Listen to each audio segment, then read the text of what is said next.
Chapter 165. He'd actually advanced to the next level. Countless eyes studied Futian. Everyone knew that the noble grotto could test cultivators. Many were able to break through their limits after enduring the grotto's intent. But no one had ever been like Futian and choose not to enter the corridor after completing the 13 steps, choosing instead to do it again without hesitation. He released the elemental power within him and used the grotto's intent power's attack to test his body, thus having a breakthrough into the Dharma plane. After his martial arts broke into the Dharma plane, the martial intent grew stronger and formed a Dharma. Yi Xiao and the people of the Kangye College stared at Futian's backside. They looked embarrassed. Yu Sheng and Yi Wuchen made the Kangye College students seem unaccomplished. The strongest had only taken 5 steps. 5 steps actually wasn't weak, but with Futian's trio present, they looked horrible. Even worse, Futian didn't show any signs of stopping yet. Right now, he was under extreme pressure but could also feel his power changing. In his mind, an even stronger intent attacked. Intent of different elements swept up a chaotic storm.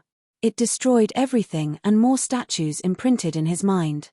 Futian fought against this power. He didn't fear the noble intent. Was a noble intent enough to destroy him? Arrogance emanated from him. His blood bubbled as the imperial tactics operated subconsciously. A strand of emperor's intent appeared in his mind. That moment, the noble intent from the statue seemed to be shocked. It tried to fight back, but Futian destroyed it with the emperor's intent.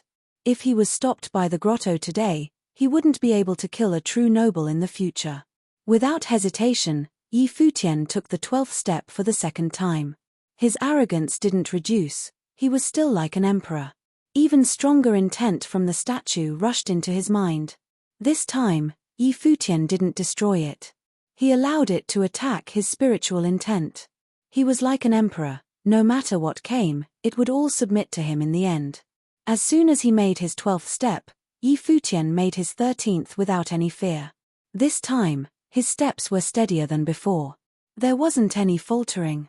Instead of going through the trial, it was as if he was going to conquer. After the 13th step, the entire grotto imprinted in his mind. It seemed to feel his arrogance. The various statues all appeared in his mind to eliminate this brash man. Futian didn't fear anything. The emperor's intent was extremely powerful. It didn't move no matter what the noble intent tried. He enveloped the noble intent with the emperor's intent. The powerful noble intent seemed to meld into his intent, submitting to the emperor. At this moment, something seemed to break open. His spiritual power was evolving. A powerful spiritual windstorm carried the surrounding power and swallowed it. All types of spiritual chi and the strong intent all turned into food for Futian. Breakthrough in spiritual power. Everyone's hearts trembled again. Futian cultivated both martial arts and sorcery. After a breakthrough in martial arts, he still wasn't satisfied and continued using the grotto's power to have a breakthrough in spiritual sorcery. Now, he had advanced in both spiritual and martial arts power. He entered the Dharma plane completely. Many people felt numb. All the prides of the Qianmeng area had been subdued at the noble grotto by someone in the glory plane from the 100 lands. They were forced to surrender. Compared to him, Zhao Han of the Sword Clan was so unimpressive. If he was a pride, then what was Futian? At this time, fate bloomed from Futian. It rose up several meters and was still strengthening. The intent of the stone statues flowed in endlessly, transforming into fate and making it stronger. It soon became dozens of meters tall and was terrifying. They'd never seen someone create such powerful fate just from the noble grotto. There were many types of fate. To the people of the ancient barren world, it took a long time to comprehend the relics. The easiest way was to steal. However, Futian had reversed that thought. He approached the noble fate with just comprehension. This was frightening. If the others of the Qianmeng area could be like him, it would be so easy to become a noble. Great. Yu Sheng was so excited seeing this, as if he'd also had a breakthrough. Then he lifted his foot and went for the last step. That moment, his entire body tensed. The fabric on his arms tore apart. His veins bulged and the frightening muscles made one feel immense strength. His physical body was strong to the extreme. There was a shocking roar. Yu Sheng bellowed at the stone statues. His body seemed to glow like a demon. He was unstoppable. Boom! His foot fell like a demon, shattering the sky. His body made a huge sound and each body part seemed to be evolving. A gust of martial intent burst forth, making him even stronger. With another roar, he shattered the noble intent. Yu Sheng's eyes burned with golden flames like a demon. Another one with a breakthrough. Everyone stared at the demonic backside, shuddering inwardly. This was too crazy. Others had had breakthroughs before the noble grotto before, but it was never as impressive as Yi Futian and Yu Sheng. They were two beasts. Yi Wuchen looked at the two before him. Right now, he was extremely calm. He'd never been so determined before. His heart was a sword, his intent and body transformed into a sword. His entirely had become a sword, an indestructible sword. He moved towards the last step. That moment, endless sword intent came ripping past. The horrible windstorm tore past his body, opening up countless wounds. His sword intent was about to extinguish any time. The small silver sword that shot out whistled. It could collapse with any mistake. No matter what collapsed, he would be destroyed. But he didn't fear anything. When Yi Futian and Yu Sheng stepped forward, he could sense that his talent wasn't as good as either. He had to be extremely determined to do the same as them. He must be fearless as well. A swordsman must go forward without looking back. If he completed that step, the skies would clear. If he retreated, his sword heart should shatter. He'd never be able to surpass his limits. A swordsman must have the courage and determination to face death. He couldn't be defeated like this. Many people stared at Yi Wuchen in shock. He'd taken the last step with an entirely tensed body. Many were nervous. Lin Yuyao stared. She knew that if anything happened, Yi Wuchen might die here. This guy was too crazy. He'd already made 12 steps. Why must he keep going? Was it worth it to risk his life for? Wish, wish. Sharp sounds appeared. Yi Wuchen's foot stepped down entirely. That moment, endless sword intent flowed on his body. It shot towards the statues. The sword intent flowed through him as if he was the body of the sword. He'd obviously succeeded. Yi Wuchen had taken the 13th step. Of those who came from the Qianmeng area, only 2 were cultivating in the corridor. But today, Yi Futian's trio arrived and all successfully made 13 steps. This was so shocking. Throughout the history of the Qianmeng area, there'd never been a force that created 3 figures like them at the same time.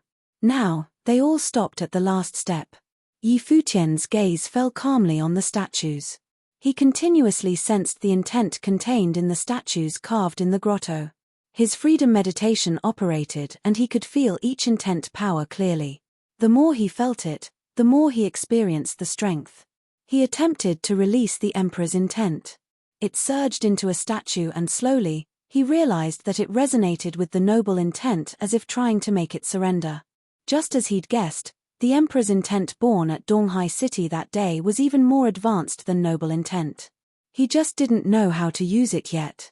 His abilities under the Emperor's intent had once shocked everyone, killing someone in the Arcana plane. Seems like I can cultivate here for a long while, Yi Futian thought. The noble grotto was an optimal place for cultivation. He looked left and right. Seeing Yu Sheng and Yi Wuchen there, he smiled. Then he looked at Yun Qianmo and Lin Yuyao.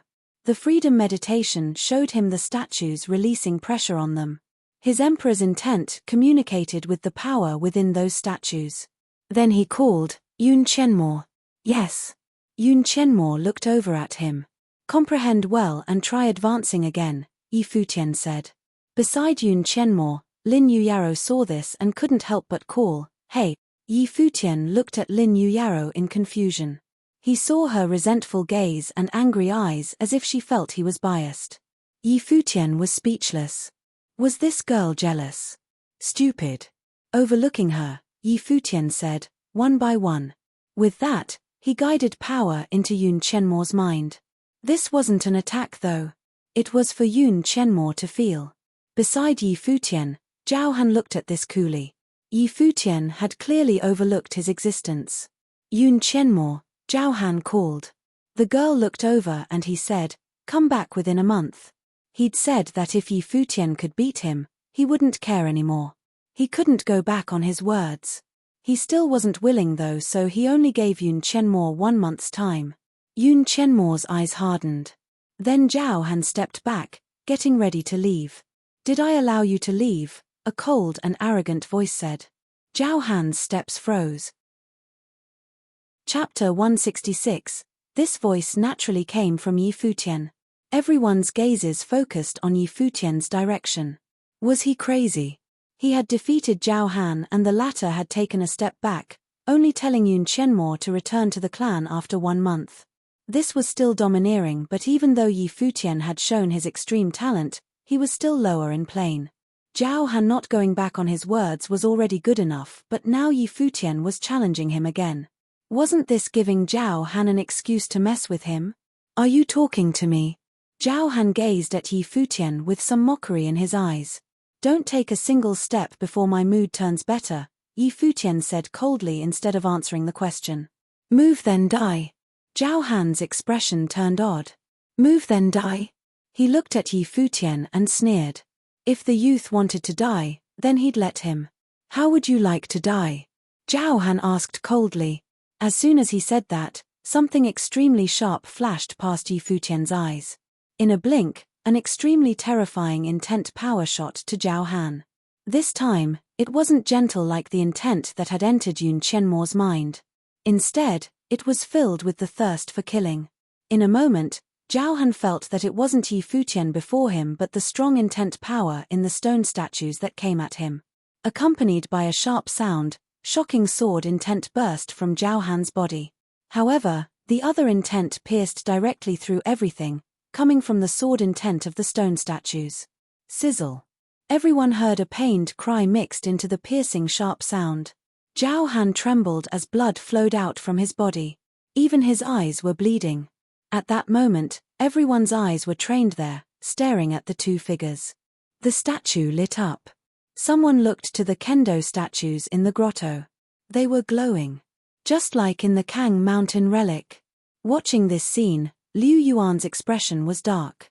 Yi Futian had used his musical sorcery to activate the intent within the stone walls at the Kang Mountain relic. Now, he didn't even need the musical sorcery to activate the even stronger intent of the grotto. Was he even human? When the attacking strength disappeared, Zhao Han couldn't help but tremble. At that moment, he had felt death. "Do you think I'm joking?" Yi Futian smiled at Zhao Han. He was handsome and had a nice smile. He looked harmless, but in Zhao Han's eyes right now, he was like a demon. Everyone could feel shudders from the coldness. Earlier, Zhao Han had been extremely domineering. He'd set the rule that if Yi Futian lost, he would die. Without saying anything, Yi Futian had walked quietly towards the grotto. At that time, he couldn't fight against Zhao Han. Next, he walked towards the grotto and showed his talent. Now, he could use the intent of the grotto to crush Zhao Han. His entire presence had changed. If Zhao Han moved, he would die. There was no reason. Now, Yi Futian set the rules. Zhao Han's features twisted. He was the top disciple of the Sword Clan and an extremely talented cultivator. His arrogant words from before were still fresh, but now he was in such a position. It was so embarrassing. If he moved, he would die. So should he stay here for everyone to gawk at? Did he, Zhao Han, still have a place in the Qianmeng area now? He was forced to the point of not even daring to move. It was such a humiliation. "If you don't believe me, you can try." Yi Futian no longer looked at Zhao Han, his eyes turned to Yun Qianmo. Right now, Yun Qianmo's expression was a bit uncomfortable. Zhao Han was a top disciple. If Yi Futian treated him so, what would he do after leaving the grotto? And what should she do? She had given up on some things when she agreed to become Yi Futian's servant, but it was difficult to betray her clan and become Zhao Han's enemy. Yun Qianmo, continue perceiving. Yi Futian guided the intent contained inside the statues into Yun Qianmo's mind so she could perceive and comprehend it. Then he looked to Lin Yuyaro and did the same thing. At this time, everyone saw that the black-winged eagle had walked before the stone statues and was making its way to the 13 steps of death. It had even made 4 steps. Next, it began perceiving as well under Yi Futian's help. "I'm going up to cultivate," Yu Sheng said to Yi Futian. "Okay." Yi Futian nodded.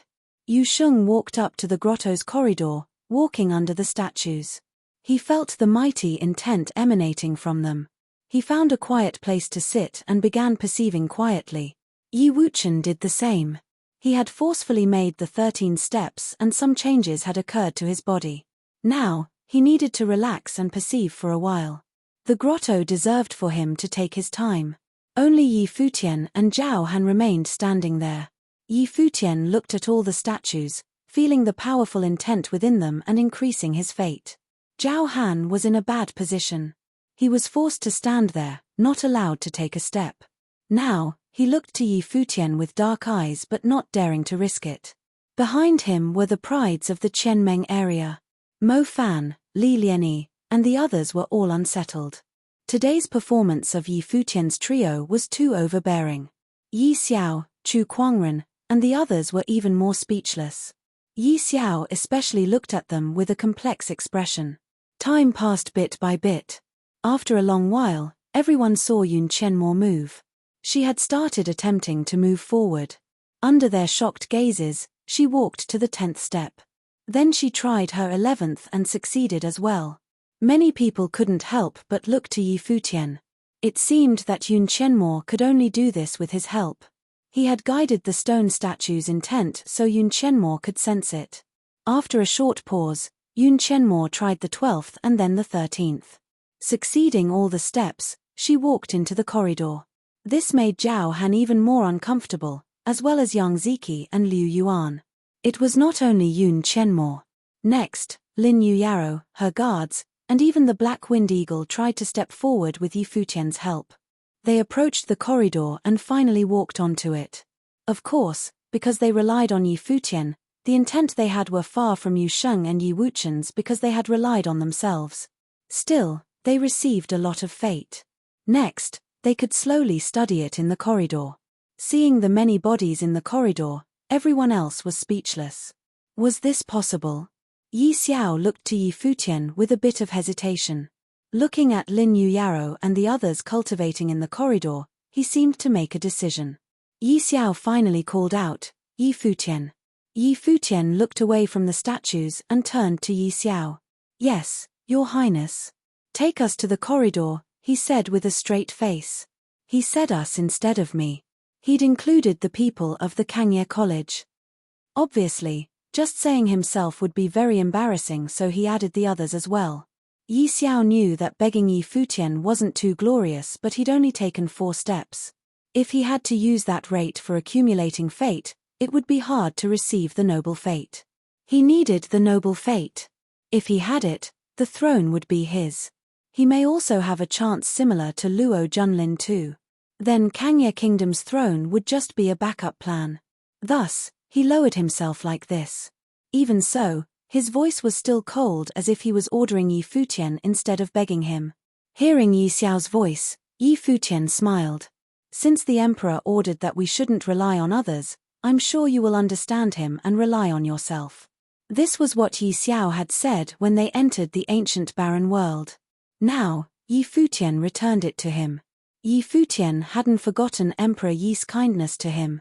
If Yi Xiao hadn't done those things, they would still be friends and he would help. But since Yi Xiao wanted to keep the boundaries clear, Yi Futian could only go with the flow. Hearing these words, Yi Xiao's expression grew uglier. He'd already lowered his pride, but he was still rejected. Yi Futian had humiliated him completely. He stared coldly at Yi Futian and didn't say anything else. Yi Futian continued to cultivate. He prepared to study the statues and agglomerate his dharma. At that time, of those in the corridor, one of the 2 who had been cultivating first had started moving. In a second, multiple gazes moved onto him. They all knew him. The figure walked down from the corridor and towards where Zhao Han was. His features were as defined as if they were carved by a knife, and he was abnormally handsome. His entire body radiated a mighty presence as if he was extraordinary from birth. His sharp gaze was deep and his face was emotionless, though he gave off an invisible pressure. When Zhao Han saw him, he couldn't help but call out, "Young Master Qian. There are mountains past the mountains and skies past the skies. Do you understand the phrase now?" the young man said calmly. Zhao Han nodded. He could admit that his talent was far from Yi Futian's, but he still couldn't accept it. "Go," the young man said. Zhao Han glanced at Yi Futian but still nodded and retreated. It was as if the young man's words were like an order, even more powerful than Yi Futian's threat. Yi Futian, who was cultivating, frowned. He looked over and an invisible intent power surged towards Zhao Han. At the same time, a terrifying gust of power came out of the young man. It transformed into a dragon that wrapped around Zhao Han, protecting him. He hurried backward and retreated from the grotto. The dragon returned to the young man. At that moment, he was dazzling as if he was a dragon among the people. Noble fate. Everyone's hearts trembled. He was a legendary figure, a monstrously talented figure of the Qianmeng area, and had absolute authority. "It's just a small matter. End it now," the young man said to Yi Futian. There seemed too absolute authority hidden inside the monotonous voice. Amongst the younger generation of the Qianmeng area, his words were the command. Chapter 167, Yi Futian studied the youth before him. He already knew Zhao Han's identity as the son of the Sword Clan's clan master. But he became respectful the moment the youth appeared. Zhao Han retreated as soon as he was told, "So who must this be?" Of course, Yi Futian was only curious. "He wants my life and you think it's a small matter?" Yi Futian said, smiling. "You better convince me." The people of the Qianmeng area all stared at Yi Futian. This guy probably dared to speak like this because he didn't know who this person was. What would he do if the man couldn't convince him? Fight. Even if he won, if he fought this young man, Yi Futian would definitely be dead. He wouldn't be able to leave this city alive unless he hid in the grotto forever. Compared to why you entered the ancient barren world, of course it is a small matter. The youth smiled nonchalantly and said, "It's only a grudge. Even if you kill him, no one can touch you if you use the grotto's power. But are you never going to leave? Why do that just for a grudge? In the ancient barren world, compared to getting the noble fate and strengthening, nothing else is important." Yi Futian didn't speak. He continued gazing at the youth quietly, waiting for the other to keep talking. "With your talent, it shouldn't be hard to receive the noble fate. It's only a matter of time. But in the ancient barren world, there are things beneficial to cultivation other than noble fate. For example, there is the Lulan relic in Lulan City. There are relics that have disappeared in the outside world. For countless years, many talents go to the Lulan City to see the relic, but few can go in. Even if they go in, it's hard to receive anything. I believe you'll be interested." The youth smiled as if confident in his judgment. Indeed, Yi Futian was interested. Qianmeng City was the city closest to the entrance to the 100 Lands. They'd come directly after entering the ancient barren world. After learning about the map, Yi Futian had wanted to go out. He couldn't stay in Qianmeng forever. That was why he didn't fear becoming enemies with Zhao Han. Lulan City was the heart of this region. It meant there must be stronger fate there. "What's in the relic?" Yi Futian asked. "Many things. For example, ritual implements that contain noble intent. These items can't be brought in from the outer world. Therefore, you can't find ritual implements in the outer world. That's not all. The relic won't disappoint you," the young man said. "Why are you telling me?" Yi Futian studied the other. The youth had come for a reason, seemingly not only to resolve tensions between him and Zhao Han but to say these things. But if that was the case, why didn't he just come and directly tell Yi Futian? "Of course it's because of your talent," the youth said, smiling. "If you wish to go, we can go together. He will also go." With that, he pointed at the other one cultivating in the corridor. Before Yi Futian's group, only they were in the corridor. "I might cultivate here for a while," Yi Futian said. "No problem. How about I come to find you in 3 months?" the youth asked. Okay. Yi Futian nodded and didn't say anything else. Goodbye. The youth smiled and left. Walking past Zhao Han, he said, "This is over." "Yes, young Master Chen." Zhao Han nodded, not daring to make any objections. Then the youth walked away. The people involuntarily made way for him. He was obviously highly respected. When he left, Zhao Han glared at Yi Futian. He'd completely embarrassed himself today, but he couldn't even take revenge. "Let's go," he uttered and left with Yang Ziki. Yang Ziki looked unwilling.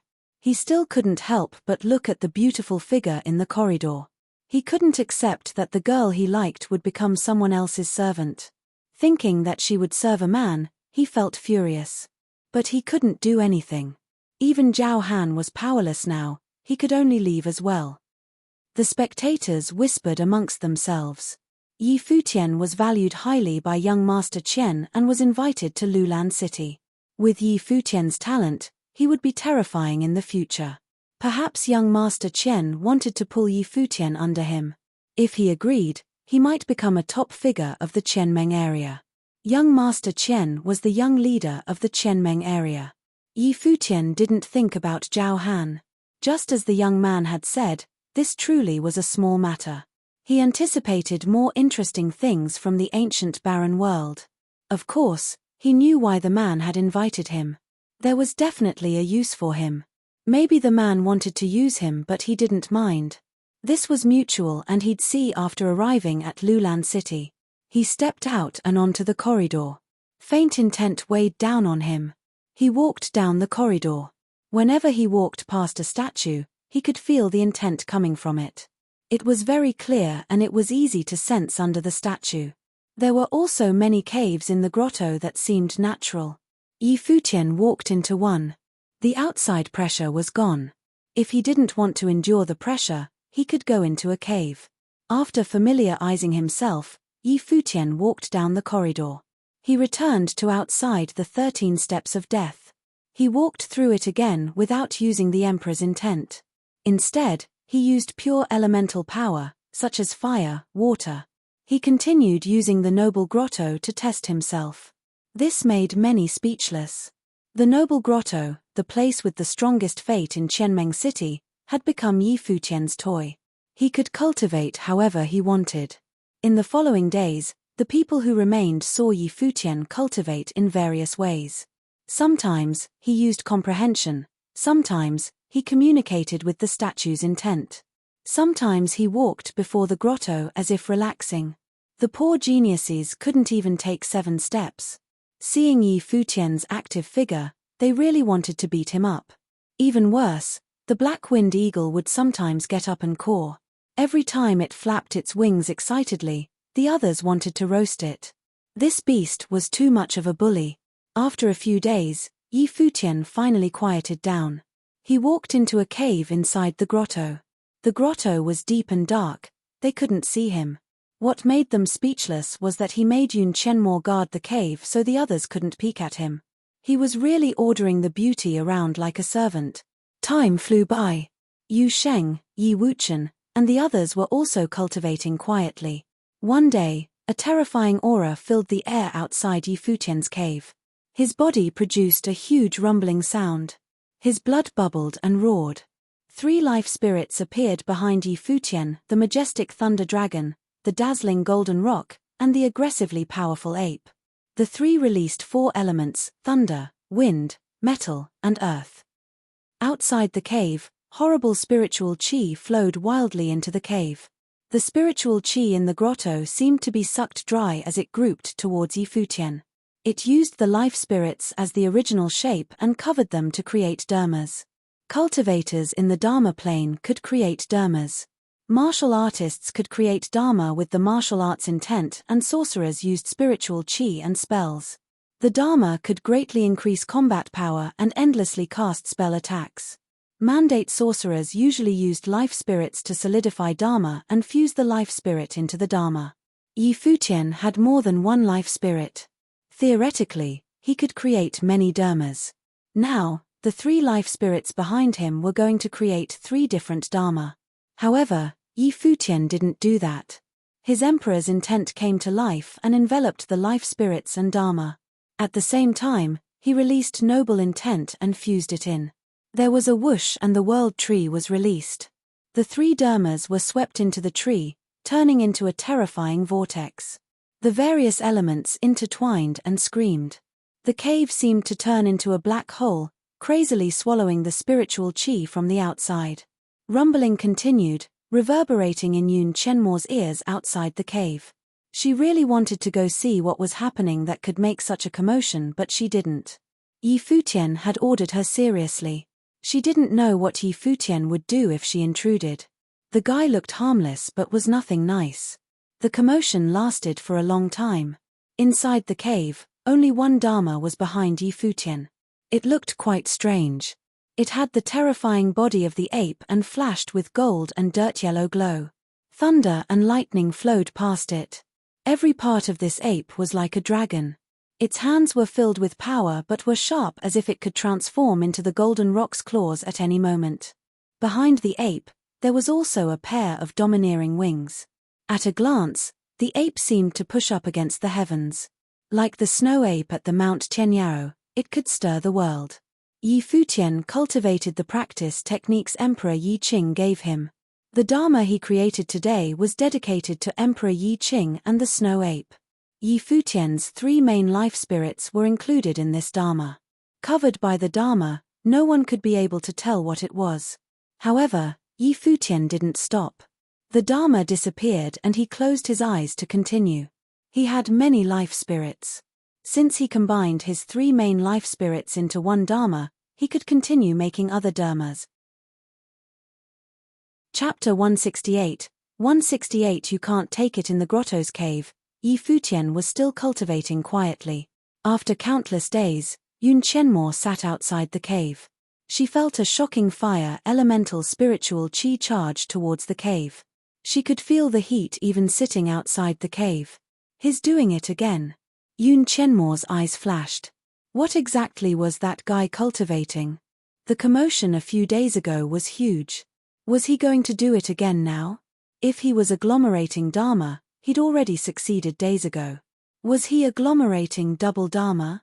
After a while, Yun Chenmo felt the terrifying would elemental spiritual chi go wild again. She quivered inside. From what she knew, Yi Futian had already released 6 of the 7 elements. Add that to the fact that he was a musical sorcerer, this meant that he was probably a full attribute sorcerer including spiritual sorcery.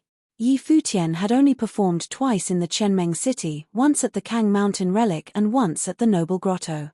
Both times, he was groundbreaking and earth-shattering. No one could match him. However, Yun Chenmo vaguely felt that Yi Futian hadn't truly fought yet. His plane was too low. Earlier he was in the glory plane and had only just entered the Dharma plane now. No one paid attention to his true skills or his elemental talent. But Yun Chenmo could feel that Yi Futian's cultivation talent was terrifyingly high. His combat abilities would be shocking as well. Terrifying spiritual chi around her surged into the cave and a gust of heat came out. She could feel the currents of the heat waves. This persisted for a long time. The cave brightened and people in the distance could vaguely see firelight appear in the cave. Deep inside the cave, Yi Futian sat with crossed legs. Behind him, another frightening Dharma appeared. It was a gigantic tree of flames, a sun hanging above it. Below the sun, it was like a furnace. Flames tossed and turned and roared. After that, the tree slowly melted into the sun, seeping in bit by bit. Finally, the sun hung there with the shadow of a tree within. Below it was a sea of fire like a furnace, rumbling and roaring. This persisted for a long time. The Dharma disappeared but Yi Futian still didn't go out. He continued to cultivate in the cave. This lasted for a long while. Now, he'd entered the Dharma plane and created his Dharma. Next, he had to stabilize this state and feel the intent that he'd received. Time passed quickly. People continued to come to the Noble Grotto and step forward. When they saw the many figures and demon in the corridor, many felt helpless.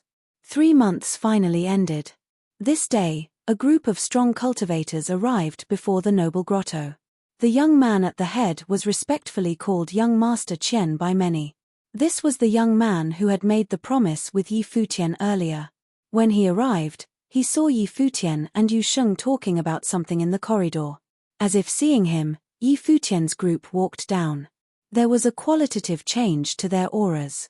Yi Wuchen had broken into the 4th level Dharma plane while cultivating in the grotto. His understanding of the sword intent had increased as well. Forcefully walking the 13 steps of death was a transformation for him. There were 3 people behind young Master Chen. Yi Futian saw Zhao Han and a strong man with a huge axe standing quietly behind. The people from the Qianmeng area looked at him with some shock. Shi Tong, the monstrous talent of the true martial clan, was now following young Master Chen. According to rumors, it had already been decided that he would become the head of the true martial clan and protect young Master Chen's Qianmeng area. Other than Shi Tong and Zhao Han, there was also a girl. She wore a thin long dress and had beautiful figures. Her body was thin and soft as if she had no bones. A certain part was extremely full and her skin was almost translucent. Her mesmerizing eyes had some sort of invisible attractive power. She was definitely a rarity. Her looks were comparable to Yun Qianmo but under Lin Yuyao. However, she was fatally attractive to men. Was she with young Master Chen now? At this time, the other youth who had been cultivating on the corridor walked down too. This was Du Guleng, the pride of the Qianmeng area. Apparently, he was an orphan and used his extraordinary intent to make a name for himself in Qianmeng. Now, he cultivated with the chief and was accepted as a disciple. His talent was frightening. With Yi Futian, Yu Sheng, and Yi Wuchen, everyone else shuddered inwardly. Young Master Chen had 4 people with him: Du Guleng, Shi Tong, Zhao Han, and Yu Linglong. Zhao Han, the top disciple of the Sword Clan, was probably the least talented. The others had all surpassed him in the Noble Grotto. Yi Futian's group was much lower in plane but their talent was undeniable. Maybe the 2 girls, Lin Yuyao and Yun Qianmo, were weaker but young Master Chen mainly invited Yi Futian's trio. Those 3 were who he valued. Let me introduce myself. My name is Chen Yang. This is Du Guleng, Shi Tong, and Yu Linglong. You already know Zhao Han. Let's put past feelings to the side. Everyone here is a top cultivator of the Dharma plane in the Qianmeng area, Chen Yang said with a smile. Yi Futian, Yu Sheng, Yi Wuchen, Lin Yuyao, Yun Qianmo, Yi Futian said, introducing them all. Since you're ready, let's go, Chen Yang said, smiling, and walked out. The black-winged eagle unfurled its wings. Yi Futian's group all climbed up and got ready to soar. Yi Futian, a voice suddenly called. Yi Futian turned and saw Chu Kuangren looking over. His eyes were trained on the group on the black-winged eagle. He had been extremely arrogant at the Nandu Nation's Tingfeng banquet, looking down at everything. He provoked Yi Futian and Yi Wuchen many times but they'd never fought before. After everything else happened, both Yi Futian and Yi Wuchen had left him in the dust. This made him unhappy. Was he, the pride of the Yunchu nation, that bad? You've entered the Dharma plane and have agglomerated your Dharma these months, right? Chu Kuangren asked. Let me see your Dharma. He asked to see it but really, it was an invitation to fight.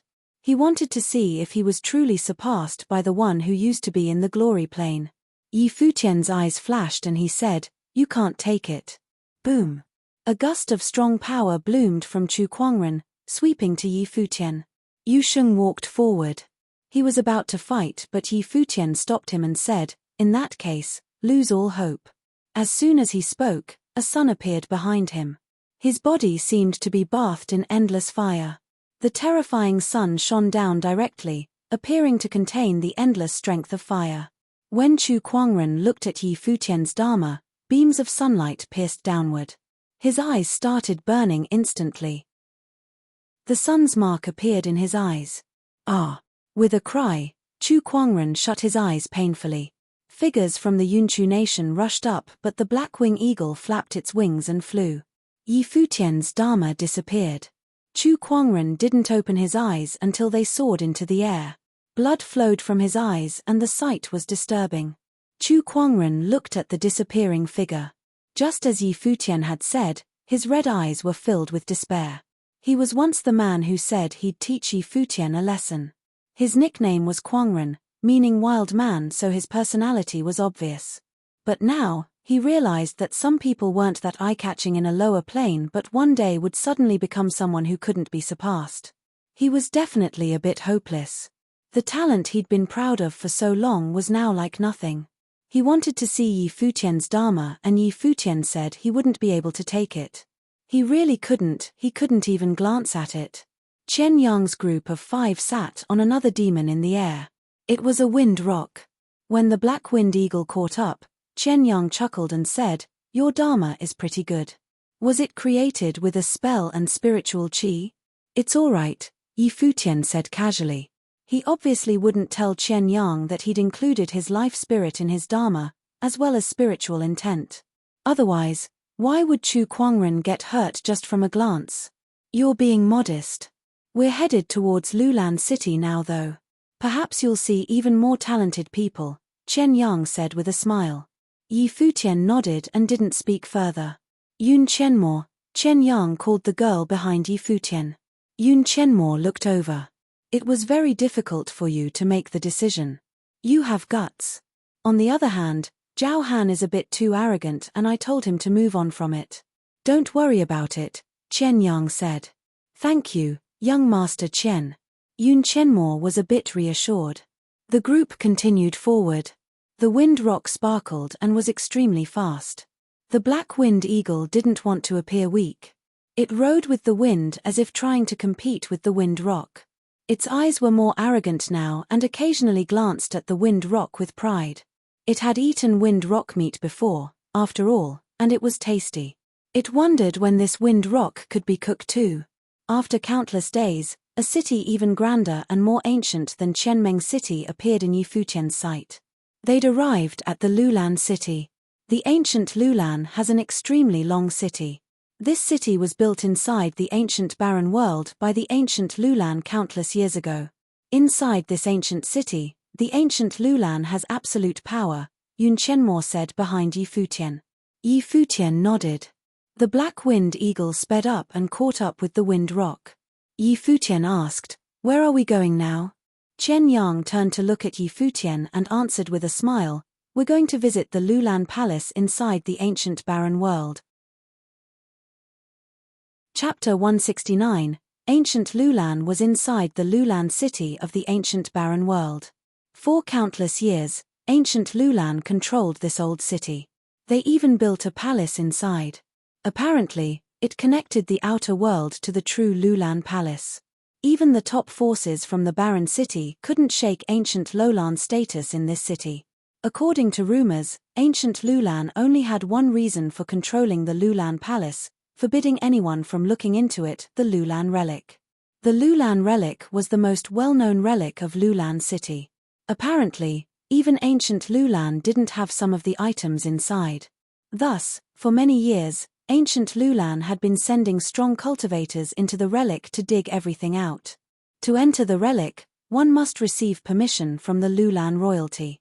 Therefore, Chen Yang went straight to the Lulan palace after arriving at the city. Clearly, he was prepared and had planned this early on. The palace was the most majestic building in the Lulan city. It had an ancient aura about it. When Yi Futian's group arrived, the black wind eagle and wind rock descended. Many people were outside the palace, gazing at the steps before the palace and the majestic arched gate. There were also many guards. "Chen Yang, the young master of the Qianmeng area, is here to visit," Shatong called in the palace's direction as he stepped forward. "Welcome," a guard declared, raising his spear. He seemed to know about their group's visit and let them through. Chen Yang walked forward. The others followed and entered the Lulan palace. Many people in the palace looked at them with a strange expression. They seemed to come from Qianmeng City. The junior leader had come personally with his group. It was obvious they were here for the Lulan relic, but many top figures from all over the ancient barren world had come. Things were going to get interesting. The group was brought to a peaceful place. There were various independent pavilions and they chose one each. "Yi Futian, go rest in your pavilions first. I'll find you if anything happens," Chen Yang said. Yi Futian's eyes flashed. Along the way, he'd asked Yun Qianmo some questions, but she didn't know much. She only knew that this trip was for the Lulan relic and didn't know anything else. "Young master, can you explain this trip to us?" Yi Futian asked. "What are you in a hurry for?" Beside Chen Yang, Yu Linglong smiled at Yi Futian. Her sexy body was alluring and so were her eyes. "Since young Master Chen brought you to the palace, he'll naturally take you into the relic. Just wait for news." "But I'm still unsure about some things," Yi Futian replied. He didn't believe that Chen Yang had brought him out of the good of his heart. There must be another reason. "You don't need to know," Shatong said indifferently. "Yi Futian." Chen Yang reached out to stop Shatong and said, "I know your suspicions. The relic is a magical place. You won't receive anything just because you're in a high plane. I need your talent, so I teamed up with you. If we receive anything in the relic, we can discuss how to split it. You don't need to worry over anything else." "Okay." Yi Futian nodded. He walked away towards the pavilion he would reside in. After entering the pavilion, Lin Yueyao's pretty eyes flashed. "I don't know how genuine he is," she said. "There shouldn't be a problem in trying to ally with you. It must be because of the talent you displayed in the grotto. But if we really receive anything, how do we split it?" Chen Yang only had 5 people, but they were all at the pinnacle of the Dharma plane. Chen Yang, especially, had the noble fate which could greatly increase combat ability. The abilities of the two sides were totally unequal. At that time, it wouldn't be up to Yi Futian to decide. "I feel like he's just tricking us step by step," Yu Sheng said, furrowing his brows. "But we still came, despite knowing there may be problems," Yi Futian said, chuckling. "Since we came, we'll do it. Even without Chen Yang, we'll still be up against others if we charge into the relic. From the looks of things, we aren't the only group here." "Oh." Yu Sheng nodded and didn't say anything else. They would come to the Lulan relic sooner or later. In the following days, Lulan Palace was filled with activity, but Yi Futian's group just stayed inside to cultivate. They didn't even know what Chen Yang's group was doing. Finally, Yu Linglong came to Yi Futian's pavilion and found him. "Get ready, ancient Lulan prepared a feast for everyone. The Virgin of the country will be there too," Yu Linglong said with a smile. "The Virgin of ancient Lulan?" Yi Futian glanced at her. "Why not the princess? Didn't your servant tell you? Ancient Lulan doesn't have a princess, only a virgin. Young Master Chen is waiting outside. Hurry up." Yu Linglong left, smiling. Yi Futian didn't think too much. He called his group and left the pavilion to see Chen Yang's group there already. "Let's go," Chen Yang said, smiling. They started towards somewhere. They arrived at the steps before a palace. The feast was already prepared and many people were there. The atmosphere was extraordinary. They'd all come from different places. Chen Yang found a seat and sat down. Yi Futian's group all sat down in the area. Here, it seemed that the people of each force sat in one area. There were many groups. When they sat down, many people looked over, sizing them up. At that time, a group strode over from the palace and came to the top of the steps. Everyone's eyes were instantly attracted. Lulan Shui, the Virgin of ancient Lulan, was as rumored. Her long hair was like snow, shining with silver light, and spilled down her shoulders. She was ethereal and holy, and her aura was like frost. She seemed like a fairy. Her eyes shimmered with silver light. They were unordinary and were breathtakingly beautiful. "What, you can't move your eyes away?" Lin Yuyaro smiled as she looked at Yi Futian. Yi Futian looked away and smiled at her. "Someone beat you again. Are you unhappy? Is she as pretty as your girlfriend?" Lin Yuyaro asked, chuckling. "Nope," Yi Futian replied. "She's too cold and nowhere near Jiyu. Is a cold beauty with a different temperament bad?" Lin Yuyaro smiled subtly. They spoke very quietly and the steps were far away. Their subject couldn't hear. "I'm not like that," Yi Futian said seriously. Lin Yuyaro gave him a look. She didn't know if he was telling the truth or not. Many people present were attracted by Lulan Shui. Actually, Lin Yuyaro was extremely pretty too. Her features were equal to Lulan Shui, but the latter's temperament was too extraordinary. A young man stood beside Lulan Shui. His eyes were extremely sharp as he scanned everyone and said, "You all have traveled far, thus the Virgin personally prepared this welcoming banquet. In addition, there are some words that must be said about the Lulan relic." Everyone listened quietly. The young man continued, "You are not from ancient Lulan, but we invited you. Naturally, we wish to use the abilities of talents from all over. Everyone present has an extraordinary identity, so there will not be another test. You all can enter the relic with the talents of ancient Lulan. However, the Lulan relic belongs to our country. Many of the rare items belong to our country. Therefore, if you receive anything in the relic, you may take the ritual implements. As for anything special, if ancient Lulan requires it, we will exchange it with an item of equal value. If you agree, you may enter. If not, please leave at your own discretion. We will not force you." When Futian heard this, his eyes flashed. Ancient Lulan seemed to really want the items in the Lulan relic and even invited foreigners to enter the relic. What exactly was in it? He was excited now. According to Chen Yang, the ritual implements of the Lulan relic contained noble fate. It would be difficult for any country in the 100 lands to produce ritual implements of this level.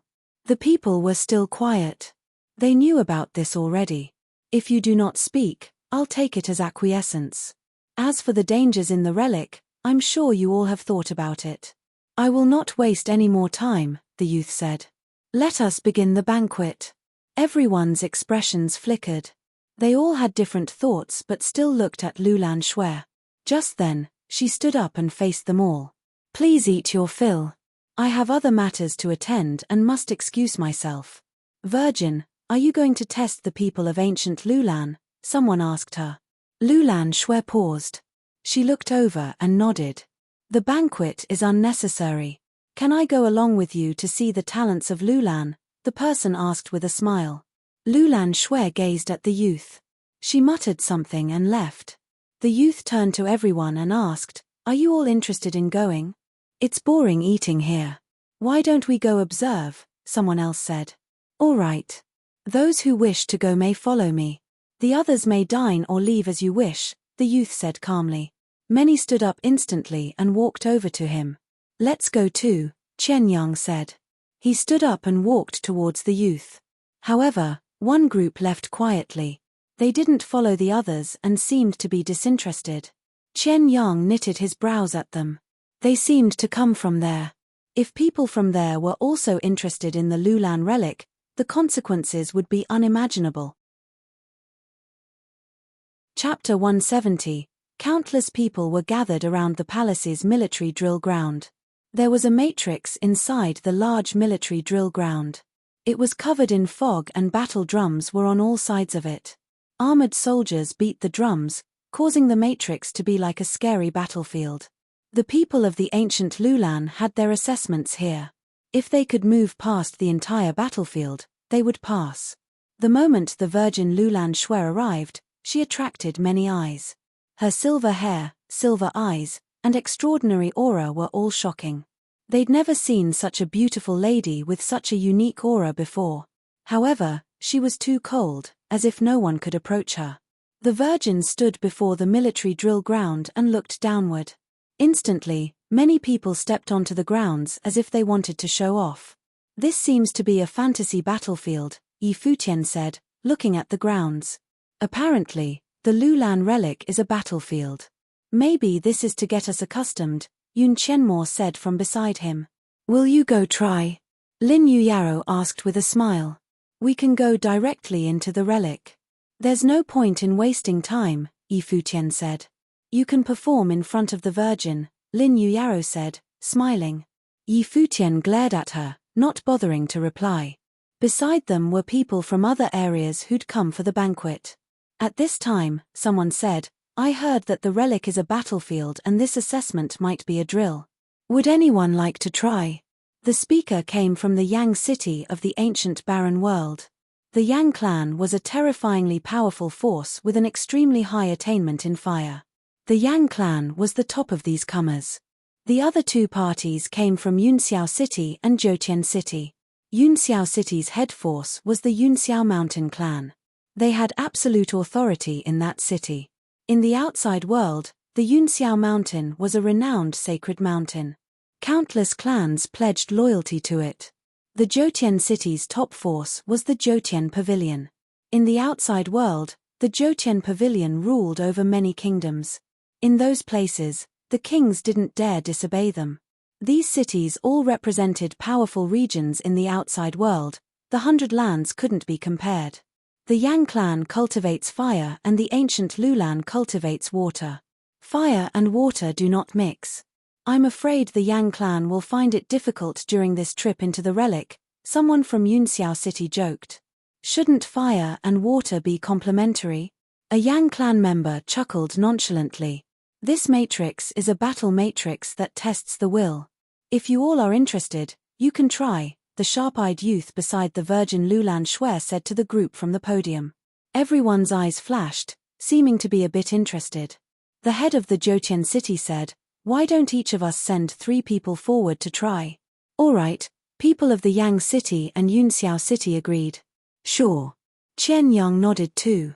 He looked to Yi Futian and said, "You 3 performed brilliantly at the grotto.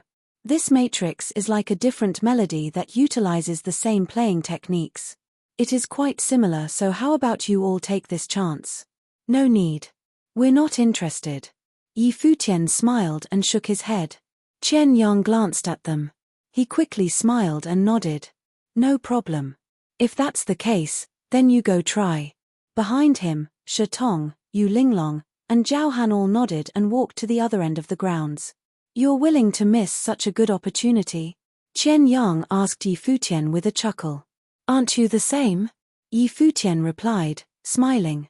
Qian Yang's eyes flashed and didn't say anything. Not too long after, the 4 parties entered the drilling ground at the same time. Shi Tong was extremely domineering. He cut open a path with his axe. Yu Linglong was agile while Zhao Han opened a path with his sword. The Yang clan had terrifying flames, the Yunxiao Mountain clan was bathed in thunder, and the Zhoutian Pavilion's cultivators all had different tricks. They were all extraordinary and forced their way through the matrix. When they reached the end, they looked up at the Virgin Lulan. Lulan Shui nodded lightly, but her expression was still as cold as ever. She didn't say anything either, as if she was born with this personality. Everyone returned to their positions. Yu Linglong smiled and said, "The Virgin is so cold but also so beautiful." "Indeed," Shi Tong nodded. Qian Yang's eyes flashed. He studied the woman as cold as ice with something deep in his eyes. "Wait for me," Yi Futian suddenly said to Yu Sheng and the others. Then he started walking towards the side. "Where's he going?" Lin Yuyaro looked at him. Everyone watched as Yi Futian walked towards the podium with an odd expression. Even Qian Yang's group stared at his backside, wondering where he was going. "Who is he?" someone from the Yang clan asked. Many looked at him curiously. Yi Futian was dressed in all white and looked like a rich noble. He was extremely handsome, and one had to admit that his temperament stood out from the crowd. He walked slowly to the podium the Virgin Lulan was at. Lin Yuyaro blinked. Could he do this?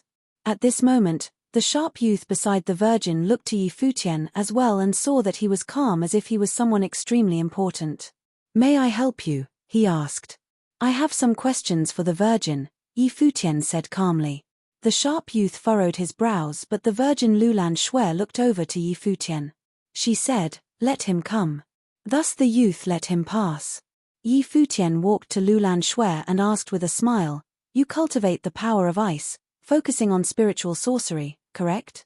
Lulan Shui looked at him in shock and asked coolly, "How do you know?" "You can see one's cultivation from their temperament. Virgin, you are so cold that you naturally cultivate ice. As for spiritual sorcery, it can be seen through the eyes," Yi Futian said calmly. He walked to the Virgin's side and looked down at the drilling ground. The people from the 4 forces all stared at Yi Futian, dumbfounded. Right now, he stood side by side with the Virgin. His temperament was unsurpassed, as if he was someone extraordinary. "Who is he?" the people of the Yang clan and Yunxiao Mountain clan all asked. They looked to Chen Yang, wondering who exactly was the leader of the Qianmeng city. From the looks of Yi Futian's aura besides the Virgin, he seemed to be the one in charge of things. Chen Yang's expression was twisted while Lin Yuyaro looked at Yi Futian speechlessly. So shameless. She's just the Virgin Lulan, Yu Sheng said coolly. What was so special about her? Nowadays, those with high status might not be able to stand beside Yi Futian in the future. Lin Yuyaro glanced at Yu Sheng, speechless again. Did these two not even care about the Virgin of the ancient Lulan? Now, Lulan Shui also looked at Yi Futian with some shock. The people of different forces always tried to show off before her, and the people from the four parties had done the same when entering the drilling ground. She'd never expected someone to walk to her so shamelessly. Earlier in the banquet, I heard your guard say that there's something that ancient Lulan wants in the relic, Yi Futian said to her. If you say what specifically it is, it'll be easier to find. Lulan Shui looked at him with her silver eyes. If there are treasurable books in the relic, you can pay special attention to them. I understand. Yi Futian nodded and said, I am in a low plane while I don't fully trust the people with me. If I receive the treasure that the ancient Lulan wants, I'll hand it over. But will the Virgin protect me once I leave the relic? After all, people will try to forcefully take it from me. Lulan Shui looked at him. He was in a slightly lower plane but he was still so confident. Still, she nodded. I will also enter the relic. If you find anything, you can come to me. Much thanks. Yi Futian smiled and went back to the crowd. What did you say to the Virgin? Chen Yang came up to ask. I asked her what kind of man she likes, Yi Futian replied with a grin. Young master, let's go back. Watching Yi Futian leave, Chen Yang frowned. Was this guy joking? How could he say something like that to the Virgin? Zhao Han looked at Yi Futian darkly. This bastard never took the normal path. The others all tried to show off to the Virgin while he just walked up and started chatting with her. Yi Futian was too lazy to worry about what they were thinking. He truly didn't trust Chen Yang. The other hadn't mentioned the relic situation at all, but Yi Futian bet that Chen Yang hadn't investigated it. It would be okay if he couldn't find anything in the relic. If he really did find the treasure, then anything could happen. It was better safe than sorry. 3 days later, many people were grouped deep inside the palace. Yi Futian's group from the Qianmeng city, the people chosen from the Yang city, Yunxiao city, Zhouqian city, and Lulan city, and those who hadn't gone to the drilling ground after the banquet were all present. Lulan Shui was there as well. She'd personally brought people here. Behind her, there were many guards, all with extraordinary auras. They were clearly trained well and were now elites in the Dharma plane. Yi Futian studied them all and then looked to the mysterious group from an unknown place. There were 4 of them, all quiet but with a dangerous aura. They were probably extremely powerful. There was a gate up ahead. Behind it was a fog zone. One could vaguely see an extremely ancient city wall and gate. That was where the relic was located. The Lulan Palace was built before the Lulan relic to guard it. Let us set off, the youth beside Lulan Shui said now. Everyone nodded and walked forward. Let's go, Chen Yang said.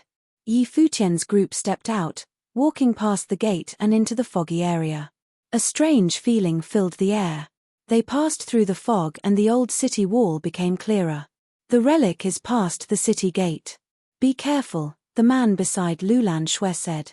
Everyone grew more guarded as they walked towards the old city gate. Yi Futian activated his freedom meditation and looked forward to see through the fog. Chapter 171, Yi Futian's gaze seemed to penetrate through the heavy fog. Looking beyond the fog, Yi Futian finally laid eyes on the scene that was unfolding. His expression changed drastically before yelling, "Look out!" He had only just spoken when tens of thousands of arrows whisked through the air straight toward them like a meteor shower, covering the entirety of the sky above. In an instant, figures lifted into the air one by one. Next to Chen Yang, Zhao Han, Shi Tong, and others stepped forward. Sword intent cut through the air as a huge axe flew forward, destroying the wave of arrows headed for them. "Let's go," Chen Yang called out before he ran ahead. The cultivators from the other groups also sped up, moving at the speed of light. In front of Yi Futian, the black winged eagle shook its large wings, creating a gust of wind that pushed away the attacking arrows. At the same time, the beast led Yi Futian and the others towards the gates ahead. They made it through the fog and into the relic. They were met with a large armored army which seemed to have no end from where they were looking. "Let's go to the soldier's mound," a voice spoke out suddenly. It came from the sharp-looking young man next to the Virgin. Yi Futian's eyes lit up and he ordered the black-winged eagle to follow behind the Virgin and her group. It was definitely not their first time in this relic. What was the soldier's mound? The endless army they had just seen was not made up of real people, but it was as if they were alive because they initiated an attack. Boom! A fearsome force of energy blanketed the area. The army below was actually using sorcery. Their attack charged directly at the group up in the air. Virgin Lulan Shui looked down with her silver eyes. A terrifying glow emitted from her eyes sealed all the charging arrows in ice as they made their way into the skies. On Yi Futian's side, the black-winged eagle kept spitting out wind blades down at the army. However, the army seemed to have an unlimited supply of arrows. Yun Qianmo descended from the skies to release a shower of swords. Light gleamed off of the blades as the swords rained down, creating a protective field in the surrounding area to aid the black-winged eagle's advance. An ancient city. Yi Futian lifted his head to look up ahead. The Lulan relic was actually a mysterious ancient city. Furthermore, it seemed as if the entire city was set up to form a powerful matrix. Traveling straight ahead, Yi Futian noticed that the city below was packed full of people. There were powerful cultivators everywhere. "This is a matrix," said Yi Futian, "a very powerful one at that." The matrix covered the entire city. Entering the city, they had also made their way into the matrix. Yi Futian observed the crowd below. The armies suited in silver armor radiated the aura of the lower-level Dharma planes. However, among those clad in silver, there were generals suited in golden armors. The aura they emitted was that of the mid-level Dharma planes. The huge matrix had separated the armies in the ancient city by planes of cultivation. Lulan Shui led the way as everyone else followed behind. They were moving very fast, but that did not stop the armies from below who would charge into the skies at them every now and then. However, among the people entering the relic, only Yi Futian and his friends were in the lower-level Dharma planes. All the others were top-level Dharma plane cultivators. Naturally, the people below were not able to stop them from moving forward. Despite this, Yi Futian predicted there would be an existence of greater power at this historical site. After some time, they arrived at a location guarded by generals in gold armors. There were even some people donning rose-gold armors. Their aura let others know that they were of the higher-level Dharma planes. "Kill them." Beside Lulan Shui, the sharp-looking young man led his people forward. His Dharma appeared behind him and a windstorm brewed. From the storm, shot out countless spears, killing the armor-clad generals. The others joined in on the action and in the blink of an eye, the whole area was in disarray. Very quickly, they had killed everyone guarding the location. Up ahead, a solemn tower appeared. It radiated an aura of mystery. Ritual implements of all sorts floated in the air around the tower. Soldier's mound. Yi Futian's eyes brightened. Was this tower the soldier's mound? "As long you can manage to take the ritual implements with you, they belong to you," said Lulan Shui. It was an expansive area that the implements were spread out in. Everyone looked around at the glowing objects, ready to make their picks. Rumors said it was extremely difficult to take the implements away from the Lulan relic. Even if they were right in front of your very eyes, you couldn't take them with you. Noble will circulated in these implements, so it would require an individual to have enough willpower of their own. Zhao Han headed in the direction of a certain sword. It glowed with a golden light, making its blade seem extremely sharp. One could even see their own reflection on the blade of the sword. "Mine," said Zhao Han. Releasing a fearsome force of sword intent, he walked up to the sword. He extended his arm to reach for the sword. But just then, the sword exploded with a shocking and destructive force of sword intent itself. Within seconds, The strong force had launched Zhao Han's body backward with a low groan of pain. He spat blood and the color washed from his face. Everyone's eyes fell on him. The ritual implements of the Lulan relic were not that easy to obtain. If it were that simple, the implements at the historical relic would have been long gone. What happened? Chen Yang asked Zhao Han. Although he had already done prior research, this was also his first time in the Lulan relic. The sword seems to have a mind of its own. It repelled me, said a pale-faced Zhao Han. Behind them, Yi Futian's eyes browsed through each ritual implement. With the freedom meditation in motion, he was able to see the terrifying will power in each implement. It almost looked as if the power was locked within the objects. This force of will was most likely noble will. Another figure moved forward. It was a cultivator from Yunxiao Mountain clan. As he stepped forward, his entire body was bathed in the glow of lightning. Reaching out his hand, even his hand carried the terrifying power of lightning. His palm wrapped around a thunder hammer basking in a rosy gold gleam of dominance. A thundering force of power erupted in the air. The power of lightning in the palm of the cultivator's palm suppressed the force from the ritual implement. Just then, the force followed the curvature of the cultivator's arm and rushed crazily into his body. The horrific will power from the implement clashed with the will in his body. Following this was a groan from this cultivator who cultivated in the element of lightning. He had been struck by lightning and was fried pitch black. The cultivator from the Yunxiao Mountain clan was met with this pitiful result and fell to the ground from the skies. People stepped up for their own attempts one by one, but not one succeeded. The ancient historical site had been around of ages, but all the ritual implements were still there. This meant that not a single person had been able to take an implement away from the Lulan relic. It was an impossible task. Lulan Shui watched everything unfold quietly. Were the sealed noble will ritual implements still unable to find their successors? Yi Futian, aren't you going to give it a try? Chen Yang asked with his eyes trained on Yi Futian. After you, young master. Chen Yang stepped out. Fate from his body exploded, reaching the air 10 feet above him. The noble fate attracted the attention of everyone around. Young Master Chen will definitely be able to claim one of the implements, said Zhao Han. I'll try it out first. Chen Yang had spoken. He moved towards the golden sword Zhao Han had attempted to claim just before. Noble fate formed into a dragon, revolving around his body, and its sharp claws reached for the hilt of the sword. A fearsome force of sword intent burst from the sword, disregarding the power of the fate. It rushed directly into Chen Yang's mind. His fate returned to his body. The will that made up his noble fate was terrifyingly powerful. Closing his eyes, his will fought against the sword intent in his mind. The two parties engaged in a formless battle. Sword intent flowed outside of Chen Yang's body, creating a sharp screeching sound as it battled against his willpower. Zhao Han and the others had their eyes glued on Chen Yang. Just a little while later, Chen Yang's forehead was already drenched in sweat.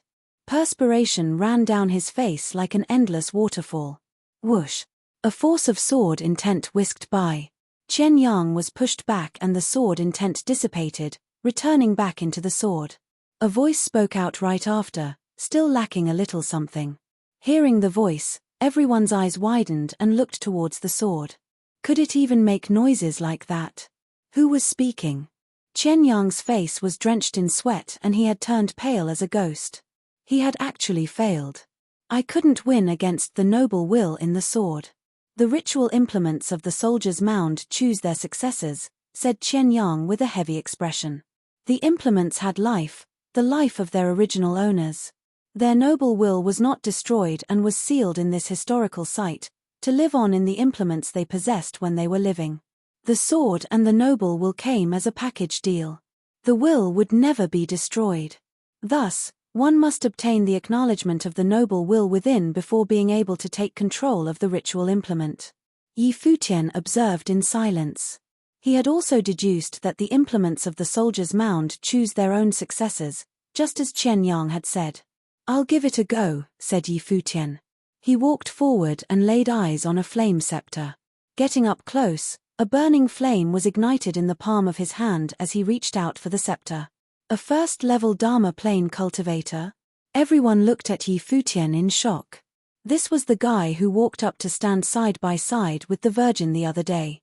No one expected his level of cultivation to be so low. The moment Yi Futian's palm wrapped around the flame scepter, a wild force of fire rushed into his mind. It was almost as if the power from the terrifying force wanted to burn him down to nothing. Yi Futian immediately let go and took steps back. He stared at the flame scepter in front of him. "Where is the Virgin Lulan?" asked a voice that suddenly appeared. Lulan Shui stepped forward and finally spoke, "Here." Just then, an apparition formed by Will appeared next to the flame scepter. The figure was engulfed in flames. Everyone's gaze was frozen at his sudden appearance. "This is getting out of hand. You're even allowing first-level Dharma plane cultivators into the relic as a contender of the ritual implements," the fiery apparition asked the Virgin Lulan. He was very obviously discontented. Lulan Shui glanced over at Yi Futian quickly. She had not known that he was in such a low level of cultivation. Are things really going downhill with every passing generation? Is there anyone else who wants to try? The figure looked around the room at the others. A mere first-level Dharma plane cultivators would never be able to intake his will. Even top-level Dharma plane cultivators could barely manage. Chapter 172. Yi Futian looked at that figure, a bit depressed. He was looked down on by the remnants of an intent. "If that's the case, I won't bother you," Yi Futian said with a smile and walked away. "I'll do it," a voice said then. Someone walked forward. It was a strong cultivator from the Yang clan who specialized in fire.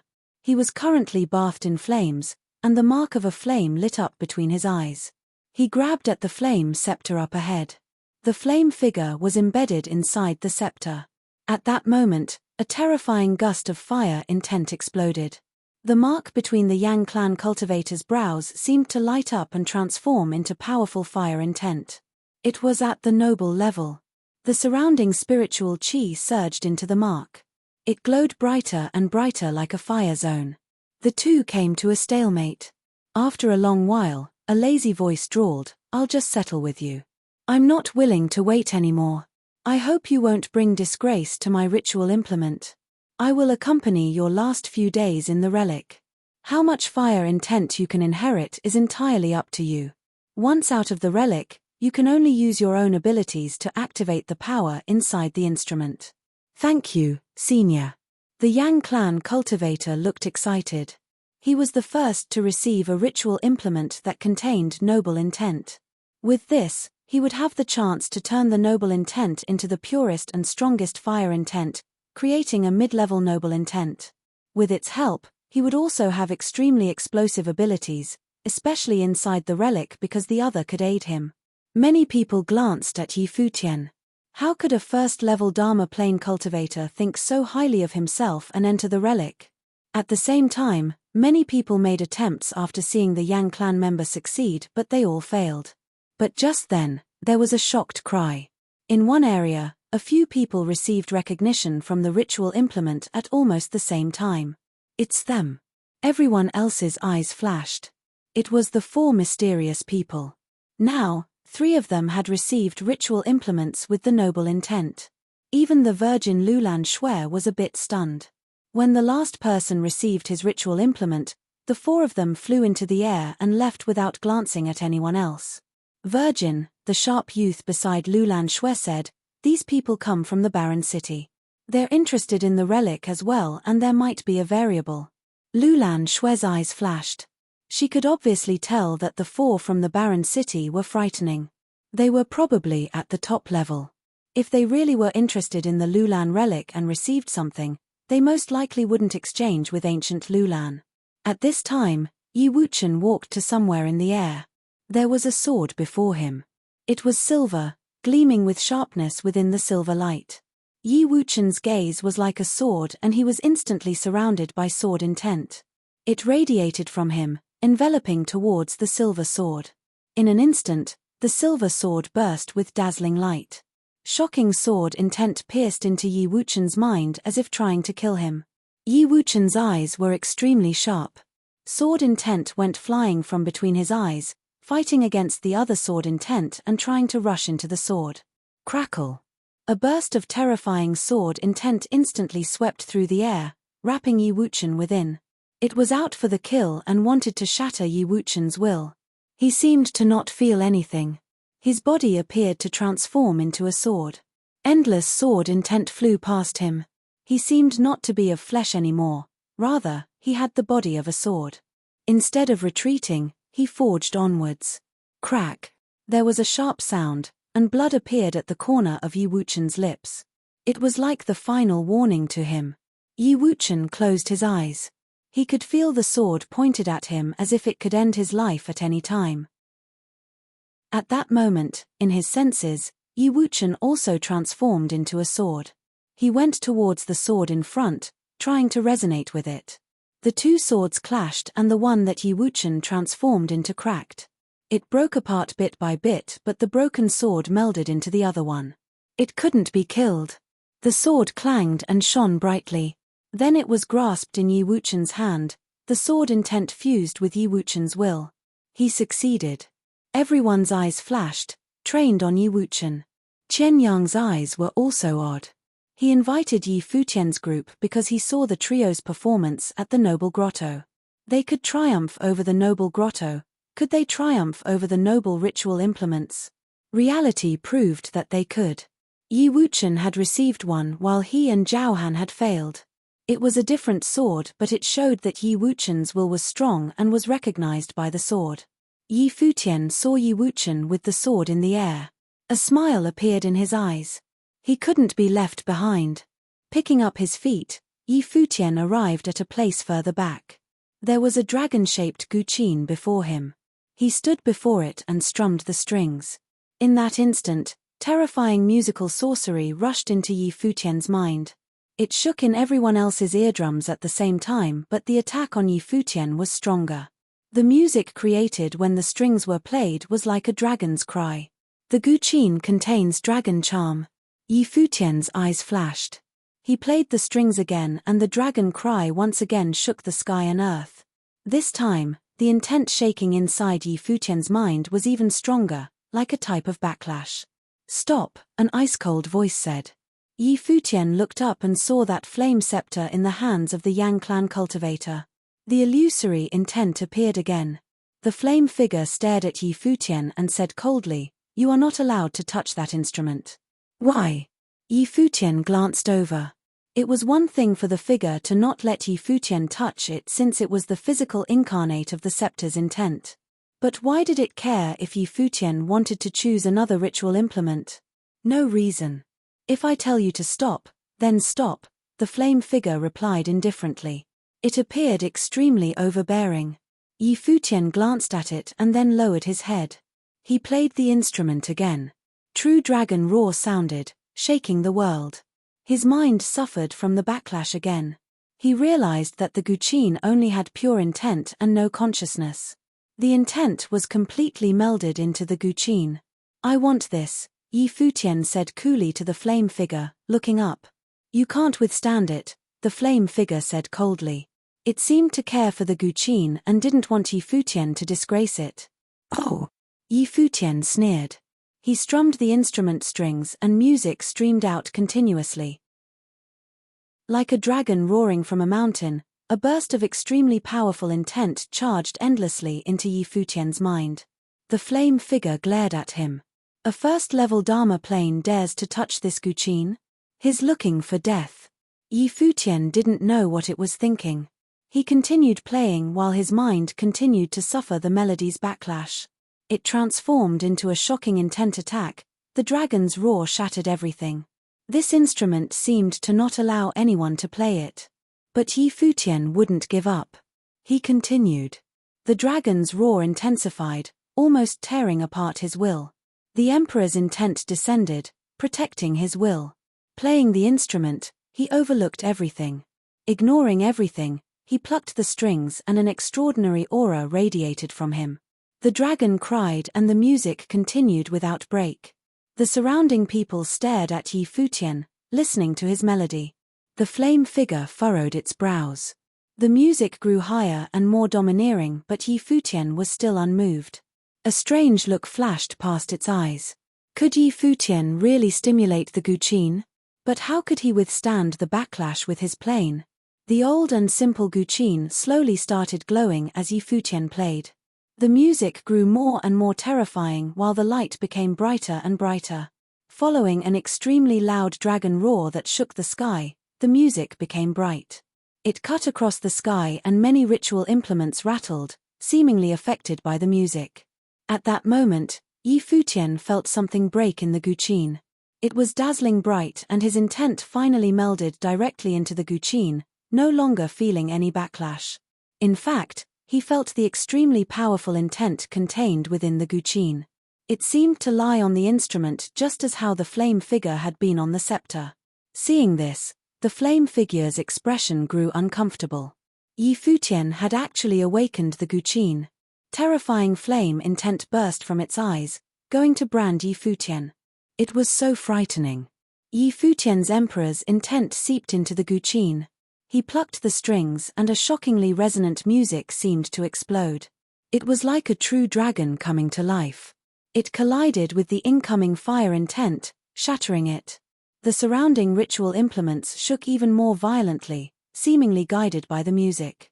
The flame figure's eyes were extremely cold. It attacked once again, but Yi Futian, immersed in the Guqin, didn't even look. He played the strings again and an even more powerful note tore through everything, wiping towards the flame figure's intent. Seeing this, everyone's eyes were on Yi Futian. He had received the ritual implement and it seemed to be really powerful. Yi Futian used its strength to fight directly against the flame scepter's intent. What they didn't understand was why this flame figure wanted to stop Yi Futian. What was the story behind this Guqin? Finally, the flame figure stopped. It looked at Yi Futian and said coldly, "You are able to receive this instrument by serendipity. If I see you disgrace this Guqin in the relic, I will kill you." Yi Futian glanced coldly at it. He tried to communicate with it but was rejected directly because of his low plane. Now that he'd received the Guqin, it was still being nosy. Chapter 173, Yi Futian continued to play. He could feel the remaining bit of will within the Guqin and wanted to awaken it. Yu Sheng threw a cold glance at the fiery figure before it disappeared. Then, he made his way toward a ritual implement. It was a giant axe. The golden axe was filled with a sharp intent and a thick feeling. The implement seemed like it would destroy just about anything. Previously, Shitong from the Qianmeng area wanted this giant axe but failed. Yu Sheng reached out, grabbing the handle of the axe. In an instant, a fearsome force of sharp intent rushed into his mind. He could faintly see the gleaming of the axe's blade as it cut down on his will. He growled. Yu Sheng released his will in a frenzy. However, all he got in return was a voice in his mind that told him, "You're too weak." His level of cultivation was the same as Yi Futian's, at the first-level Dharma plane. He was far from Shitong's level. In his mind, his will formed into what seemed like a demon god with a fierce aura. The demon god stood opposite of the will of the axe. Coldly, Yu Sheng asked, "Are you going to come with me?" Everyone around froze and stared at Yu Sheng. Was there something wrong with this guy? The ritual implements picked their owners and needed to go through the test of will. But here he was, asking the will directly, "Are you going to come with me?" Who did he think he was? Yu Sheng did not care about all that. Naturally, his will was nowhere near as strong as the will of the axe. Its will was at the noble level. How could he compare? But Yu Sheng didn't care. So what if its will was at the noble level? If this noble will wouldn't acknowledge him, then he would move on to the next implement. The words that the will of the flame scepter said to Yi Futian had ignited a flame of rage in Yu Sheng. How dare it look down on Yi Futian when he was willing to choose that instrument? The will of this ritual implement was the same. If this was how it would act, then Yu Sheng would simply ask if it would go with him. If the answer was no, then he would simply switch over to another instrument. He was not going to waste his time seeking acknowledgement from the other party. Yu Sheng was the one picking a ritual implement, not the other way around. The will of the giant axe felt the willpower of the apparition in Yu Sheng's mind. Then, the glow on the instrument slowly dimmed, lying peacefully in the palm of Yu Sheng's hand. Yu Sheng retracted his extended arm, taking the axe with him as he turned around. Spectators were completely dumbfounded by the scene that unfolded. Was that even possible? Shi Tong's expression did not look too good. He had his sights on the giant axe but was rejected by its will. Now, the will of the axe had no objections after one simple question from Yu Sheng. Shi Tong felt so humiliated. Zhao Han had a fairly similar expression on his face. He stepped out once more to walk toward the sharp golden sword. Clasping his hand around the hilt of the sword, he released a powerful force of will before asking fiercely, "Are you coming with me?" Everyone stopped what they were doing to watch Zhao Han. It seemed that even the sword faltered momentarily as the glow from the instrument froze. In the next moment, an even more terrifying force of will exploded along with a voice that spoke coldly. "Do you have a death wish?" Following this question, Zhao Han let out a petrifying scream. He was propelled backward. The pain on his face made it obvious that he was deeply injured by the sword intent. Yu Sheng threw a cold glance at Zhao Han while others gave the injured young man strange looks. Lin Yuyaro could not help but laugh. Even the black-winged eagle let out an odd laughter, slapping its wings. Did that idiot think he was Yu Sheng? Zhao Han recovered slowly. His expression was even sourer than before. How did Yu Sheng do it? Could it be that Yu Sheng had a more forceful aura? But his level was higher than Yu Sheng and his willpower was more powerful. Standing beside Zhao Han, Chen Yang was not smiling. He had invited Yi Futian's trio to join them into the relic because he could see just how tough their will was.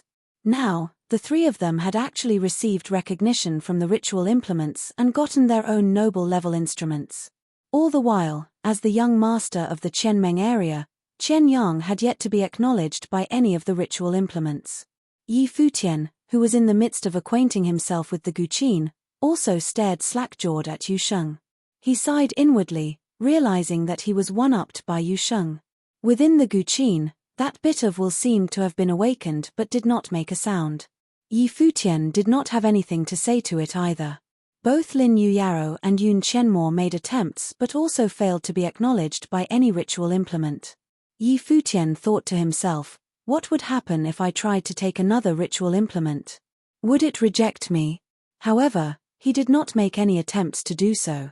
Otherwise, if he actually succeeded, he would be public enemy number one. These people could not even get one ritual implement. If he took two, did that mean that he could take even more? Yi Futian would probably be cornered by people asking him for implements.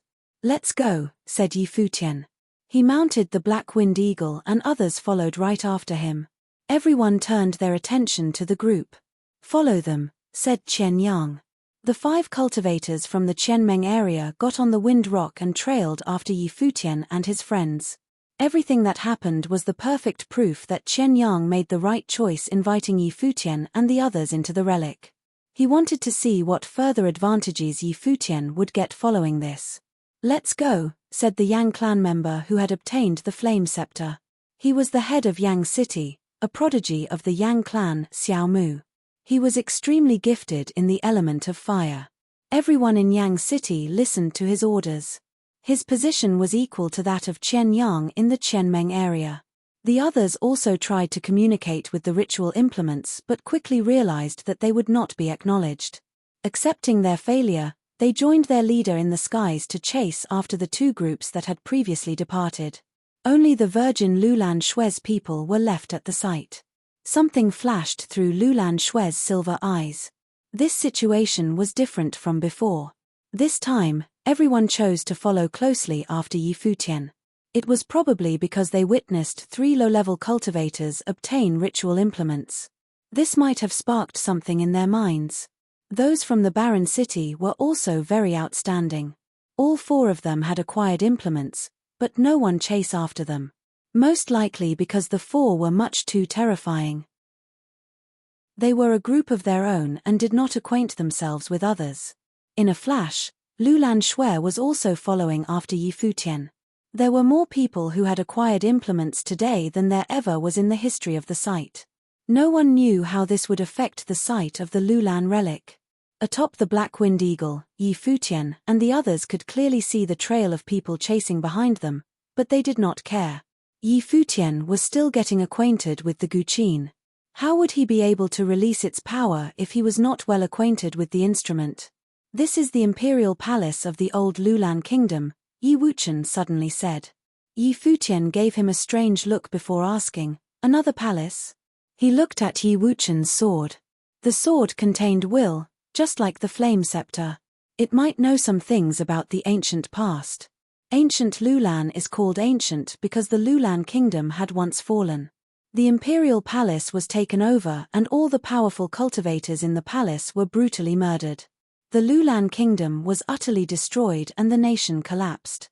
Later, a woman unlike any other arrived out of the blue with half a treasurable book in her possession. She revived the kingdom and was dubbed Celestial Empress. After that, the Lulan kingdom became ancient Lulan and only virgin saints were chosen. There are no princes or princesses. The virgin saints would be the ones inherited the place of the Celestial Empress, said Wuchen. Then why is the old imperial palace in the ancient barren world and what is that below? Futian looked down. There, armor-clad soldiers were everywhere. The old Lulan kingdom had 2 treasurable books. The emperor used one of the books to kill invaders and prepared to go down with his enemies. Knowing that the end was near, he used the power of the book to seal the imperial palace in a matrix, allowing the will within the matrix to be preserved forever. At the same time, he hid all the treasures of the royal Lulan family in the palace. He then created the soldiers' mound, allowing the soldiers who had passed to pick the successors of their will. The matrix sealed in the book was then sent into the ancient barren world and managed to slip through the cracks of the well-regulated world, allowing Lulan descendants to enter for trials, Wuchen explained. So that would mean that the Celestial Empress who revived the old Lulan kingdom got her hands on half of the book here. Futian thought back to the treasurable book that Lulan Shuai had mentioned before and could not help but to be filled with curiosity. Furthermore, the treasures of the old Lulan palace were all sealed in the relic. No wonder why the people of ancient Lulan all rushed to the relic. They had total control of the Lulan relic. Ask the will in the sword who my Guqin belonged to, Futian said to Wuchen. He wanted to know why the will of the flame scepter cared so much about it. Wuchen looked at him and replied, the prince of the old Lulan kingdom. Futian's eyes widened. His will traveled into the Guqin and asked, you're the prince? Yes, replied a voice that seemed very far away. Will you disappear after leaving this historical site? Asked Futian. There was a slight pause before the voice answered, yes. After I disappear, it is up to you to activate the willpower contained in this Guqin. That's such a shame, sighed Futian. I will do my best to aid you while we're still in the relic, said the prince. He thought Futian's comment meant it was a shame that he could not help with increasing his powers. Your Guqin is more well known than you, said Futian. What he meant was that it was a shame the prince could not watch his kingdom flourish. Since you're the prince, you must be very familiar with this place. Take me to find the treasures, said Futian. The black-winged eagle continued moving forward. Up ahead, a thundering noise came from below. Futian looked down to see a battle platform. Many soldiers stood in a straight line in front of war drums. They were suited in armors of flame. Heat radiated off their bodies, permeating the entirety of the ancient platform. In the center of the line of drums was a long, narrow table. On top of the table was a furnace and on top of the furnace floated a majestic-looking book of flames. Boom! A thundering noise spread through the air. The black-winged eagle screeched loudly as it began its descent after losing stability. Futian and the others felt vibrations in their minds. The sounds of the drums were too terrifying. They descended in front of the platform and looked straight ahead. Was the treasure really going to be placed out in the open like this? It wasn't hidden at all. Was this how the emperor of the old Lulan kingdom hid all his treasures? Let's go. Futian and his friends stepped forward. He had the Guqin in his hands, and was prepared to head over and grab the Book of Flames. Get out of here. You actually think you're worthy? A voice rang out coldly through the air. The people who followed Yi Futian saw what was going on below and descended immediately. Still in the air, it was the will of the flame scepter in Xiao Mu's hand that had spoken. The fiery apparition appeared once again and looked to the book. It was a treasure he could not even lay hands on while living. Now, it was simply placed out in the open. Go get it. It'll help you greatly in cultivation. I'll be at your aid, the apparition said to Xiao Mu. Chapter 174. Okay. Xiao Mu nodded and walked forward with the flame scepter in hand. He could obviously see that the Book of Flames was necessary for his cultivation of the flame. Even though the Virgin Lulan had said that non-ritual implement treasures must be exchanged with the ancient Lulan, they obviously had other ideas. They could at least cultivate a bit within the relic. Yi Futian's group glanced at the flame figure. How many times had it been now? Rather than acting, he watched Xiao Mu walk towards the battle podium. The armored soldiers started beating the battle drums again. In an instant, a terrifying aura burst forth. The drumbeats shook the air. Fire intent seemed to meld into the drum, charging towards Xiao Mu. Xiao Mu's intent fused into the scepter and he placed it before him. In a second, terrifying firelight wrapped around him. Shocking intent burst and clashed with the intent within the pounding drumbeats. Xiao Mu charged forward, wanting to take the Book of Flames. No one behind him dared to move recklessly. They could feel the mightiness of the battle drum. It was frightening. When Xiao Mu took a step, the drum started shaking again. This time was even more frightening than the first time. Xiao Mu furrowed his brows. The noble level fate burst from his body and activated the power of the scepter. At that moment, he was like someone from the noble plane. He was bathed in fire and seemed indomitable. As a leading figure from the Yang city, Xiao Mu had come to the relic after receiving the noble intent. He had terrifying abilities, otherwise, he couldn't receive the ritual implement's recognition. Wild waves of fire tossed on the battle platform. Xiao Mu almost drowned in them, but he used the scepter's power to walk forward steadily. This was a battle of will. He used his noble intent to urge the noble scepter. The intent that burst forth was definitely close to that of the noble plane. There was no reason he couldn't receive the Book of Flames. As he walked forward, the drumbeats pounded the sky. The people behind him couldn't stop retreating. Their intent kept shaking, especially those who didn't have the noble fate. They just felt that they couldn't withstand this power. They probably wouldn't be able to receive anything in this relic. Without a noble fate, they would need a ritual implement to make up for it, but most people didn't have either. Bathed in endless fire, Xiao Mu walked forward like a noble. The soldiers beat the drums again. The drumbeats connected, seeming to resonate with the entire world. The skies and earth became one and transformed into undefeatable power that swept towards Xiao Mu. Xiao Mu paused. The terrifying heat wave blew onto him and the hand holding the scepter trembled. He was close to the Book of Flames, he could get it after 7 steps. However, he had a feeling that he probably wouldn't have the chance to take these 7 steps. He forced his feet forward. With a boom, the drumbeat started up again. In an instant, gales of fire swept through.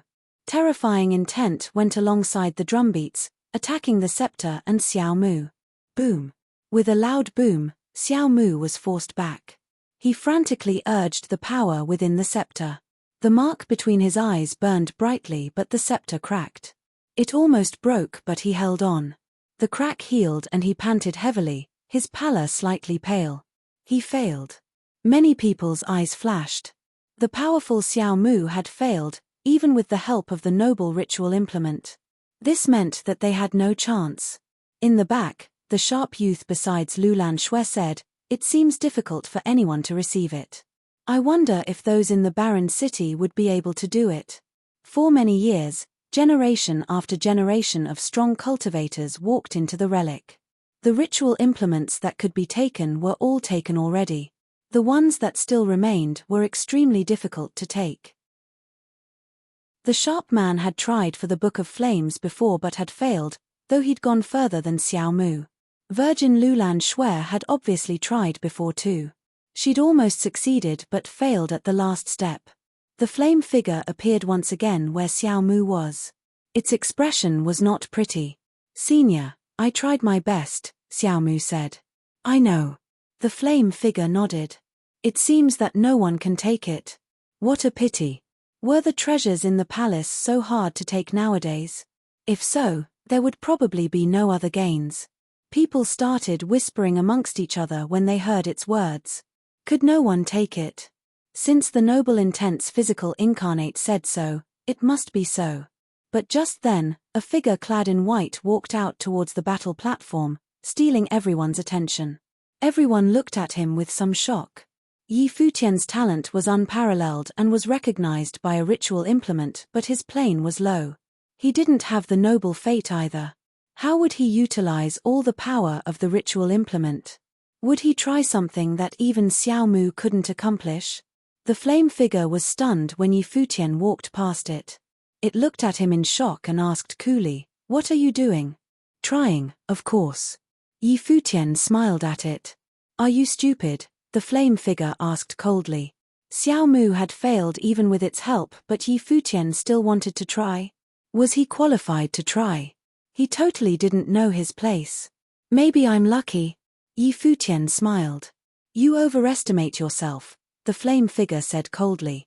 Yi Futian didn't reply and continued forward. Drumbeats sounded continuously, shaking in his ears. He could faintly feel the heat. Placing the guqin before him, Yi Futian carried it with one hand and plucked the strings with the other. Music streamed out. The scene was like a battlefield, so the decree of the general was obviously the most suitable song. In an instant, everyone was pulled into the artistic conception as if they were truly in a battlefield. Yi Futian really didn't have a completed noble fate, but he had the emperor's intent. Fusing it into the guqin could influence the ancient Lulan prince's intent to the max and activate the guqin's power. The music streamed out. A powerful feeling seeped from it, and there seemed to be a stampede of horses on the battlefield. On the other side, the drumbeats pounded. They transformed into a terrifying presence as well. The two auras collided and extinguished together. Yi Futian walked steadily. He had a peculiar pattern and advanced with the music's rhythm. The music continued strengthening. Each time it strengthened, he took a step. Activating the noble intent and ritual implement with the emperor's intent caused the decree of the general to be much more powerful than he'd ever imagined. The drumbeats and music continued to overlap. The two forces were all terrifying. They went from weak to strong and became scarier and scarier until everyone present felt that they were on a battlefield, watching two armies clash. They seemed to have underestimated Yi Futian again. With this grandeur, he could most likely catch up to Xiao Mu's progress. But they couldn't figure out how Yi Futian accomplished this with his abilities. How could he activate the ritual implement to this degree? At this time, Yi Futian's surroundings were all filled with flames. The terrifying flames seemed to bury his body, but a music storm wrapped around him. It destroyed everything as if it was made of intent. The flames couldn't break through. He continued advancing, nearing where Xiao Mu had been. This made Xiao Mu uncomfortable. The flame figure stared deeply at Yi Futian. It looked down on Yi Futian because the youth's plane was too low and didn't have the noble fate. With this ability, he couldn't do anything in the relic. However, Yi Futian first received a ritual implement and then made the same progress as Xiao Mu. This shocked the flame figure. Had it judged incorrectly? He can't go further. It didn't believe that it could be wrong. It watched as the drumbeats grew stronger and the mightiness multiplied. It tore through everything, and that music storm was no match. Yi Futian's fingers seemed to transform into shadows. He strummed the strings violently and a music storm swept out. He sent out the decree of the general. Rather than continuing to defend, he started an offensive attack. "You're looking to die," the flame figure said coldly at this. If he continued forward steadily, he might get closer to the Book of Flames, but right now, he was going to die. But Yi Futian obviously wouldn't search for death. He took many steps and the music swept up with the far-reaching intent. It clashed with the drumbeats. The space was in chaos. The abominable intent seemed to want to tear everything apart. The decree of the general had arrived. At this moment, beams of Emperor's intent music seemed to bypass the attack and snake into the drums. With another boom, the drums shook the sky and destroyed everything. The music storm before Futian had already disappeared. He'd used up everything in that attack. "This is suicide," the flame figure uttered. In its eyes, Futian was already dead. The others saw this as well. That intent attack really could kill Futian. But at that moment, Futian raised his hand to play the guqin. The drumbeats resonated with the music. Gusts of destructive wind burst from the battle drums, destroying everything. The next moment, under everyone's shocked scrutiny, the armored soldiers crumbled to dust. This. Everyone's pupils contracted at this. What was this? How did Futian do this? The flame figure trained its eyes on him too. Futian had really succeeded and killed the soldiers. The Book of Flames hovered there without any other obstacles. Xiaomu flashed and charged forward, ready to steal it. Futian glanced back and played his guqin again. The music once again resonated with the drumbeats and produced a tumultuous intent. Xiaomu's expression changed drastically. When it swept over with the terrifying intent, he grunted and paled. He stopped and blood spewed from his mouth. The flame figure appeared beside the scepter, its eyes unsettled. Clearly, it had misjudged. Futian was stronger than Xiaomu. The resonance between the musical sorcery and drums was very powerful. "You've received my recognition. Come take the scepter," the flame figure said, ready to abandon Xiaomu. Chapter 175, Xiaomu paled at the fiery figure's words. To be acknowledged by a noble-level ritual implement was supposed to be something he could be proud of, but now, the implement was actually abandoning him. It was not difficult to take a guess as to how Xiaomu felt. Everyone standing behind him was also surprised. Futian's gifts actually received recognition from a noble implement. As long as he agreed, Futian would be in control of two noble implements. It was undoubtedly going to elevate his abilities. Although the apparition of the flame will was not too nice to Futian before, he was still a noble-level existence. There was no reason for Futian to reject now that he was willing to help him. This was an opportunity extremely hard to come by. The apparition stared at Futian. He knew that he had not been the friendliest being to Futian, but he was a noble plane cultivator after all. He was now willing to help Futian and bless him with a noble implement. Why would Futian reject? This was not what Yusheng thought though. This flame scepter had previously insulted Futian. How could he sound so righteous while practically begging Futian to take him in? To be honest, after he rejected Futian the first time, Yusheng was already pissed off. It was a miracle that he was able to keep his temper under control until now. "You actually think you're worthy?" asked Yusheng in a cold demeanor. He was throwing the words "the will" in the scepter used with Futian right back at him. The fiery figure frowned at Yusheng. "What did you say?" he asked, his tone just as cold. "You said yourself that you would rather be with someone at the top-level Dharma plane than someone at the first-level Dharma plane. Now, you actually have the audacity to ask for a change in owners. What would he need you for?" said Yusheng. He stepped closer and continued, "Where did you get the confidence to be sound so righteous while asking to be taken in? You think someone like you is worthy of being used by him? How preposterous," scolded the figure. He was formed by noble will. How dare a junior in the mere first-level Dharma plane speak to him in such an insulting manner? "Yusheng, you're at fault here." Futian spoke up suddenly. Both Yusheng and the apparition looked to Futian. Everyone else followed suit. His eyes were glued on the fiery figure with a smile on his face. Yusheng was hot-tempered, but Futian knew what to do in his own advantage. The fiery apparition of will looked satisfied at Futian's words. "Don't worry. If you're already this capable, you'll only get stronger with my help." Futian looked at him with a smile. "Pardon. Art thou worthy?" The figure shot Futian a glare. Everyone else also looked over at him, some not understand the meaning behind his words. Are you playing me? The fiery will asked coldly. Yi Futian did not look at him.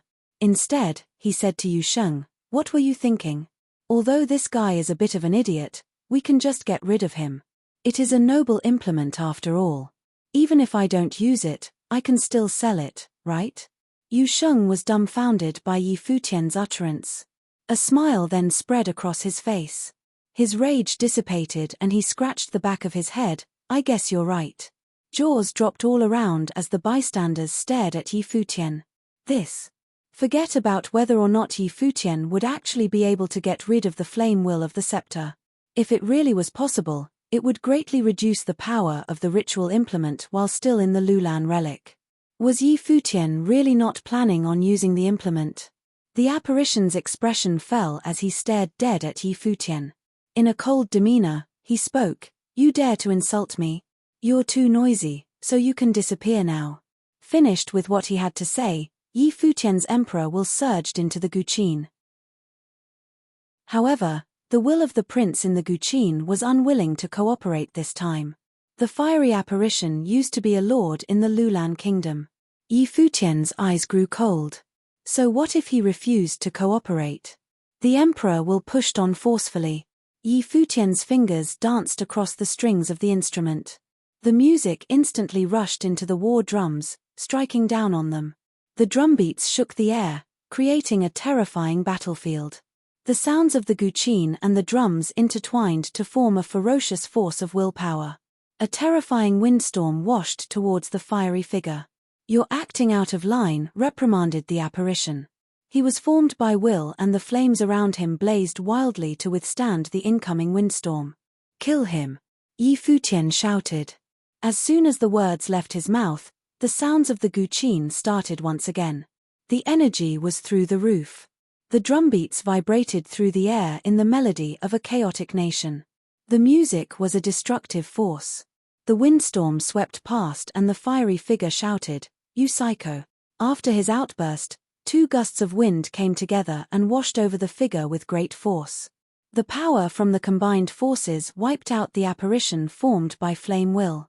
The spectators shook in fear as their eyes remained on the young man clad in white. This was crazy.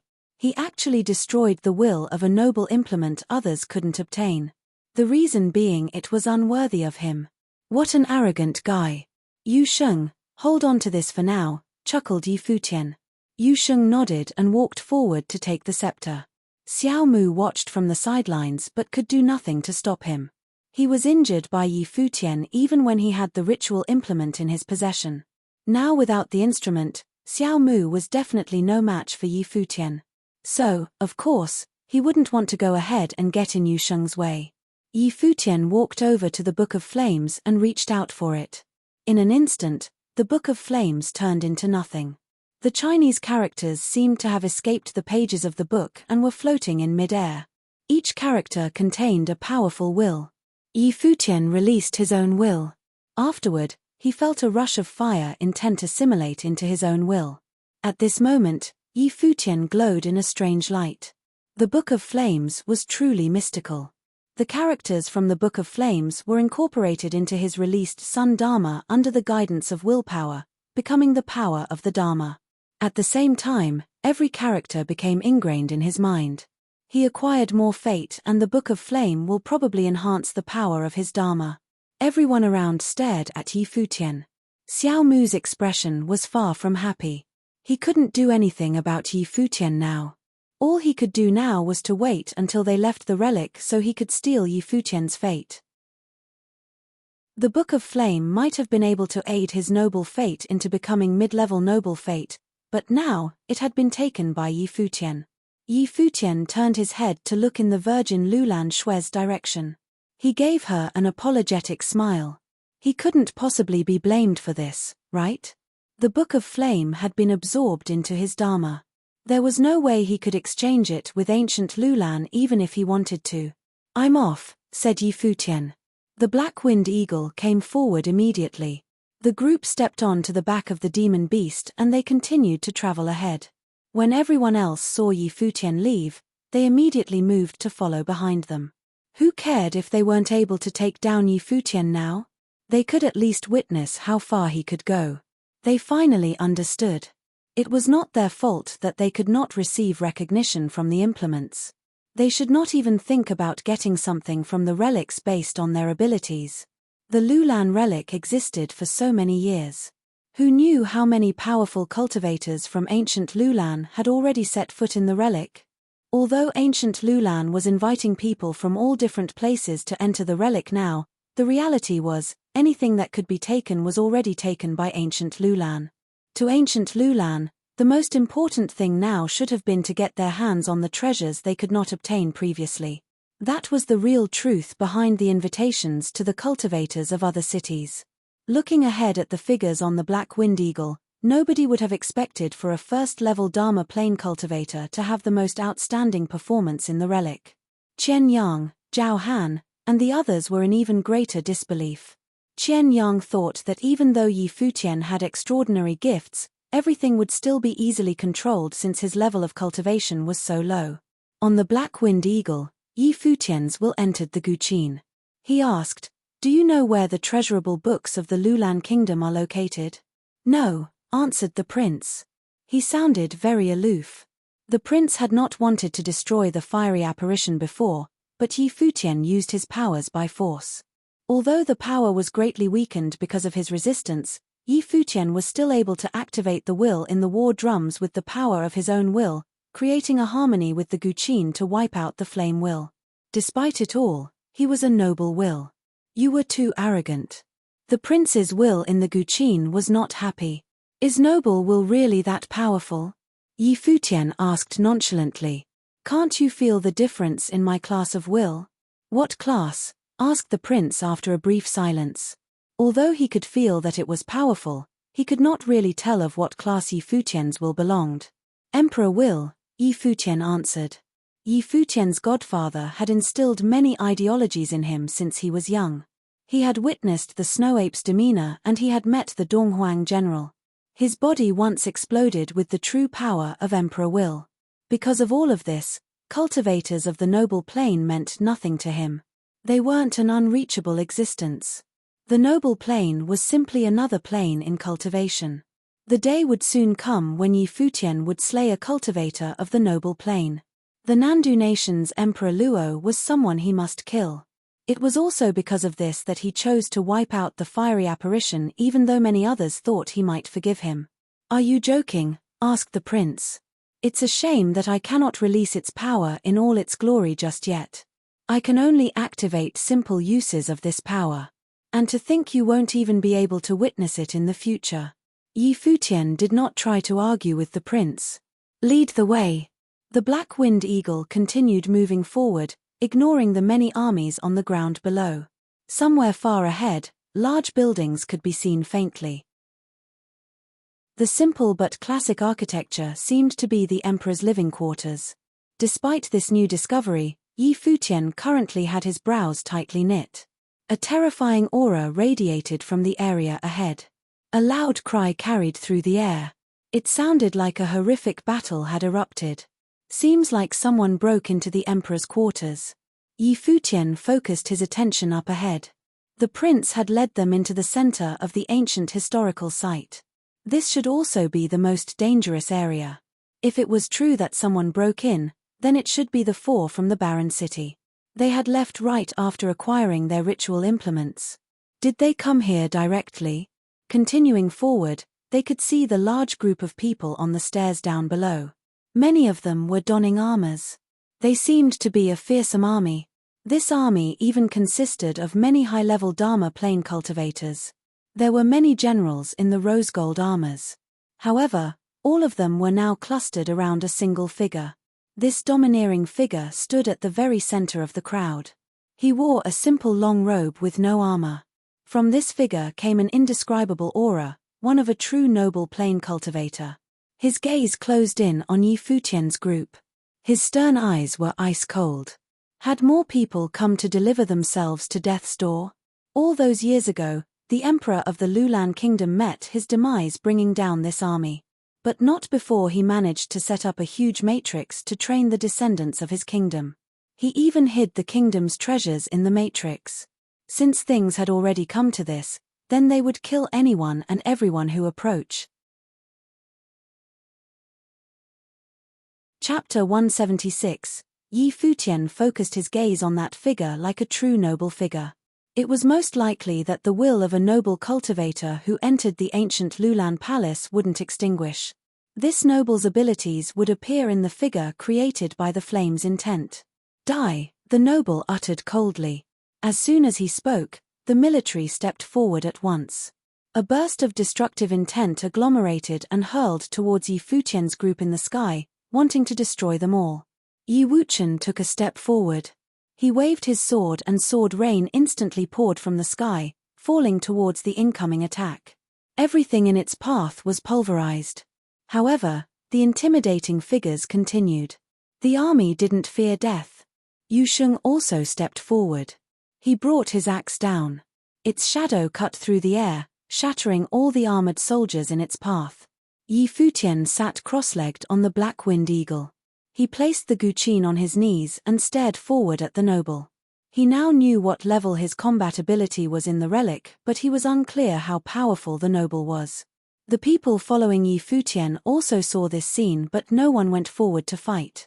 Yi Futian's trio had all received ritual implements of the noble level.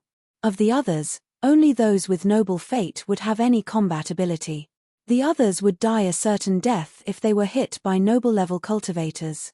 This wasn't a true noble, but it was created by noble intent. The Virgin Lulan Shui's group stood in the back and watched quietly. Yi Futian was going straight to the relic's core where the emperor had once been. Other than Yi Futian, there was also chaos up ahead. Lulan Shui knew that a battle must have erupted. The strong cultivators of the barren city must have arrived and fought into it. It was highly possible that the geniuses from the barren city were at the peak of the eastern barren territory. They used the Lulan relic as a trial ground and were terrifyingly strong. Seeing that the army continued to be destroyed, the noble stepped forward. A terrifying aura instantly spread from him. His body seemed to transform into an illusory shadow. He walked in the air, directly going towards Yi Futian's group. His intent was horribly strong. He was the physical incarnate of a complete noble intent. Yi Wuchen's figure flashed. He walked forward and an indestructible intent radiated from him. It was about to upend every existence. The surrounding air shook horrifyingly. Yu Sheng also walked up and brought his axe down. They could all feel how powerful the other party was. The noble's figure walked towards the combat range of Yi Wuchen and Yu Sheng. Extremely wild intent burst from his body. At that moment, it was as if a huge hand came slapping down for the kill. It swept past and the sword intent extinguished under the palm. The light of Yu Sheng's axe went out as well. After all, Yi Wuchen and Yu Sheng were in a lower plane and didn't even have noble fate. They couldn't activate true noble-level intent attack from the ritual implement. Music sounded. Yi Futian sat on the black-winged eagle and played his guqin. In an instant, strings of music intent rushed into the noble's body. Musical sorcery was best at attacks to the spiritual intent. It would definitely have a countering effect. However, the figure's body was like an illusory light. Terrifying earthy light wrapped around it while extreme pressure enveloped the black-winged eagle and the people. In an instant, the black-winged eagle couldn't withstand the power and dropped down. Yi Futian's eyes flashed. Even just the intent of a noble cultivator was frightening. He continued to play the guqin, urging it on with the emperor's intent. The melody, a chaotic nation, ripped through everything with the resounding notes. It tore apart the palm coming down on him. The noble huffed. He transformed into an after-image and was fast to the extreme. Endless palms overlapped towards Yi Futian, Yi Wuchen, and Yu Sheng. He stood with his hands behind his back, displaying his noble aura. A sword storm swept up around Yi Wuchen, and Yu Sheng's axe continued hacking downward. However, they could barely manage to stop the opponent's attacks. Yi Futian lowered his head and continued to play. The music continued rising stronger and stronger. It continuously ripped apart the palm. Around him, a shocking music storm appeared, destroying all intent. The noble overlooked everything. He walked straight towards the music storm. Did a first-level Dharma plane cultivator want to fight against him with a noble-level ritual implement? He was only an intent rather than a true noble, but he was more than enough to squash Yi Futian. The noble stepped directly into Yi Futian's sword storm. In an instant, Yi Futian felt the horrible intent press down on him. He couldn't counter the mightiness at all. Though he could use the emperor's intent to urge the ritual implement, it was still far from true noble intent. At that moment, he activated the imperial tactics. An unusual glow seemed to appear around him, as insufferable as an emperor. Even stronger imperial intent rushed into the Guqin. At that moment, the prince seemed to be stunned. The intense power was pushed to the max, playing the Guqin with the emperor's intent. Once again, the rising music caused the storm around Yi Futian to glow brilliantly and hit the noble. The noble seemed to feel threatened. He dared to kill Yi Futian directly because he had felt that Yi Futian couldn't defeat him with the musical sorcery. But at that moment, the music storm had become so terrifying. His body shook and became more illusory. However, he still didn't retreat. At this point, there was no way back. As a noble, he was still proud even though only his intent remained. Boom! Even stronger intent charged at Yi Futian to crush him. The black-winged eagle and the others had fallen down long ago. Only Yi Futian remained, fighting him in the air. Yi Futian used the emperor's intent to protect himself while his fingers didn't pause at all. A more terrifying gust of music burst forth, going directly through the other's body. The noble looked down with an ugly expression, but his feet didn't falter. He continued pressing towards Yi Futian. Die! Yi Futian uttered coldly. His song was still rising. He finally understood the terrifying pressure that his grandmaster had withstood when playing the chaotic nation. Fighting with this, he was destined to die. The music storm destroyed everything. It pierced through the noble figure, tearing it apart bit by bit. The illusory figure was unwilling but finally transformed into nothing. When the wild current dissipated, the people behind looked forward in shock. Yi Futian had actually killed that noble. Noble intent couldn't be compared to a true noble, but this was still shocking. Lulan Shui was surprised. Yi Futian's accomplishments were beyond her expectations. The army below was still charging forward, but they weren't a threat anymore. Yi Wuchen and Yu Sheng worked together and killed them one by one. Let's go, Yi Futian said. The emperor's pavilion was up ahead and seemed to be in unrest. The prides from the barren city had entered it and he wanted to see what it was like. The black-winged eagle landed by Yi Futian's feet and flew forward. The group moved on while the others followed close behind. They're so annoying, Yu Sheng said coldly. They followed without fighting at all.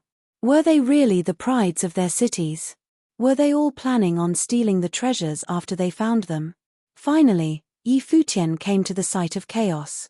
Screams shook the sky from all directions. Be careful, Yi Futian said. The black-winged eagle slowed down. They were at some steps now. The majestic emperor's pavilion was right in front, but there was unrest left and right. At that time, a horrible aura came from behind. Yi Futian looked back and saw countless terrifying armies rush in from all direction. They seemed to know they'd broken in and were encircling them. The people behind Yi Futian were aghast. These armies all had generals in the noble plane and they couldn't fight at all. With a flash, they moved aside, escaping quickly.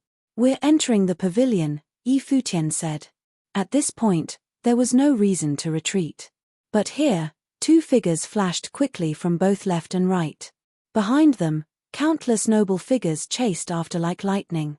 These four were the strong cultivators from the barren city. They'd arrived here first and had been surrounded. He's leading them here. Yi Wuchen frowned, his eyes sharp. The four cultivators saw Yi Futian's group arrive and came running here. The nobles and armies from either side, as well as the people behind them, vaguely surrounded them. Go forward, Yi Futian said instantly. The black-winged eagle shot forward like a streak of lightning. Wild wind swept left and right. The four figures came to Yi Futian's side, sandwiching his group.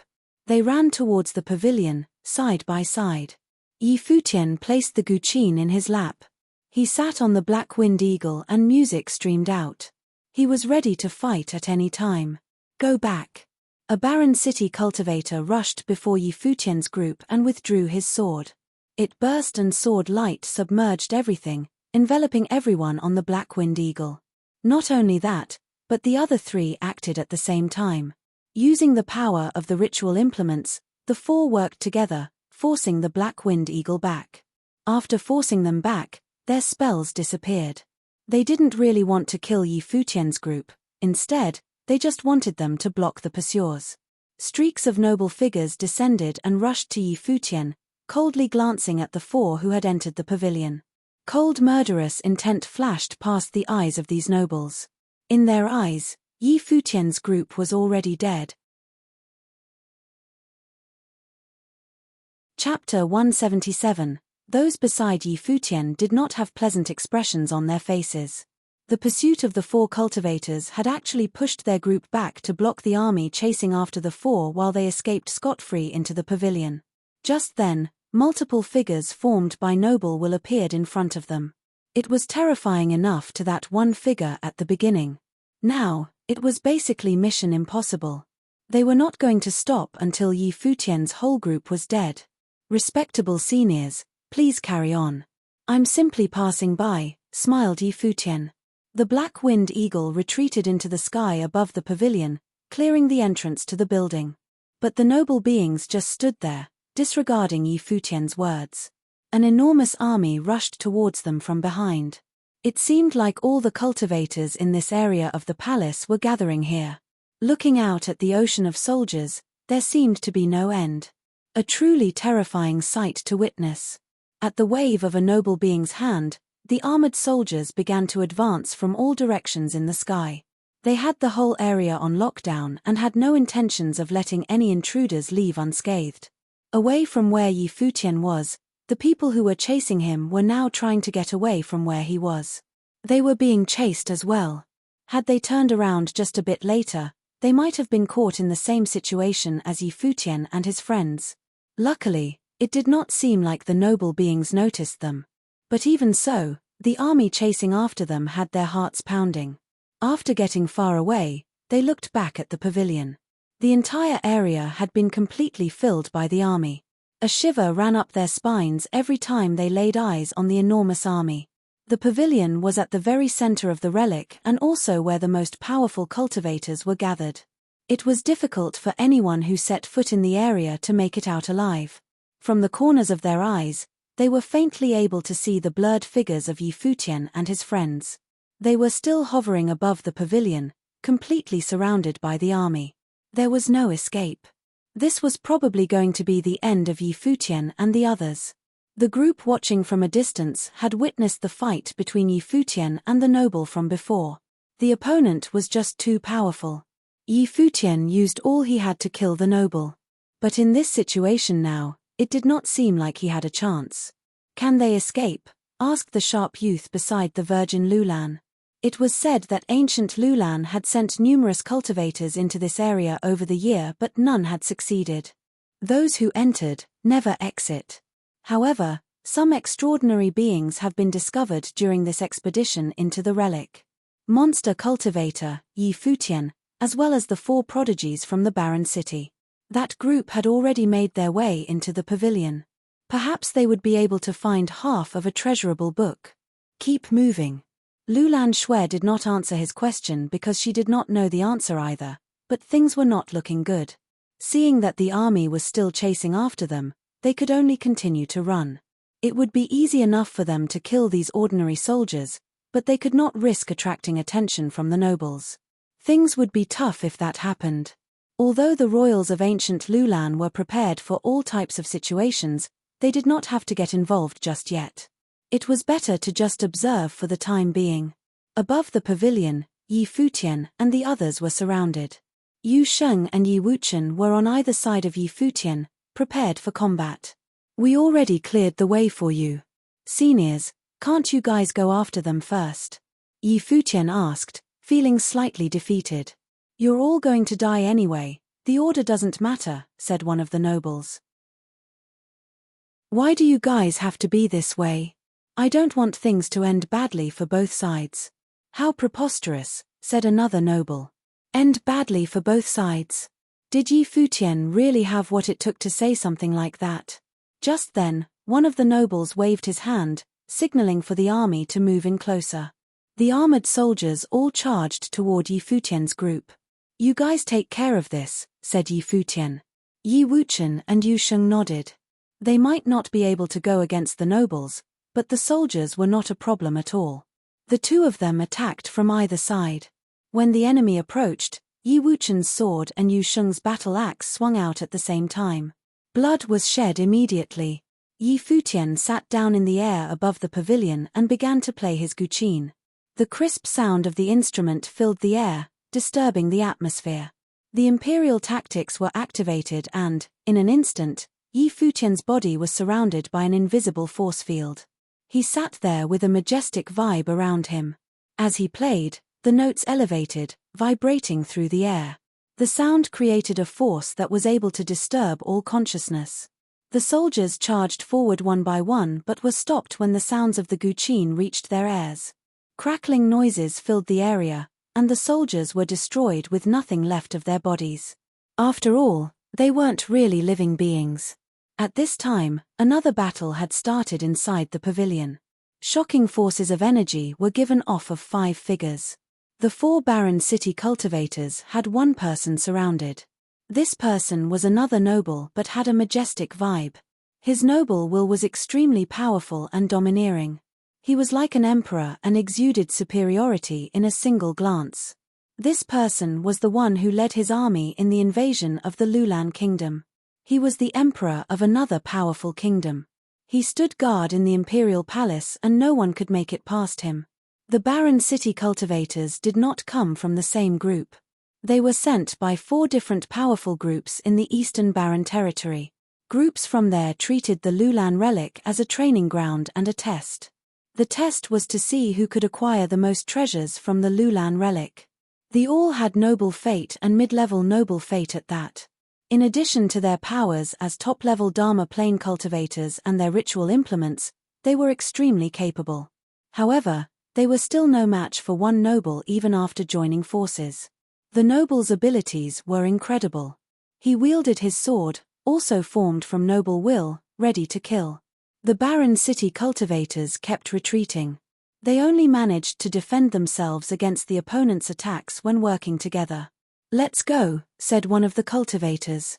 It seemed that it would be impossible to get any treasures from this building. Under the watch of such a fearsome being as well as the ones outside, they were overpowered and had no chance of finding anything remotely valuable. The 4 fought back as they retreat. Even though the noble was very powerful, there was no way he could kill all 4 of them. The group of cultivators continued to escape from one side. Finally, the 4 ritual implements released a significant force at the same time, giving them a chance to turn and make a quick escape. The soldiers outside could not even stop them. The noble wanted to chase after them, but even if he managed to catch up, he wouldn't be able to stop all 4 of them. He turned his attention to what was going on outside of the pavilion. A terrifying musical storm had erupted. He could faintly see a gleam of light glowing in the distance. He thought to himself, had the younger generation of the Lulan kingdom already gotten so powerful? The noble headed outside. Yi Futian activated his ritual implement using the imperial tactics. The air exploded as he played his piece, a chaotic nation. Even the nobles stepping toward Yi Futian could feel the fearsome power of his music. The sound from his guqin could be threatening to them. It was then that the noble arrived, wielding his sword. Yi Wuchen noticed him approach from behind and formed a sword filled with intent to shot towards the noble. The noble huffed. Did he want a competition of sword intent? The emperor's sword swung out and the area immediately filled with sword intent. The gleam of a blade shot through the air toward Yi Wuchen. Yi Wuchen gathered all his power and released it at the incoming sword. His attack was destroyed.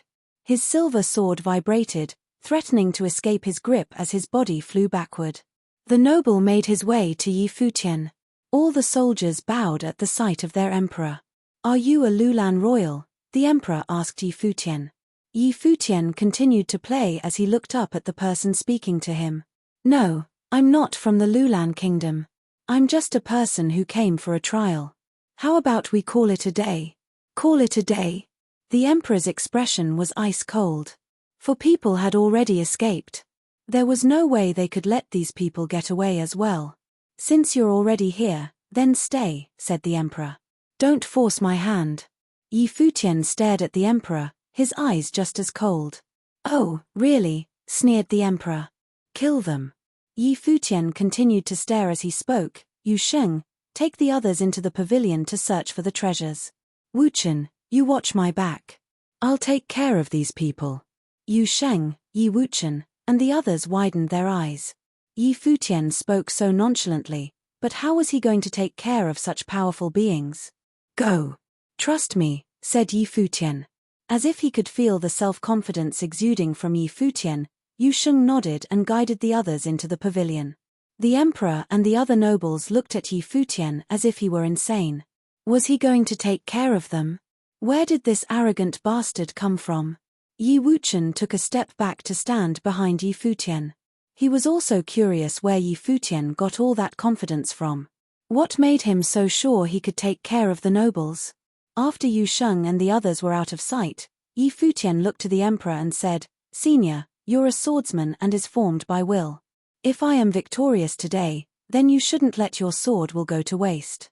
My friend is an extremely talented swordsman and definitely will not disgrace you. Will you consider allowing him to be the successor of your will? The emperor had on a look of disbelief. Not only was Yi Futian super confident, but he also wanted his will. Preposterous indeed. Yi Wuchen had a similar look on his face. So, this was why Yi Futian wanted him to say? He was being too gutsy. If it was really able to obtain the will of a single noble, he might be able to get noble-level will. The emperor took one look at Yi Futian but did not give him an answer. At the wave of his hand, the nobles made their way toward Yi Futian. A terrifying force of will was released into the area, ready for destruction. Please reconsider what I said, senior. Isn't having a successor to your sword techniques a form of living on, said Yi Futian. He then lowered his head, activating the imperial tactics from within. His blood flowed wildly through his veins, and the emperor's mark appeared within. Right now, Yi Futian's body was ignited. All the spiritual qi around rushed into his body. The glow around him grew brighter and brighter. The spiritual qi mixed with noble fate. It was unbelievable. At this moment, Yi Futian, who sat cross-legged, looked like a majestic emperor. Chapter 178. During the Donghai city battle, the mysterious emperor's intent appeared within Yi Futian. It helped him kill someone of the Arcana plane, but this power didn't belong to him. However, that emperor's intent gave him the imperial tactics. After that, he was able to use the imperial tactics to activate the emperor's intent hidden within him. Yi Futian knew that the imperial tactics could raise his fighting to another level, but he never fully used it before or pushed the imperial tactics to the extreme. Today though, faced with the bombardment of all the noble intents, he knew that he couldn't succeed even with the emperor's intent. Thus, he broke out all the power within him. He urged the imperial tactics to the limit without holding back at all. The familiar feeling from the Donghai city was back. Last time, the mysterious intent was controlling and guiding him. This time, it was completely his power, though it was far less powerful than at the Donghai city. If the opponent was a true noble figure, Yi Futian would die without a doubt. He would die even if the opponent was in the Arcana plane, let alone the noble plane. Intent power could greatly magnify a cultivator's combat ability, but he still couldn't overlook the difference in plane. It was different in the Lulan relic though. The opponent wasn't a true noble and was just the physical incarnate of the intent. In the lower ancient barren world, even the strongest intent was restricted to the Dharma plane. Since the opponent's body was formed by intent, Yi Futian only had to repress it from that aspect to defeat it. That was why Yi Futian was so confident. He didn't perceive a true noble intent yet, but by fully activating the emperor's intent, fusing it into his guqin to attack, he believed he could surpass the opponent with his strong intent. The emperor's mark burst inside him. Yi Futian's body seemed to morph. Behind him, Yi Wuchen watched his changes in shock. He could sense that perhaps this was the true undisguised Yi Futian. He was like a natural-born emperor. The nobles before him were stunned as well. They stared hard at Yi Futian's body. What level of intent was this? At this moment, a handsome figure stood before them. He was too beautiful. Even as nobles, they wanted to worship him. He was high and mighty and should be loved by all. This kind of temperament and intent was not learned, it was something he was born with. It seems that you really aren't from Lulan, the emperor sighed as he studied Yi Futian. Ancient Lulan wouldn't have someone like him. Senior, are you planning on giving up now? Yi Futian asked, studying the other. The emperor gazed at him and then into the distance. His eyes seemed tired. He was obviously discontent to exist in this relic for so many years as intent, turned into a chess piece for testing the descendants of ancient Lulan for his opponent. Thus, he would kill anyone who stepped foot in here. If he had to be a chess piece, he would kill all Lulan descendants.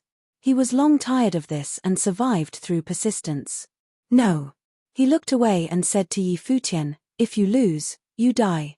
If you win, you can have anything you want. All right. Yi Futian lowered his head and didn't say anything else. His music continued to rise. In a moment, a burst of violent intent accompanied the music and swept out. The armored soldiers in its path were all pulverized. The emperor waved his hand. Various noble shadows charged forward with extremely terrifying noble intent, pressing towards Yi Futian. But Yi Futian, playing his instrument, was still calm as ever. There was a tinge of heroic tragedy in the music, just like Grandmaster before the Nandu clan before. However, this tragic feeling was for the opponent rather than himself. He would fully restrict the nobles existing as intent. They weren't even as threatening as the prides of the barren city. After all, they were at the pinnacle of the Dharma plane and possessed noble intent, rather than being created by pure intent. Just as Yi Futian had predicted, the music seemed to be branded by the emperor's mark. It passed through the nobles' bodies, instantly marking them with destruction. The charging nobles looked down dazedly at their bodies. Boom, boom. Various holes appeared in their bodies. There wasn't any blood, but they could feel death approaching. Of course, they'd already died once, but this time, they might disappear completely. The emperor watched all this quietly. His expression was extremely calm. Was the heroically tragic music played for them? He walked forward, standing before the nobles. He surrounded himself and whistling swords appeared. They seemed real. As he walked, the tens of thousands of swords followed. At that moment, he was like a noble of swords. The countless swords flew to Yi Futian at once. In a straight line, they destroyed everything in their way. Yi Futian continued playing his instrument quietly. The music was like heavenly cranes crying. The music storm swept out, the swords in its path were obliterated and turned to dust. At the same time, rays of music ignored everything and bombarded the emperor. The most terrifying thing about musical sorcery was that it was difficult to defend against. The dazzling emperor's marks seemed to burn on his body. Like golden flames, they were beautiful. Intent restraint, he muttered. He didn't expect that someone in the relic could restrain his intent, but anything was possible. Someone in the first-level Dharma plane could restrict his intent. As the physical form of intent, he was suffering from intent restraint. How could he continue fighting? He wasn't even as strong as a slightly more powerful Dharma plane cultivator. The solemn music continued. The storm blew past, submerging everything. The various nobles all burned from the emperor's intent. After that, their bodies grew illusory until they finally turned to dust and disappeared. It was as if they'd never existed before. Yi Futian didn't continue. His music slowed and he looked up. His clear eyes gazed at the figure in the sky. Is his talent really as powerful as you say? The emperor asked. His tone was calm, no sign that they had been intent on killing each other earlier. He received recognition by a noble ritual implement while in the fourth-level Dharma plane, Yi Futian said. He would definitely not stop at the noble plane in the future. Well, you're confident, the emperor said. He was a powerful noble and knew how difficult it was to advance further. Then Senior, do you believe me? Yi Futian asked. The figure in the air fell silent. He looked at Yi Futian, understanding what he meant. Looking to Yi Wuchen, he said, do not fight back. Yi Wuchen looked at the figure in the air and nodded. After that, the figure slowly turned transparent as if transforming into a boundless yet illusory sword shadow. It shot toward Yi Wuchen and dug into the spot between his brows. At that moment, Yi Wuchen closed his eyes tightly.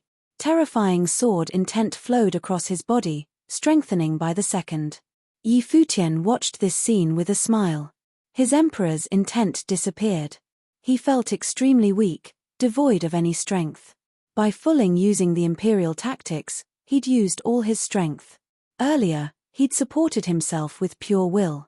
The figure in the air grew more and more insubstantial. The emperor's figure could disappear at any moment. What is that? At that moment, Yi Futian's eyes flashed. When the emperor grew less substantial, a beam of light appeared from his body. Within it, there was a thread of coldness. I said earlier that if you defeat me, you will receive what you want, the emperor said to Yi Futian. As soon as he finished, the apparition scattered in the sky, all going towards Yi Wuchen. A voice sounded in the air. Dying with Lulan back then was not due to war. With that, he disappeared completely. Half a scroll of a valuable book hovered in the air. It radiated with shocking coldness. Yi Futian now understood what those words meant. The book was inside the emperor's body. He could only receive it if the emperor died. Such strong intent. Yi Futian couldn't help but shudder at the coldness. He used freedom meditation and instantly, Yi Futian felt even stronger intent seep from the book. With his emperor's intent, he could faintly feel that this scroll might contain intent above the noble level. It was for cultivators above the noble level. The coldness spread and frost appeared, covering the world. Soon, Yi Futian's long hair and eyebrows were all covered in white. He saw a beautiful and mighty picture in the book. It was of a boundless snowy peak. Snowflakes floated in the sky, falling down. It gave one the feeling of absolute coldness at a glance. In the sky, an icy moon hung in the air. It was even colder than the snowy mountain. This was a picture of loneliness and coldness. It snowed around Yi Futian as well. The snowflakes melted into his body and endless water elemental spiritual chi flooded towards his body, streaming in. In his life palace, the world tree rustled. It seemed to be covered in a layer of frost as well. Above it, a cool moon formed gradually, hanging in the sky. On the other side, the sun life spirit hung high. The sun and moon shone in turn. The sun was yang and the moon was yin. Fire and water, yin and yang, they represented life. In the outside world, Yi Wuchen accepted the intense inheritance. When he opened his eyes, he was covered frost. He looked around and saw that the army up ahead was all sealed in ice, looking like various ice sculptures. The entire world seemed to be about to turn into a world of ice. Even the faraway Virgin Lulan could feel the iciness spreading to them. She reached out and a snowflake floated down. She trembled inwardly. Let's go. She flashed and charged forward hurriedly. The half scroll might have been found. Chapter 179, The Will of Ice Seal spread to cover the whole relic. The immeasurable armored soldiers had all become sculptures of ice. Crackling and crumbling into nothing, destroyed. Not only this, but some of the architecture had begun to collapse as well, vanishing from view. It was as if the entire site of the imperial palace was just a figment of the imagination. However, there were still some parts that were real. Like the ritual implements containing noble will and the treasures within the relic. The noble wills in the implements could feel that they were about to disappear. The matrix was disintegrating. Buildings collapsed all around Yi Futian and Yi Wuchen, disappearing right in front of their very eyes. Half of the treasurable book floated in the air above and its strong will rushed into Yi Futian, causing the air around him to grow cold. I'm about to disappear, said the voice from the Guqin. What's left of my will shall be left to you. After that, the will escaped the Guqin and headed for Yi Futian. The will was just as shocked as everyone else at the power of the piece that he had previously played, a chaotic nation. Perhaps it was just as Yi Futian had said, he had the emperor's will. Two types of will entered Yi Futian's body. Suddenly, Yi Futian's eyes snapped open, sweeping the environment he was in. The emperor's pavilion was collapsing and vanishing from his sight. He said to Yi Wuchen, "Get out of here quickly." A gust of wind brought the half of the treasurable book to Yi Futian. He received it and used his will to order the black wind eagle to come to him immediately. "Wuchen, give me a hand," said Yi Futian. Yi Wuchen looked curiously at Yi Futian before helping him onto the black wind eagle. "Have you overexerted yourself?" asked Yi Wuchen. He had witnessed every second of Yi Futian's battle. The power of his will was so scary. It seemed like the pure force of the power would burn Yi Futian up from the inside out. Whether it was will or spiritual qi and energy, all his powers were ignited and used to fight the nobles. "There's no such thing as a free lunch. Let's go," said Yi Futian. Yu Sheng, Yun Qianmo, and the others were in shock when they joined the two. Yi Futian had really succeeded. He killed all the nobles and even destroyed the area. Now, everything, the entire Lulan relic, was going to collapse. Yu Sheng and the others felt the drop in temperature even while they were inside the pavilion. They knew that the object Yi Futian acquired was special and was also what led to these results. The black wind eagle lifted off and traveled with great speed. They could no longer stay here.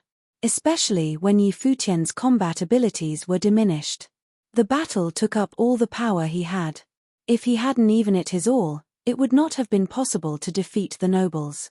However, they did not get too far before getting stopped. Four figures approached them and cut off the black wind eagle's path from all different directions. They were the barren city cultivators who had previously escaped the relic.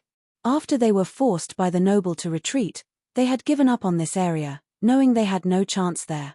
However, they were able to feel the chilling temperatures of the ice will come from the Lulan relic and made some predictions about what was going on. And so, they decided to head back to the site immediately. Presently, the gazes of the four cultivators fell on Yi Futian. They were immensely shocked.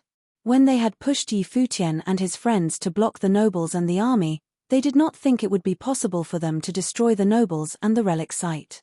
Although they were not clear as to how they accomplished such a task, they knew it must not have been easy. "How did you guys do it?" one of the barren city cultivators asked. How did these low-leveled cultivators make the nobles disappear?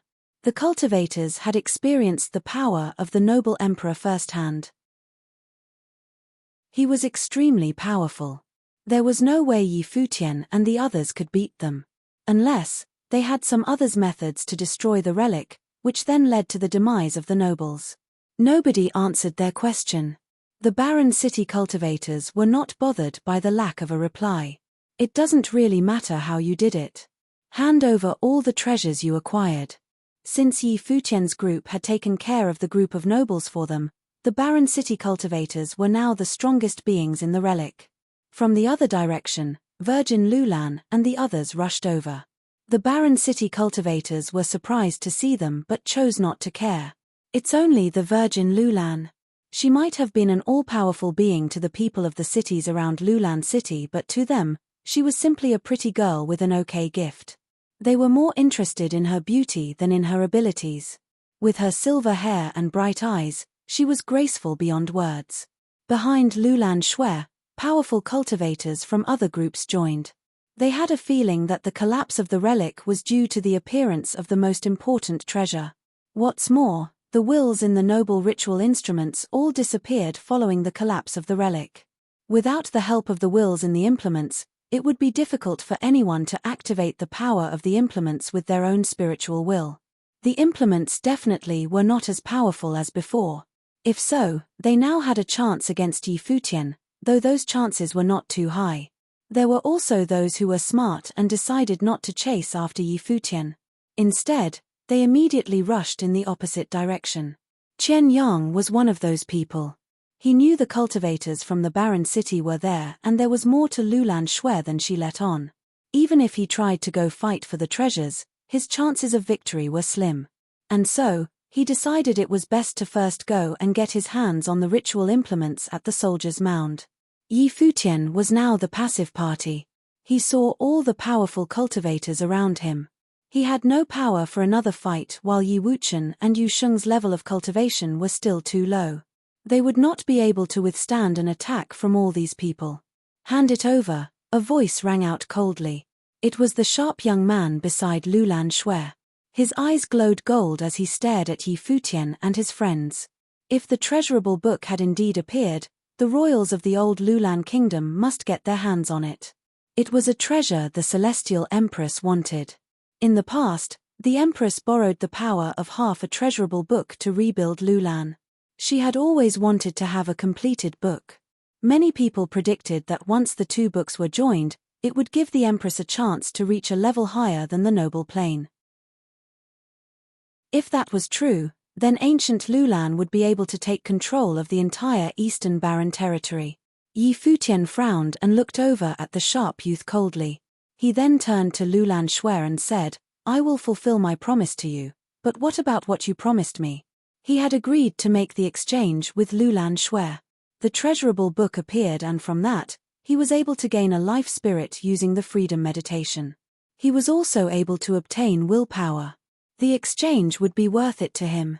Especially in a situation like this, he had no choice. But there was no way he would hand over the book first. As soon as he did so, he would lose his leverage against her. Lulan Shui took one look at Yi Futian before giving her orders. Protect their safety. Understood. Her people came out from behind. The virgin Lulan, as well as the young man beside her, moved to stand between Yi Futian's group and the group from the barren city.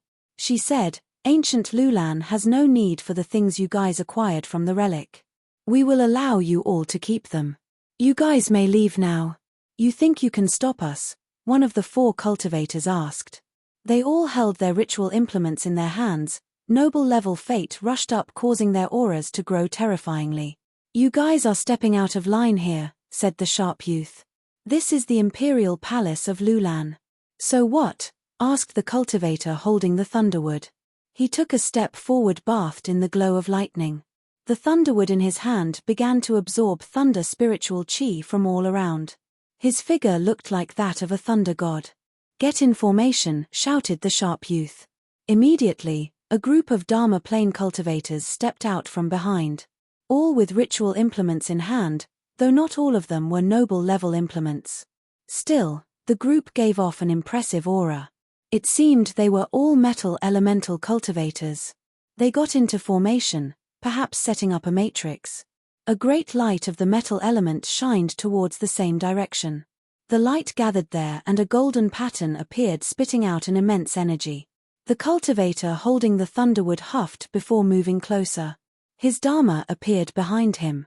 It was a large, thunderous apparition, comparable to a majestic thunder god. A ferocious wave of thunder sorcery was released, coloring the world in a hue of purple, like the sky of a stormy night. He charged forward. The cultivators in formation let out a loud roar, releasing more energy which caused the matrix they had formed to glow even brighter. The curtain of golden light blocked of a thunderous attack from their opponent. It was easy to imagine just how powerful a matrix formed by a group of top-level Dharma plane cultivators would be. They were the very cultivators groomed by the ancient Lulan for the specific purpose of protecting the relic. It had been the same, generation after generation. The other 3 from the barren city finally made their moves as well. The energy they exuded was terrifying. The sharp youth beside Lulan Shui stepped up, followed by 2 other people. The trio held ritual implements they had obtained from the relic some time ago and went against one person. Lulan Shui had an ice scepter in hand, another ritual implement from the relic site. Her silver hair blew in the wind. The world frosted over as she stared at her opponents. A storm of frost blew toward them, ready to seal it all in ice. At this time, however, there was still the other barren city cultivator. He was a swordsman. A smile spread across his face even though his eyes were ice cold. In a flash, his body shot forward like a sword, headed straight for Yi Futian and the others shielded behind the line up from the ancient Lulan. Lulan Shui frowned. The 4 cultivators from the barren city were too strong. Any one of them could fight against the top-level Dharma plane cultivators alone, while the lot of them could only stop 3 of the 4. More people are coming from the palace. Just hold on a little longer, said Lulan Shui. Her voice was completely overpowered by the noises of every attack. She wanted to comfort Yi Futian and his friends. Let's go, said Yi Futian.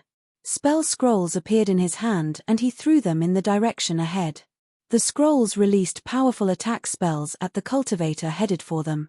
The barren city cultivator simply smiled. Did they really think spell scrolls could stop him? Sword intent flowed from his body, slicing through the attacks. But he could see that Yi Futian continued to activate spell scrolls. However, he did not use them to attack, he covered the Black Wind Eagle with them. They were wind elemental spell scrolls. A gust of wind blew past and the Black Wind Eagle flew away quickly. A light flashed past the swordsman's eyes. The spell scrolls were probably top-level Dharma plane spells. They were indeed well prepared for escape, but when he was the opponent, they amounted to nothing. The sword he acquired from the relic floated in front of him. He stepped onto the blade of the sword and was carried away at the speed of light to chase after the demon beast. The figures mounted on the Black Wind Eagle did not look too good. Just then, Yi Wuchen stepped off the Black Wind Eagle to head for the cultivator chasing them. He screamed out, "You guys leave first." Chapter 180, Wuchen. Yi Futian's expression changed drastically. Yi Wuchen was at the 4th level Dharma plane while the other was the pinnacle. They both had ritual implements of swords. Even if Yi Wuchen had received noble intent, the other also had noble fate. In comparison, Yi Wuchen could only be defeated. There was no chance of victory. However, he still walked out without hesitation. He could truly die here. "Stop," Yi Futian ordered the Black Wind Eagle. "Don't stop. Go," Yu Sheng yelled. His eyes were red as he stared at Yi Wuchen's leaving figure. To him, Yi Futian's life was above all else. He wouldn't hesitate to use his own life in exchange either. The top figures of the barren city had noble fate and top-level ritual implements. They really couldn't put up a fight. The Black Wind Eagle screamed and continued flying forward, disobeying Yi Futian for the first time. Yi Futian's eyes were bloodshot.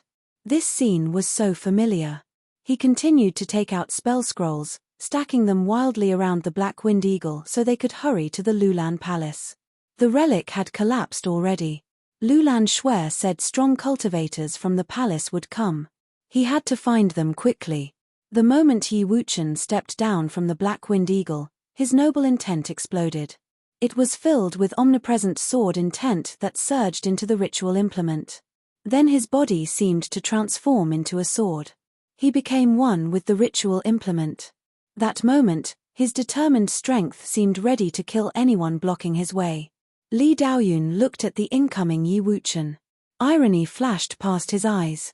Was a 4th-level Dharma plane going to challenge him? It was suicide. The sword was like wind, fast as a shadow, and sharp to the maximum. He seemed to transform into the apparition of a sword and went straight towards the sword intent Yi Wuchen released. All sword intent in his path moved aside, it couldn't stop him at all. He was before Yi Wuchen in an instant. They were both going forward with no sign of retreating. The power seemed to contain true sword intent. In an instant, 2 ritual implement swords clashed. The sword tips collided and clanged. Waves of terrifying sword intent burst in all directions. Yi Wuchen was far below Li Daoyun, but the gap between them had reduced because they both used noble intent to activate their ritual implements. To Yi Wuchen, the increase was even bigger. If he didn't have the noble intent or ritual implement, he wouldn't be able to withstand the hit. Despite that, he still couldn't be equal to Li Daoyun. The moment the swords touched, Yi Wuchen retreated hurriedly. They seemed to have turned into straight lines. Li Daoyun's sword aura pressed towards Yi Wuchen wildly. He was so fast he was like an afterimage in the air. Amongst the rising sword intent, Yi Wuchen grouped endless sword intent. His left hand reached out. Endless sword intent seemed to be between his 5 fingers. Noble intent burst out, stabbing towards the figure before him. "You want to die?" Li Daoyun said coldly. His sword sliced past Yi Wuchen's face like water. It was extremely cold and came down on Yi Wuchen's outstretched arm. It was too fast. Swords were fast on their own, but this was Li Daoyun's sword. With a squelch, the sword's flash swept past the arm and it fell off. Blood splattered. But Yi Wuchen seemed to feel nothing. In fact, the moment his arm was chopped off, a small silver sword shot out from between his brows. Endless sword intent was included in that sword. Faster than lightning, it streaked towards Li Daoyun. It was as if the sword from his now broken arm was a trick. He seemed to have predicted that his arm would be chopped off. A battle between swordsmen was naturally dangerous. Victory and defeat was a matter of seconds. Li Daoyun's sword was fast, but Yi Wuchen wasn't slow either, especially at such a close distance. When Li Daoyun chopped off his arm, he even stopped retreating. The silver sword was like a beam of light that flew directly to the point between Li Daoyun's brows. Li Daoyun was powerful. The moment he chopped Yi Wuchen's arm, he felt the danger. Horrible sword intent burst from between his brows, protecting him. When the sword stabbed in, endless sword intent seemed to explode from him. The two seemed to be frozen in space, even time seemed to stop. Blood seeped from between Li Daoyun's brows. He roared and swords appeared behind him. The silver sword between his brows was forced out. The endless swords behind him went flying at Yi Wuchen. Yi Wuchen waved his sword. Like rain, the sword blocked all the sword flashes. He flew back. You used your arm as bait. Li Daoyun's expression was ugly. Sword aura wrapped around his brows. He'd been hurt by someone in the 4th level Dharma plane.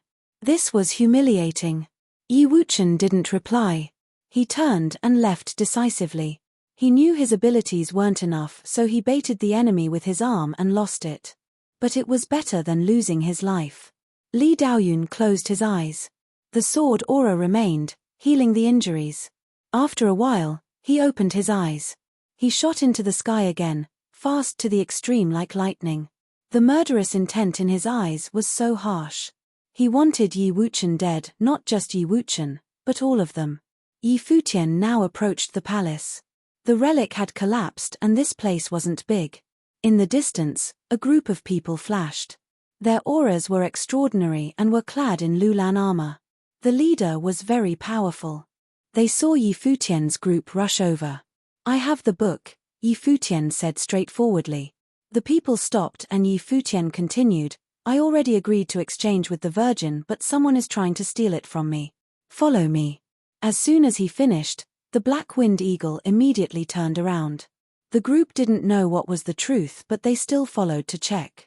Now, Yi Wuchen also came in this direction, but his left arm was empty. Blood dyed his clothing red. It was a shocking sight. Yi Wuchen.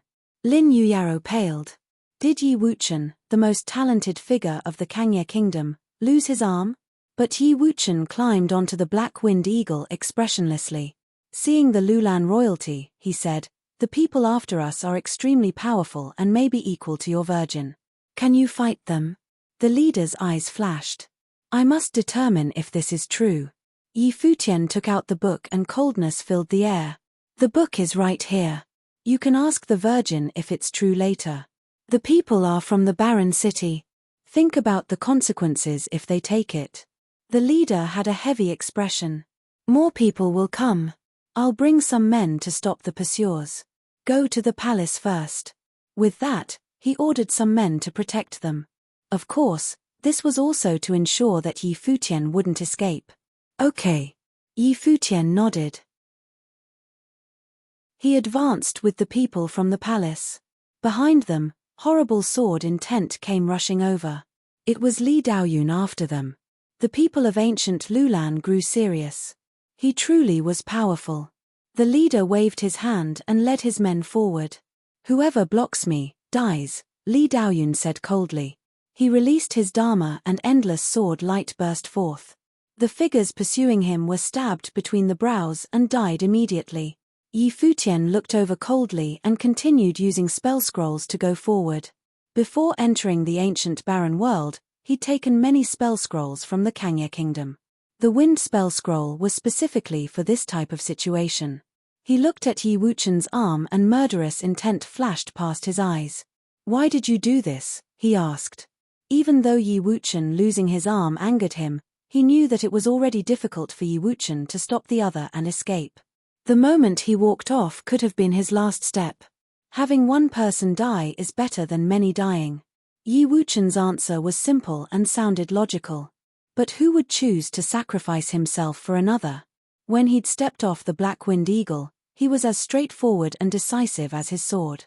It was so rare to see someone with that determination. Perhaps this was why he could complete the 13 steps of death and receive a ritual implement at the 4th level Dharma plane. "Your arm," Yi Futian looked at Yi Wuchen's shoulder. "It doesn't affect my swordsmanship." Yi Wuchen was calm, so Yi Futian didn't say anything else. He made a silent decision though. "We're brothers from now on," Yu Sheng said from the side. "He'll use his life to repay your arm." Lin Yuyaro and Yun Qianmo looked at this quietly without saying anything. Lin Yuyaro understood clearly that there was a difference between her and Yi Futian and Yu Sheng, despite being the top beauty of the Kangye kingdom. At first, she'd been unhappy and thought that Yi Futian was too arrogant. But as Yi Futian and Yu Sheng displayed astonishing talent time and time again, she finally realized where the distance came from. They weren't from the same world.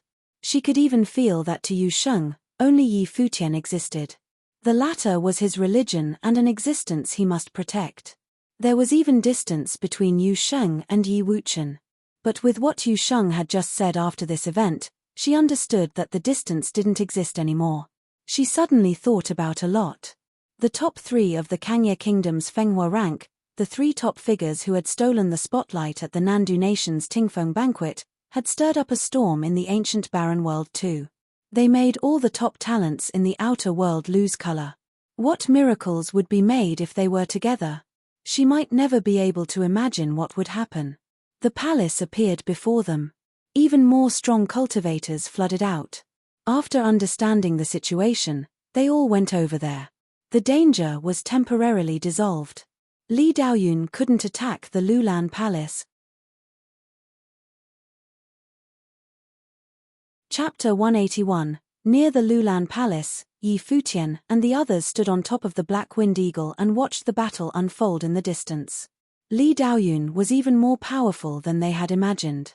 He made his way near the palace. Many people had died under his sword.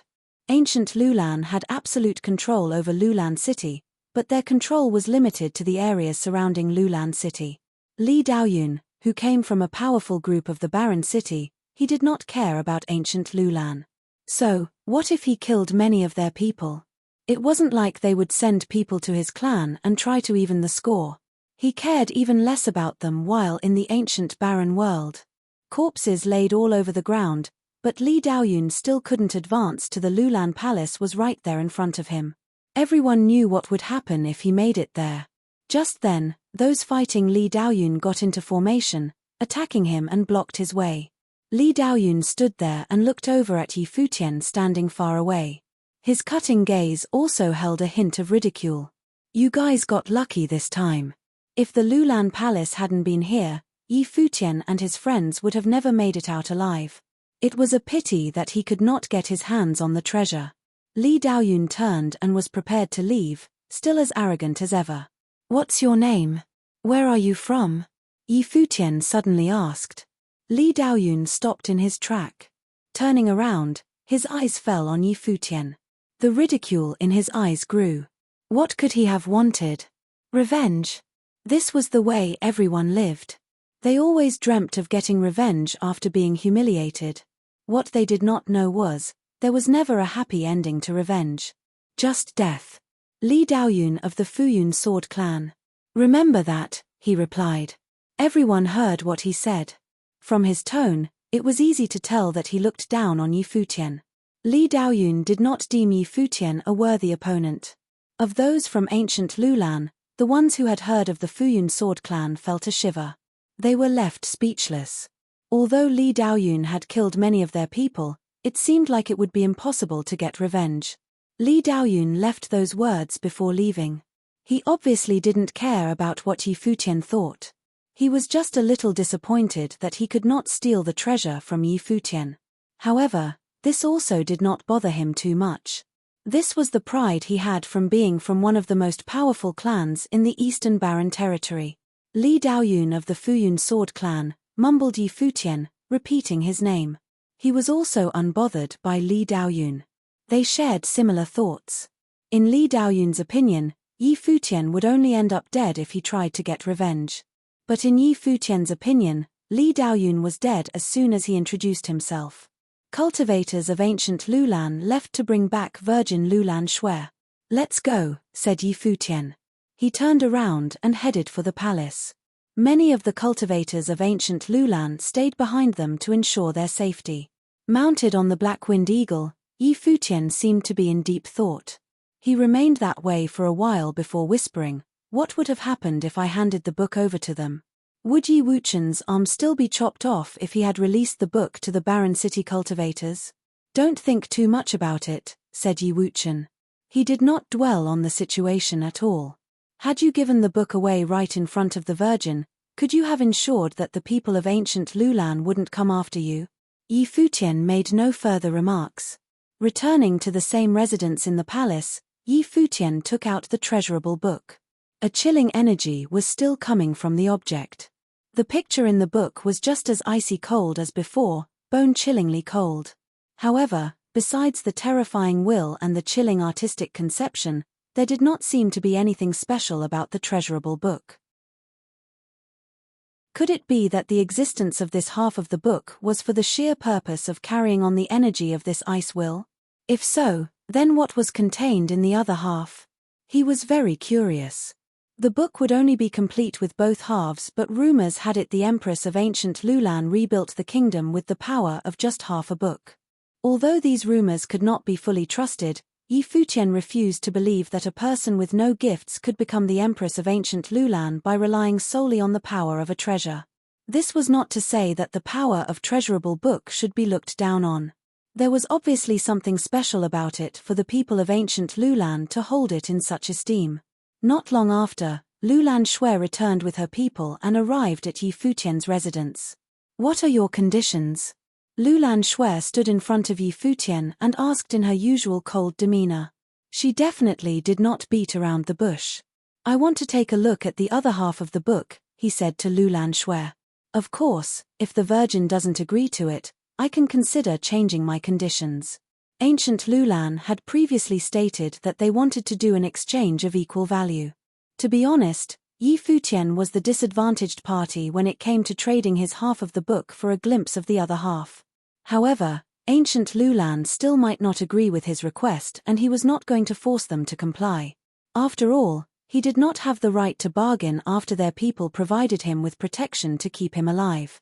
"I'll have to ask the Celestial Empress," said Lulan Shui. When it came to the other half of the book, she could not make a decision.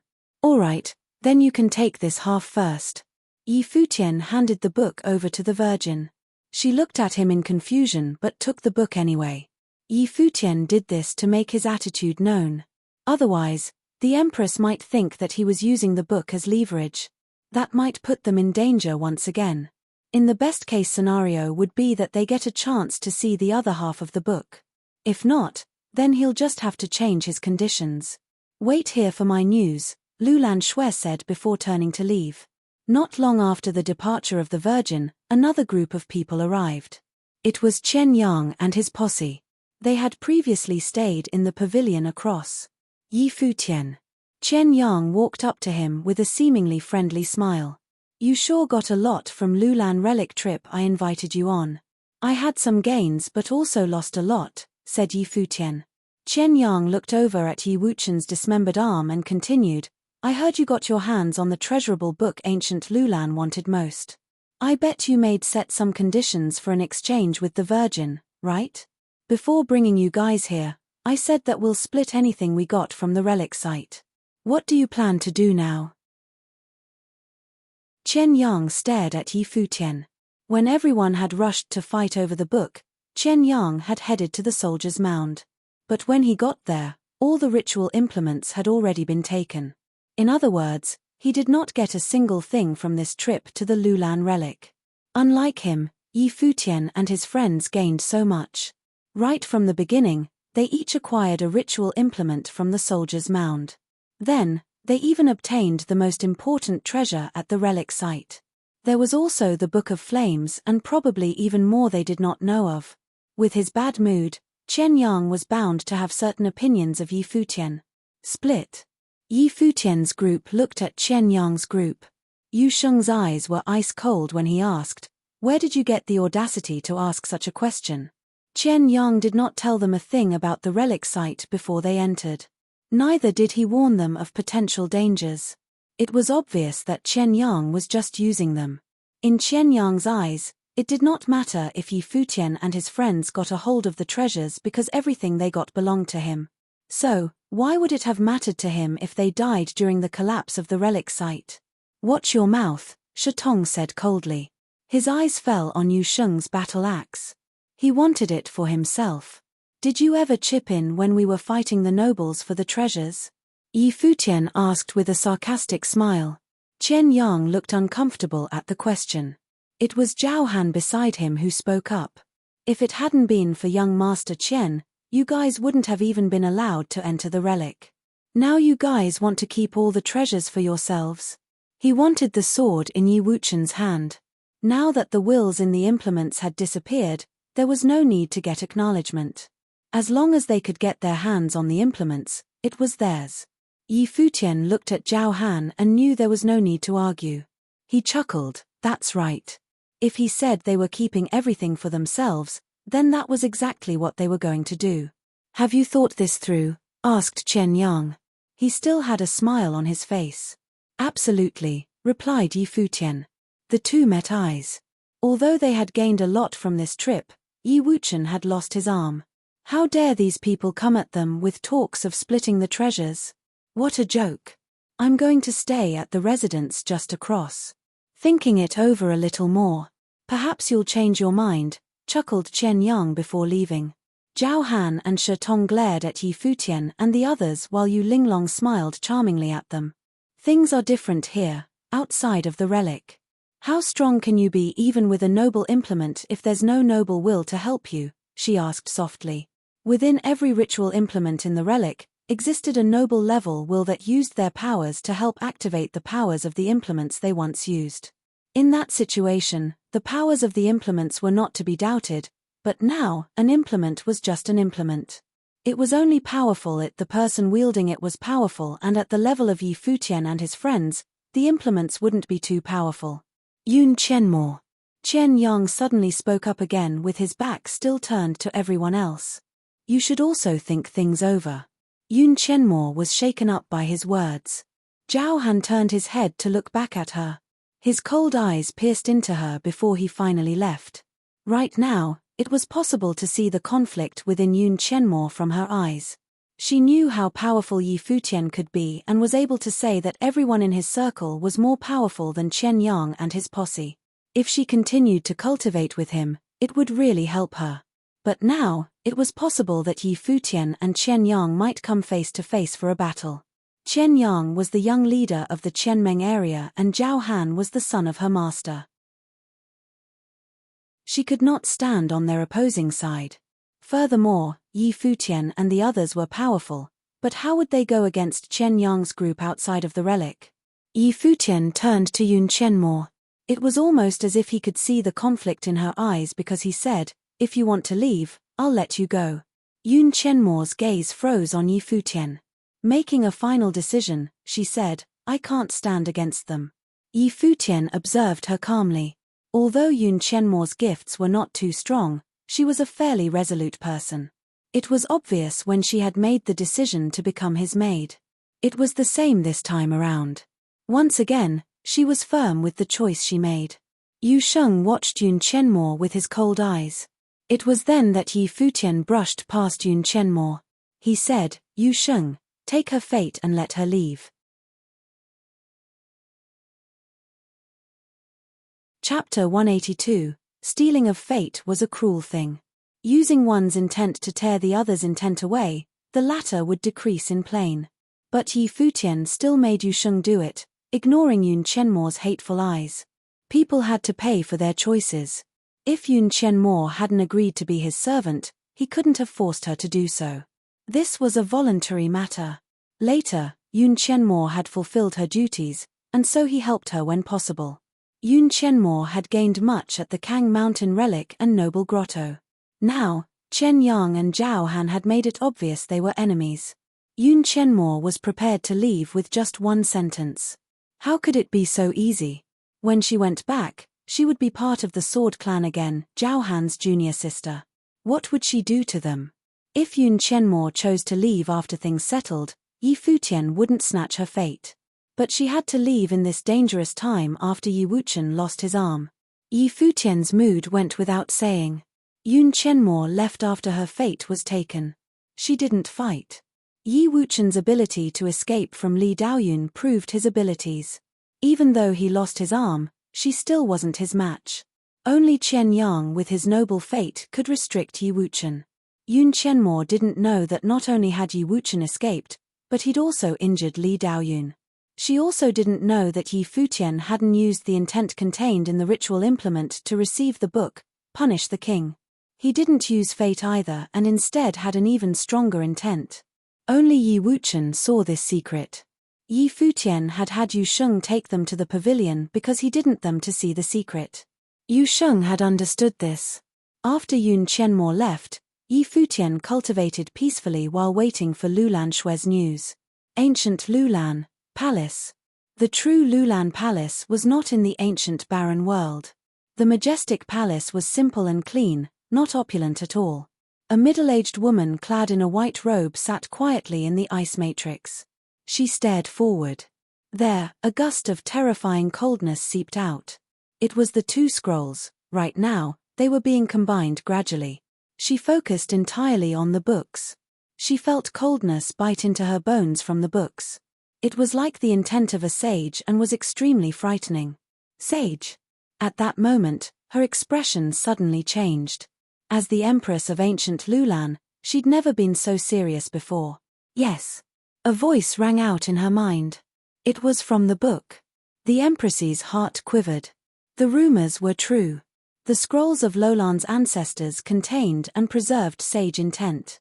The one who had the scroll would win the world. Are you the Empress of Lulan? The intense voice said. Sage, I am the descendant of Lolan's first empress, the Empress said. Very few people knew this. They only knew that the talented girl had recovered Lolan's glory with a precious book and was given the title of Empress. But in reality, she was the descendant of ancient Lulan. Every virgin after that was actually all the Empress daughter. They inherited the position and continued ancient Lolan's bloodline. The book was silent for a while. Then a voice sounded, and the Empress listened quietly. After a long while, she closed the book and looked outside. Lulan Xue, she called. Outside, a beautiful figure walked over. She had silver hair and white eyes. Bowing, she called, Empress. The person before her was not only ancient Lolan's Empress, she was her mother. Bring him here, the Empress said. I will lend the book to him to read. Yes. Lulan Xue left.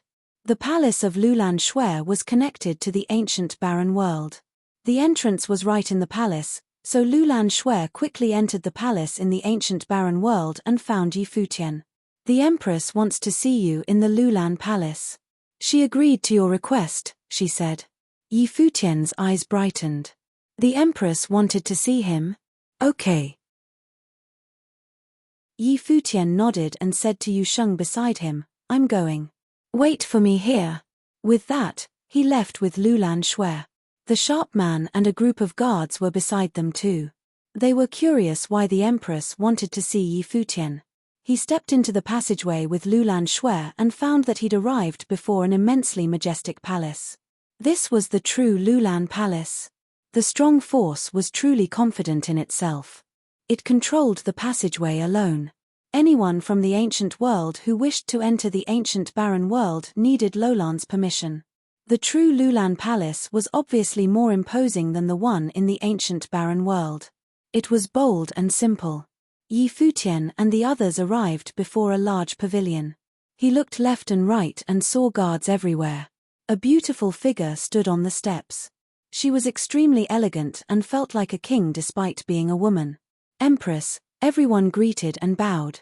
Her eyes instantly fell on Yi Futian. She turned and walked towards the pavilion while saying, Lulan Shui, bring him in. Yes. Lulan Shui nodded. She brought Yi Futian up the steps and into the pavilion. The pavilion was open and clean. There was an ice matrix in the front, coldness seeped from it. The book hovered above the ice matrix, releasing powerful coldness. I heard that you received the book with only the first-level Dharma plane. You killed many noble intents too. How did you accomplish this? The Empress asked. She stood before the matrix, back to Yi Futian. It was luck. I almost lost my life, Yi Futian said. The Empress obviously knew he didn't say everything. She didn't continue asking and just said, this is where I cultivate. The book is here. You can cultivate here for a period of time. Thank you, Empress, Yi Futian said. You deserve it, she replied coolly and turned around. Her eyes were silvery as well. They seemed to see through Yi Futian. Then she started walking out. Let us go. Lulan Shui obviously knew the Empress was talking to her. She glanced at Yi Futian and followed the Empress away. If I cultivate for too long, please notify my friends, Yi Futian spoke out. Okay, Lulan Shui replied. The Empress and Lulan Shui left. Yi Futian said amongst the ice matrix that the Empress was cultivating from. The powerful frozen water elements surrounded him. With a thought, the freezing power surged into his body. Behind him, the ice Dharma appeared. It began absorbing the coldness. The matrix spun, and his body was buried in the foggy coldness. The freedom meditation was activated. Yi Futian gazed at the hovering book. The artistic conception of the moon, snowy peaks, and frozen world remained on it. Above the snowy peaks, he could faintly see a snowy figure sitting quietly at the top. This. Yi Futian's heart shuddered. This wasn't there before. Now, the book was complete and more objects appeared in the picture. The freedom meditation was pushed to the maximum. Yi Futian felt another attractive force. His mind was pulled into the book and arrived at the top of the snowy mountain. It's so cold. Yi Futian shivered. The cold moon hung high while the figure at the mountaintop sat quietly. Yi Futian's mind walked over. The figure turned slowly. Seeing Yi Futian, he smiled. I didn't think you really could enter. Senior, is this the space created by your intent? Yi Futian asked curiously. You can say that. Unfortunately, you are not a descendant of Lulan. This book must remain in Lulan. Since you can come here, I won't let you go empty-handed. The figure rose slowly. His eyes had turned white, terrifyingly so. At that moment, Yi Futian felt various ancient words float into his mind. He absorbed them wildly, but every word contained extreme coldness, sealing his mind in ice. It's like the Book of Flames. Is that book of a similar level? Yi Futian asked, heart trembling. It was long ago, but the flame technique lost its spirit and sage intent, the figure replied. Endless icy words entered Yi Futian's mind. After a long while, his mind was transformed into an ice sculpture and shattered. In the outer world, Yi Futian remained sitting quietly in the matrix. There was a layer of ice over him. He didn't move. The days passed by but nothing happened inside the ice matrix. Lulan Shui came many times, but it was always the same. Today, she came again with the Empress. The Empress sat quietly outside the matrix. Seeing Yi Futian, she was shocked inwardly. The sage was correct. Yi Futian could dig up more of the book's potential than the Lulan royalty. Unfortunately, he wasn't from Lulan. Let us go. The Empress left after a short while.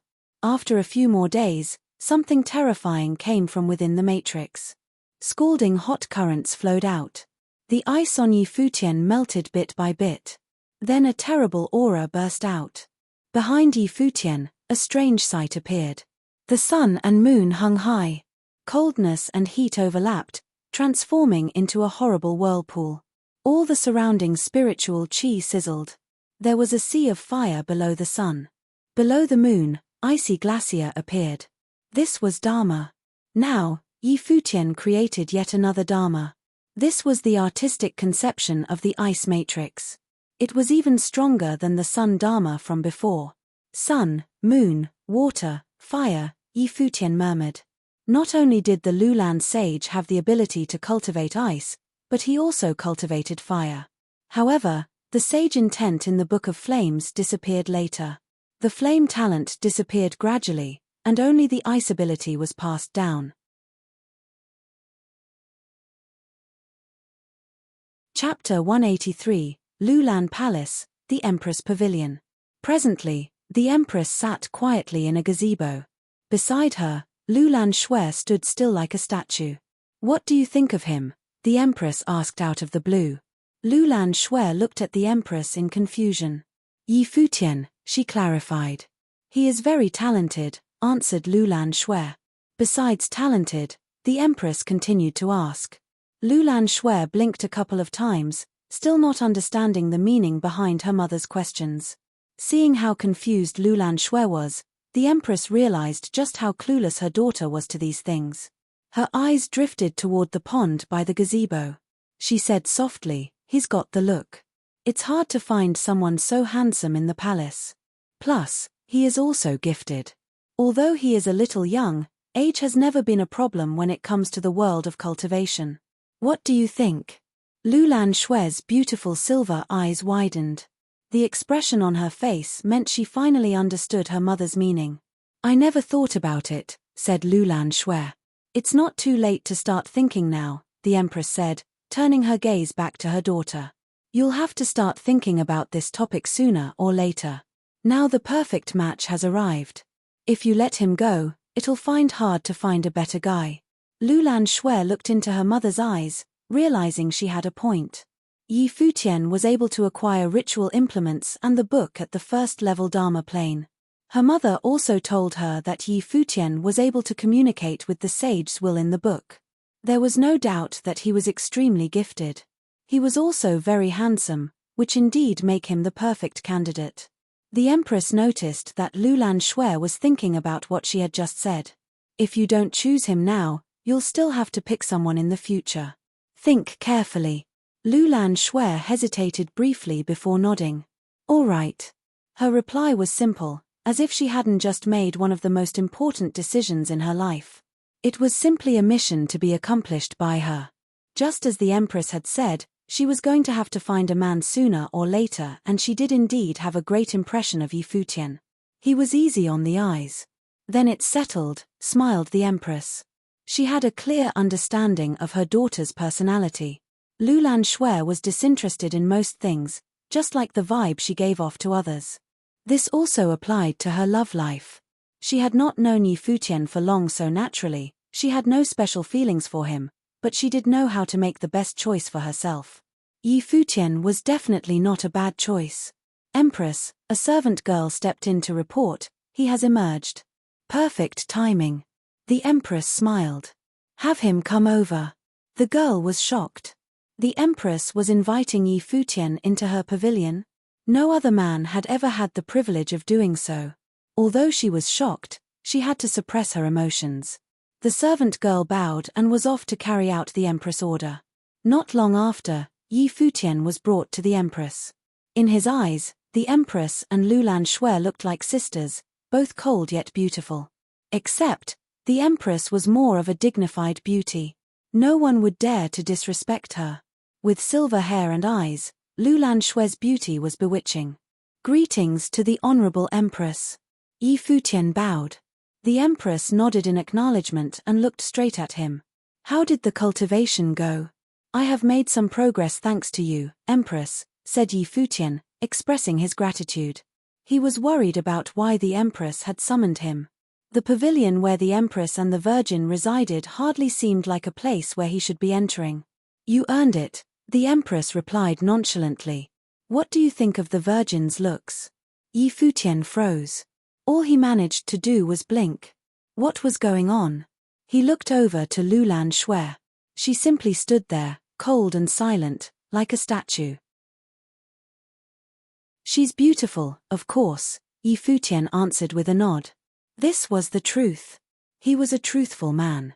In ancient Lulan, Whether it be the Virgin's appearance or her gifts, she is truly outstanding. Peerless, if I may say so, the Empress rambled on, complimenting her daughter. The wheels turned in his head as Yi Futian tried to figure out why the Empress was saying all this to him. And so, it's difficult to find a man worthy of the Virgin in ancient Lulan, she said. The topic of her future is a big headache. Yi Futian did not dare to follow up with any comment. A ridiculous thought popped into his mind. Have my good looks brought me trouble once again? Do you have any thoughts about this? The Empress asked Yi Futian with a smile. I wouldn't dare to express any opinions on such an important subject. Yi Futian lowered his head. He had a bad feeling about all this. The Empress chuckled. Was he playing dumb? Her intentions were already very clear, but he was still not giving a proper reply. Did she really have to spell it out for him? This boy was too sly. How would you feel if I betrothed the Virgin to you? Asked the Empress. Her tone was extremely casual. Yi Futian's entire body tensed up. He was even more nervous now than he had been fighting the nobles and the army in the relic. Right now, he was in the pavilion of another kingdom's empress and she was trying to marry her daughter to him. No words were needed to explain just how stressed he was. How could I be worth on the Virgin? Yi Futian said politely. As soon as he was finished, an invisible force descended upon him. He felt cold. It was the Empress aura. If I say you're worthy, then there's no problem, said the Empress. How dare this boy say no? Yi Futian was completely dumbfounded. The wheels in his head turned faster. The Virgin and I have not known each other for long and have barely communicated. It's hardly fair to the Virgin to make such a rash decision. Lulan Shui looked at him calmly and said, I have no objections. Yi Futian was rendered speechless. I know I'm good-looking, but how can they be so direct? If you're already standing here, it means that I've already asked for her opinion. There's no need for you to consider anything else, the Empress said. I'm going to pick a good date and announce it to the people. Let's get you guys married as soon as possible. How about it? Empress, you can't do this. There was a change in his expression. Hua Jiyu was still waiting for him in the Kangye kingdom. There was no way he could just marry another girl. The Empress frowned. Another force of majestic energy was released from her and pushed down on Yi Futian. I already have a woman I love. Yi Futian knew there was no other way around this. All he could do was tell the truth. How can she be better than the Virgin? Asked the Empress after pausing briefly in shock. She was trying to betroth Lulan Shui to Yi Futian and he was actually unwilling. Now, he was doing everything he could to get out of this situation. She was the Empress, so of course, this put her in a foul mood. Empress, this isn't a matter of who is better or more gifted, said Yi Futian. In his heart, Hua Jiyu was obviously better, but he couldn't come out and say that to the Empress. The Empress stared at Yi Futian. She could see the determination in his eyes. He was looking her straight in the eyes, unwilling to back down. The force of energy disappeared and she spoke again. If so, then you can take that girl as a concubine. Make Hua Jiyu a concubine? Yi Futian shook his head at the Empress. The Empress' frown grew and she continued to stare at him. Don't tell me you're planning to make the Virgin be a concubine. She was already being very polite to him. If it wasn't because the sage favored Yi Futian, she wouldn't be here bartering with a junior. She was the Empress for crying out loud. But here he was, not appreciating her kindness. Then, I'll just have to kill her, said the Empress coldly. As soon as he heard this, the look in Yi Futian's eyes sharpened, shooting daggers at the Empress. His fists clenched tight. He was trying to control his boiling anger. Seemingly sensing the change in Yi Futian, the Empress' aura grew colder. Everything in the surrounding looked about ready to freeze over. The atmosphere in the room was ice cold. Lulan Shui also did not anticipate for things to end this way. She looked at the two people in front of her and said, if he doesn't want to, then forget it. Not only did the Empress' anger not die down after these words, her aura grew even colder. She had brought up marriage for her daughter and offered to betroth Lulan Shui to Yi Futian. Then, he actually rejected. Hearing her daughter's words now, only made her feel that Lulan Shui had been wronged. The empress called out to summon someone and multiple females appeared.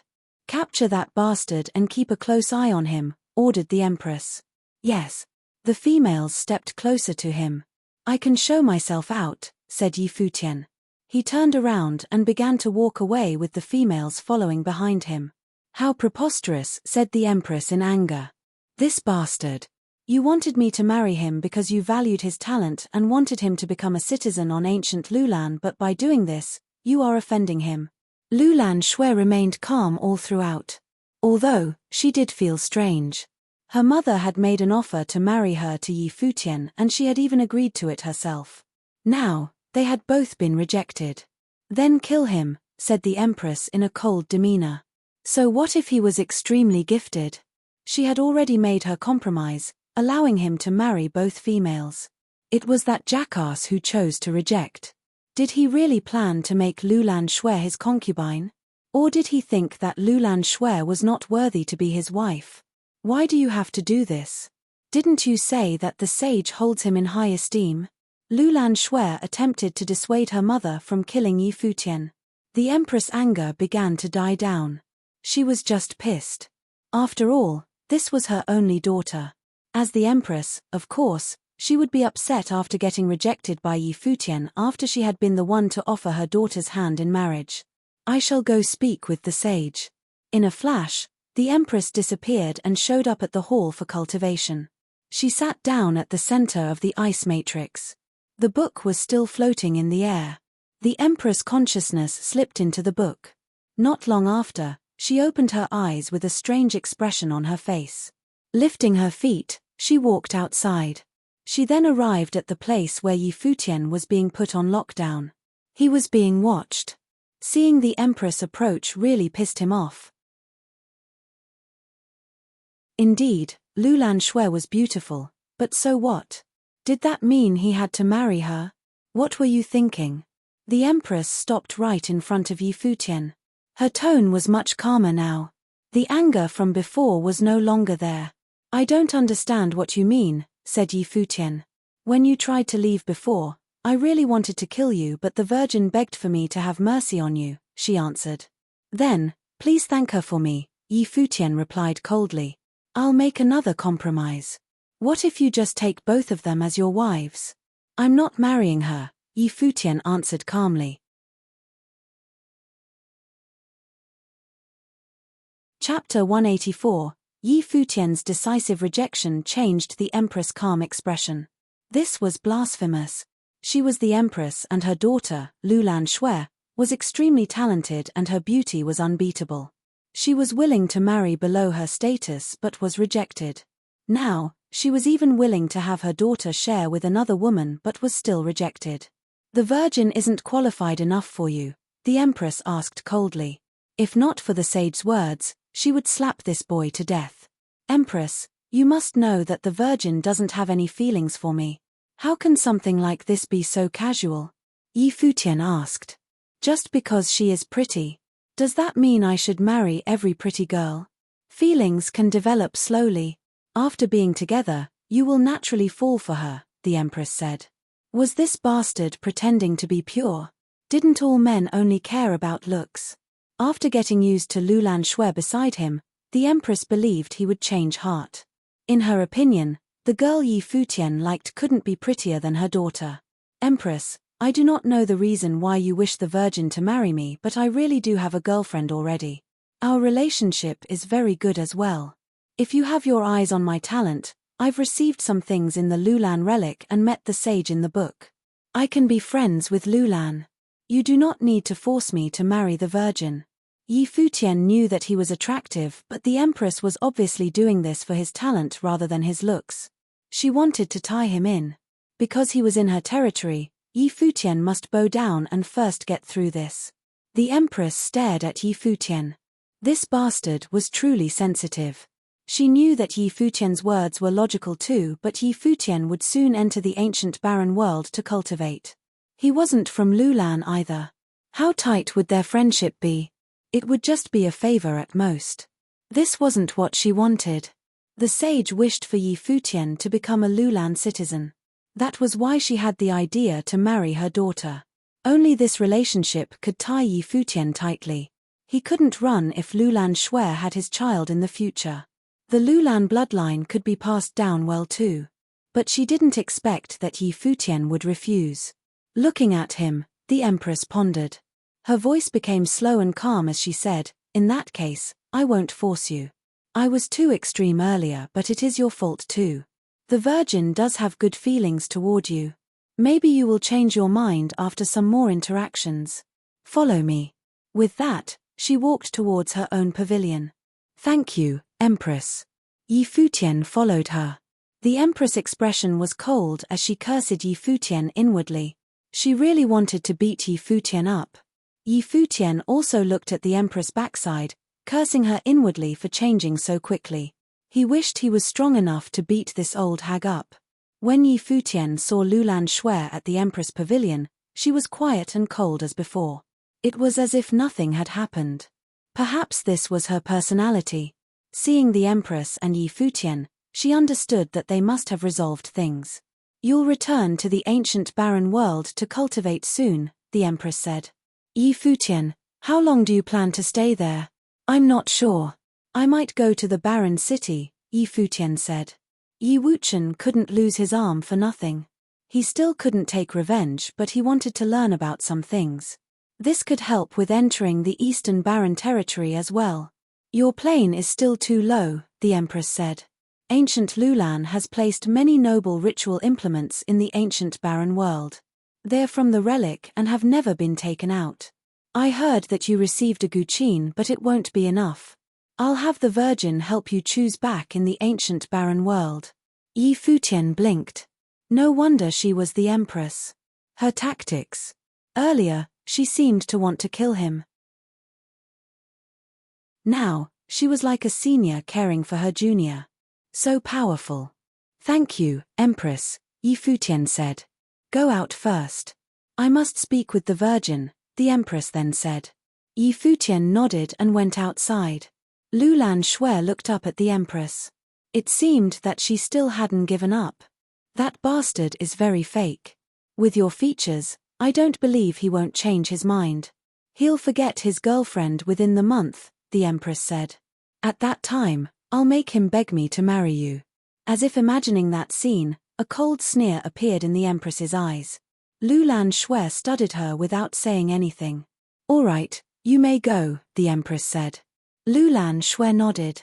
She left the pavilion and found Yi Futian. "Let's return to the ancient barren world," she said. "Okay." Yi Futian nodded. They returned together. Lulan Shui was still as calm as ever, as if nothing had happened. After returning to Yi Futian's pavilion, the black wind eagle came up. Yu Sheng also walked over. Yi Futian asked him, "Have those people bothered you guys? They're very arrogant. They often come over to check as if they're guarding us and waiting for us to leave the Lulan Palace," Yu Sheng replied coldly. Yi Futian's eyes flashed. Were they waiting to fight? "Where's Wuchen?" Yi Futian saw Lin Yuyaro but not Yi Wuchen. "He's cultivating in private," Yu Sheng said. "He improved greatly while you were gone. I've entered the second-level Dharma plane too." "Not bad," Yi Futian said, smiling. "Me too." Lin Yuyaro pouted. This group was crazy. She was only in the second-level Dharma plane right now. When she was in the 9-star glory plane, they were only in the 7-star. Now they had already caught up. That was only for planes. Their combat abilities were much higher than hers. "Then we'll continue cultivating for a while and wait for Wuchen to finish," Yi Futian said. Yi Wuchen had been nourished by noble intent in the relic, lost his arm, and received a ritual implement. He must have many thoughts and would need to spend some time on raising his plane, solidifying his intent. After that, Yi Futian began cultivating peacefully. One day, he was playing his guqin, a beautiful figure walked over. It was Yu Linglong. Zhao Han and Shatong were behind her. They looked at Yi Futian coldly. Yu Linglong moved lightly and came before Yi Futian, who was playing his instrument. Smiling, she said, "You're finally back. I actually missed you." Her smile was too beautiful and mesmerizing. "Sadly, I'm not interested in older women," Yi Futian said, raising his head. Yu Linglong's eyes hardened. Looking at Yi Futian, she said, "Young Master Chen wanted me to ask you if you've thought it through yet." "Think what through?" Yi Futian asked, not understanding. Shitong huffed. "I've heard that you went out of the ancient barren world and exchanged the book for some treasure these days." "Yeah. You want it?" Yi Futian looked at Shitong. "Yi Futian, are you planning on hiding in here forever?" Zhao Han asked straightforwardly. His voice was frigid. As long as Yi Futian stayed in the palace, they couldn't do anything. It would disrespect the Lulan royalty. "Are you done?" Yi Futian looked at them and said, "If you're done, scram." The three all stared at Yi Futian, expressions cold. This guy was as arrogant as before. "I'll see how long you can hide," Zhao Han said as they left. "Hide?" Yi Futian smirked. These guys really were waiting. After a few more days, Yi Wuchen finally came out. His temperament had changed, becoming purer. Even if he didn't release any aura, he gave one the impression of being a sword. "How's the cultivation?" Yi Futian asked. "I'm at the 5th level now. My sword intent is more complete too." Yi Wuchen's voice was calm. "I see." Yi Futian nodded. He left and found Lulan Shui, requesting her to seal all news about the palace. That day, Chen Yang's group was still waiting for Yi Futian. He was in a bad mood. Yi Futian was really good at hiding. He didn't show any sign of leaving the palace, even after all these days. However, Chen Yang took the time to cultivate too. The Lulan royalty hadn't kicked them out. Just then, a figure walked into the pavilion quietly. His steps weren't fast, they had some sort of rhythm, entering the pavilion step by step. Before long, he stood before Chen Yang's group. Chen Yang, Zhao Han, Shitong, and the other two were together, discussing something. Now, they all looked forward. There was a one-armed figure. He walked quietly, his right hand holding a sword pointed downward. He made his way over to Chen Yang's group. They were bewildered. What did Yi Wuchen want? He'd really forced his way into the pavilion, killing someone with each strike. He was so brazen. Chapter 185. Yi Wuchen stood there looking sharp as a sword. He eyed the 5 people in front of him. Leave or die. These past days, Chen Yang had made his attitude very clear. They were waiting for Yi Futian's group to leave the palace so they could steal the treasures they acquired from the relic. They had even come out and admitted to it. Chen Yang had nothing to hide. In the time that Yi Futian left for the outside world, Chen Yang kept a close eye on them. They were his prey. If so, then there was no need for discussion. If Chen Yang and his people left, then it would be a happy ending for both parties. If they didn't, then they were the enemy and one party had to die. As always, Yi Wuchen was not much of a talker. In a few simple words, he had already made his point clear.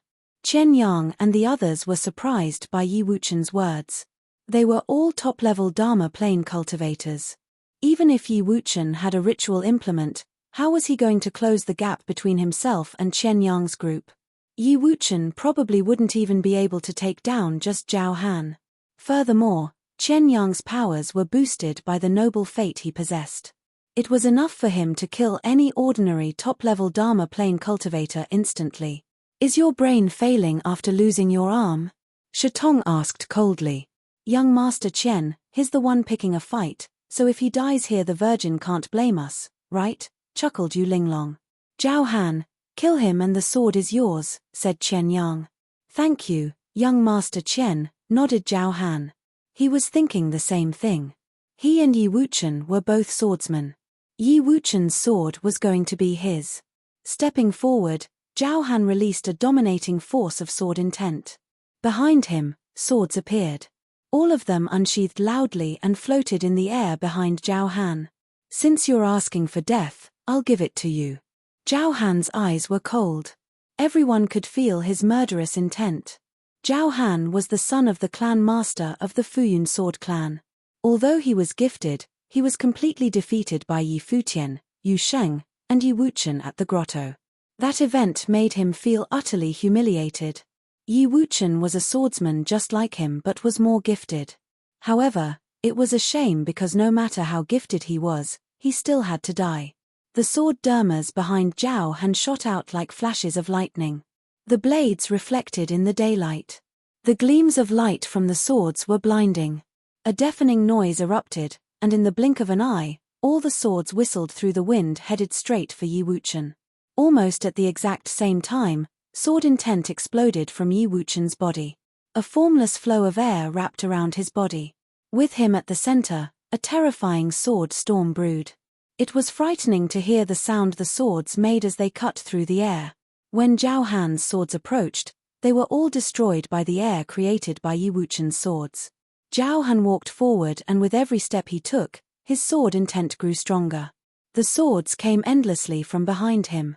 It was as if they wanted to drown Yi Wuchen in an ocean of swords. The sword in Yi Wuchen's hand twirled slightly before charging forward. Any swords that came his way was destroyed. Zhao Han was still on the move. A sword also appeared in his hand.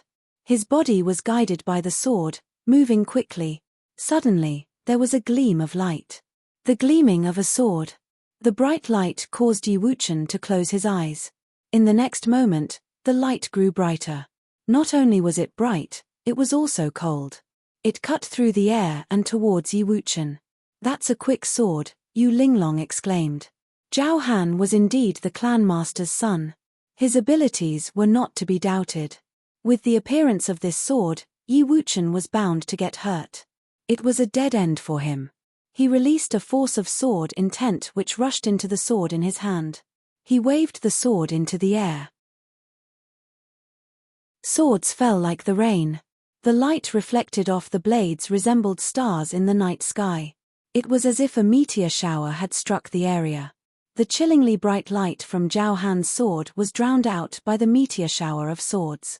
Yi Wuchen's sword cut through the light of Zhao Han's sword, destroying it. When the two swords met, everything stopped. Zhao Han stopped moving as well. He stood not far from Yi Wuchen. He lifted his head to look at Yi Wuchen with wide eyes. In his eyes were looks of shock, despair, and regret. In the following moment, he was bleeding from every orifice. His entire body was quickly covered in blood. When Chen Yang and the others saw Zhao Han hit the ground, they finally lost the relaxed expressions on their faces. Their carefree smiles had disappeared long ago. Dumbfounded and scared, all they could do was stare at Zhao Han's body on the ground. And then, there was the one-armed figure who stood silently, releasing Noble Fate. Noble Fate. Shitong stared at Yi Wuchen. When had he accomplished this? Furthermore, it was mid-level Noble Fate along with the pure sword will. Bathed in this force of will, Yi Wuchen was lethal like the sharpest sword in the world. Yi Wuchen's level of cultivation had increased. He was now a 5th-level Dharma plane cultivator. Before, this level of cultivation was nothing in their eyes, but having a pure noble level sword will on top of that was something to be afraid of. It was enough to allow Yi Wuchen to fight those in higher planes. The noble level will would boost his powers greatly. What's more, Yi Wuchen also possessed a ritual implement. An implement that once contained a noble will. Yi Wuchen's own noble will had been activated. He was going to be able to unleash the full power of the ritual implement. With 2 forces of noble will, his sword was going to be the most powerful sword in all of the Dharma plane. If he wasn't powerful, then he never would have made it out alive from the fight with Li Daoyun, though he did lose an arm. But with Li Daoyun's abilities, losing an arm was a light price to pay for his life. Now, Yi Wuchen was much stronger than he was when he fought Li Daoyun. He had made it into the next level with a pure will. Both of these things greatly improved his abilities. Whoosh! Yi Wuchen was on the move. As he moved, the entire area seemed to have been covered by a force of will. Chen Yang and the 3 others released their dermers. Seeing that Yi Wuchen was getting close, Shitong of the true martial clan stepped out. A giant axe appeared in his hand followed by a loud noise. A fearsome energy pushed down on the surrounding area. An enormous figure appeared behind Shitong. In his hand was also a big axe. The figure swung the weapon down at Yi Wuchen, wanting to kill him with a single swing. The glimmer of a blade shot past, and along with it was a cold breeze. Following that, A crack had actually formed on Shatong's axe. A low sound was heard before blood spilled from the cut on his neck. There was no stop to the blood flow. Yi Wuchen's body turned into an afterimage and headed straight for Yu Linglong right after killing Shatong. Yu Linglong's facial expression changed immediately after she realized that Shatong could not even withstand one attack from Yi Wuchen. Her eyes became seductive. She looked at Yi Wuchen and an illusory figure appeared in his mind instantly. There, Yu Linglong walked toward him. The clothes on her body fell to the ground one by one. She was bewitching and flirtatious. In a seductive tone, she asked, "Can you really bear to kill me?" She specialized in illusions and was a spirit elemental illusionary sorcerer. The mirages she created were strong. Her specialty was in male and female relations. It was difficult for those under her spell to pull themselves out. In Yi Wuchen's mind, all that was left on her body was a see-through piece of clothing. He could very faintly see what was underneath. She was so captivating, enough to make anyone lose focus. However, the Yi Wuchen now had a strong will, a noble level will. Countless swords appear in his mind and raced towards the sexy body. The illusionary figure had been destroyed. Some noise sounded and Yu Linglong's beautiful eyes were frozen in place. All the color drained from her face. She was an illusionary sorcerer, but her defense skills couldn't even catch up to that of Shatong's. So, if Shatong was killed, then she was not going to end up any better. Yi Wuchen had killed 2 people in one go. Presently, only 2 people remained from the group of 5, Chen Yang and Du Guleng. Chen Yang did not look too good.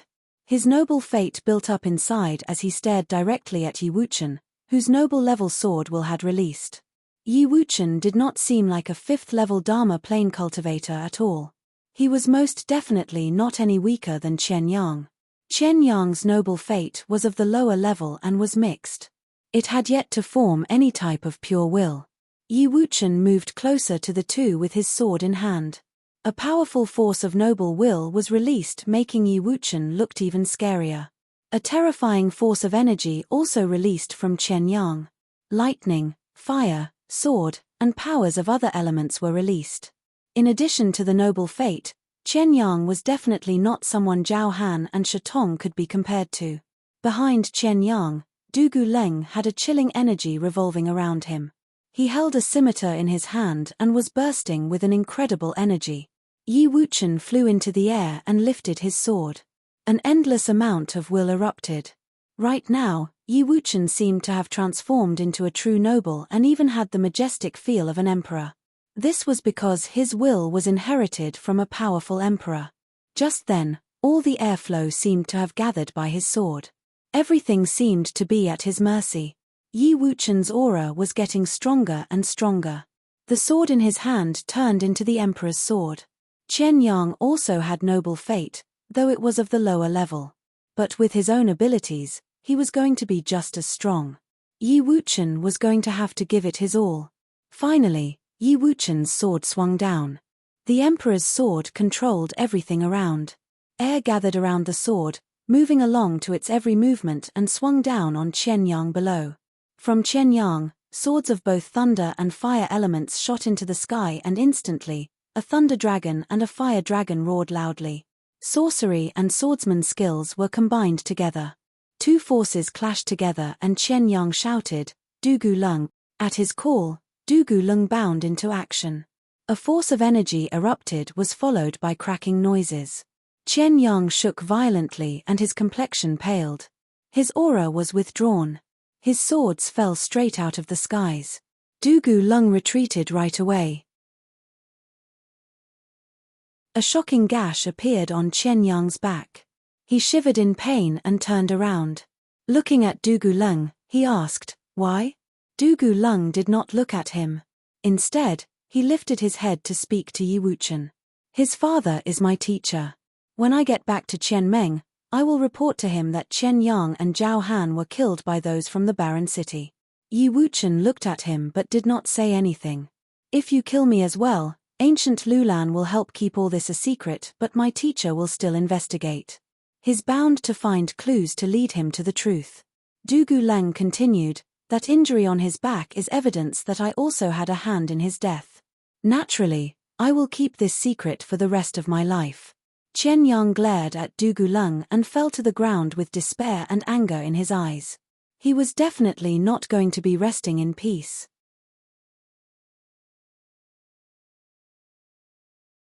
Chapter 186. Yi Wuchen stood in the air.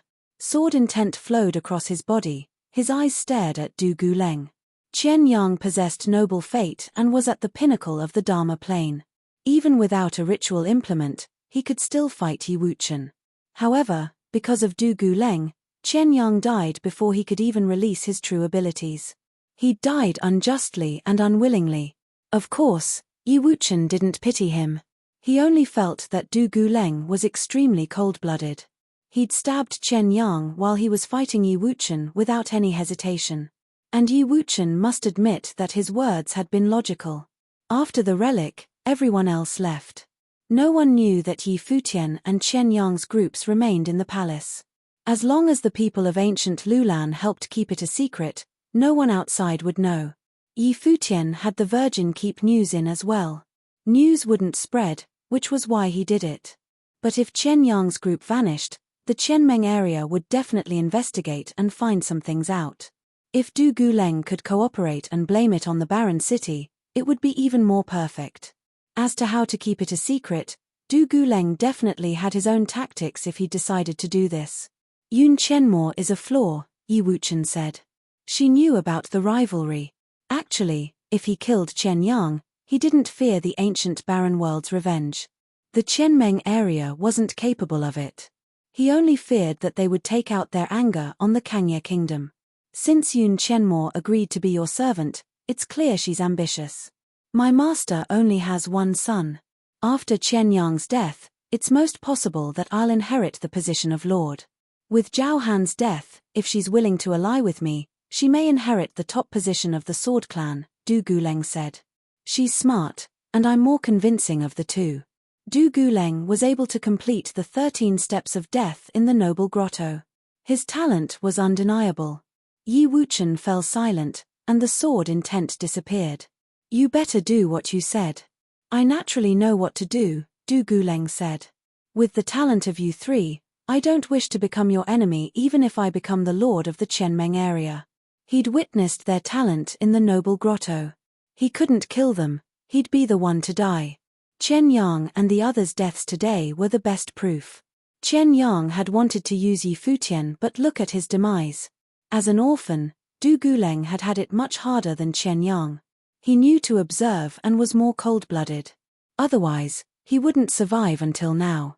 Go, Yi Wuchen said. He must admit that he'd been persuaded and Yun Chenmo truly was a flaw. It would be most suitable for Du Guleng to take care of her. Goodbye. Du Guleng turned and left. No one stopped him. After he left, Lulan Shui appeared. Yi Futian and Yu Sheng also came. Yi Futian hadn't come out because he believed that Yi Wuchen would perform well. He didn't say anything before, Yu Sheng said. Of the five, Du Guleng had the least sense of existence. Even though his talent was equal to Chen Yang, it was easy to overlook him. That kind is the most dangerous, Yi Futian said. Virgin, can you help me? He asked Lulan Shui. With what? Lulan Shui looked at him. Help me send men to Qianmeng City and keep an eye on them, Yi Futian said. He was involved with Du Guleng now, but he still must be careful. He had to see if Du Guleng could successfully keep things a secret. Chen Yang's death would spread to Qianmeng City sooner or later. Then they'd know the situation. Okay. Lulan Shui understood Yi Futian's motive. She nodded. We'll cultivate for a while and wait for their news. Then we'll head towards the barren city, Yi Futian said to the others. Naturally, no one opposed. The barren city was the center of the Eastern Barren Territory. The surrounding area was the entrance to the various forces of the Eastern Barren Territory. They all ruled over one part and fought inside the barren city. There would be many strong cultivators there, such as those equal to ancient Lulan. This may be their last stop in the ancient barren world. After traveling to the barren city, they would leave. There, Yi Futian would try to get rid of the threat of Luo Junlin joining the royal Shen temple. Months later, Yi Xiao returned to the Kangye Palace with strong cultivators protecting him. When Emperor Yi had brought them to the ancient barren world, Wid sent strong cultivators to wait for them. Everyone knew about Emperor Luo's desire to kill Yi Futian. He'd expressed his determination at the Tingfeng banquet. If Emperor Luo didn't want to go all out, he wouldn't act personally. However, Emperor Yi still had to be careful. Thus, he posted strong cultivators at the gate to the ancient barren world. In addition, the war between Kangye and Nandu had intensified to the extreme. Emperor Yi always had his eyes on Emperor Luo. Since Yi Xiao was back, Emperor Yi obviously went to meet him. Now, the talents of the Kangye College also entered the palace with Yi Xiao. How was the trip? Emperor Yi asked, looking at the group. The ancient barren world is filled with talents and prides. Now I know how big the world is. The Kangye kingdom has many talents as well, but they're nothing there. Yi Xiao sighed. Father, I must work harder. It's good that you know it. Emperor Yi nodded. It seemed that he had not received noble fate. Luo Junlin truly was talented to receive it. What about Futian and Wuchen? Did they not come back? He asked. Hearing the question, Yi Xiao furrowed his brows. He started to speak but then stopped. Seeing his expression, Emperor Yi asked, speak straightforwardly. Father, Yi Futian is an outsider, after all. No matter how talented he is, aren't you leading trouble in? Yi Xiao asked Emperor Yi. In the ancient barren world, he disrespected me just because of his talent and wouldn't travel with me. Yi Wuchen is also a pride of the Fenghua banquet, and they became closer while I became the outsider. Emperor Yi's eyes flashed. He glanced at the others. They all kept quiet as if silently agreeing with Yi Xiao's words. I see. Go rest now, Emperor Yi said indifferently. Yes. Yi Xiao nodded and retreated. Summon Yi Danchen and Yi Lingxi, Emperor Yi said to his guard after Yi Xiao left. After a while, they arrived. Emperor Yi saw them and repeated what Yi Xiao had said. Then he asked, what do you think? Yi Futian is proud, but he's not like that. Regardless of whether brother is a prince, he owes you and wouldn't do that, Yi Danchen said. I agree. At the Fenghua banquet, Yi Futian requested to heal his master while Yu Sheng requested to find his master. Later, they all worked hard for this at the Nandu Nation's Tingfeng banquet, Yi Lingxi said. Father, you wouldn't treat him so well if not for his disposition, right? Emperor Yi's treatment towards Yi Futian was practically perfect. He'd accepted Hua Jiyu as goddaughter and practically declared war with Emperor Luo because of Yi Futian, leading to a true war, despite Luo Junlin being accepted by a force from the Eastern Barren Territory. If Emperor Yi only valued Yi Futian for his talent and he turned out to be heartless, what could he do if the Kangye kingdom was at risk? So you too think Yi Xiao is lying? Emperor Yi asked. Yi Danchen lowered his head. Yi Lingxi fell silent too.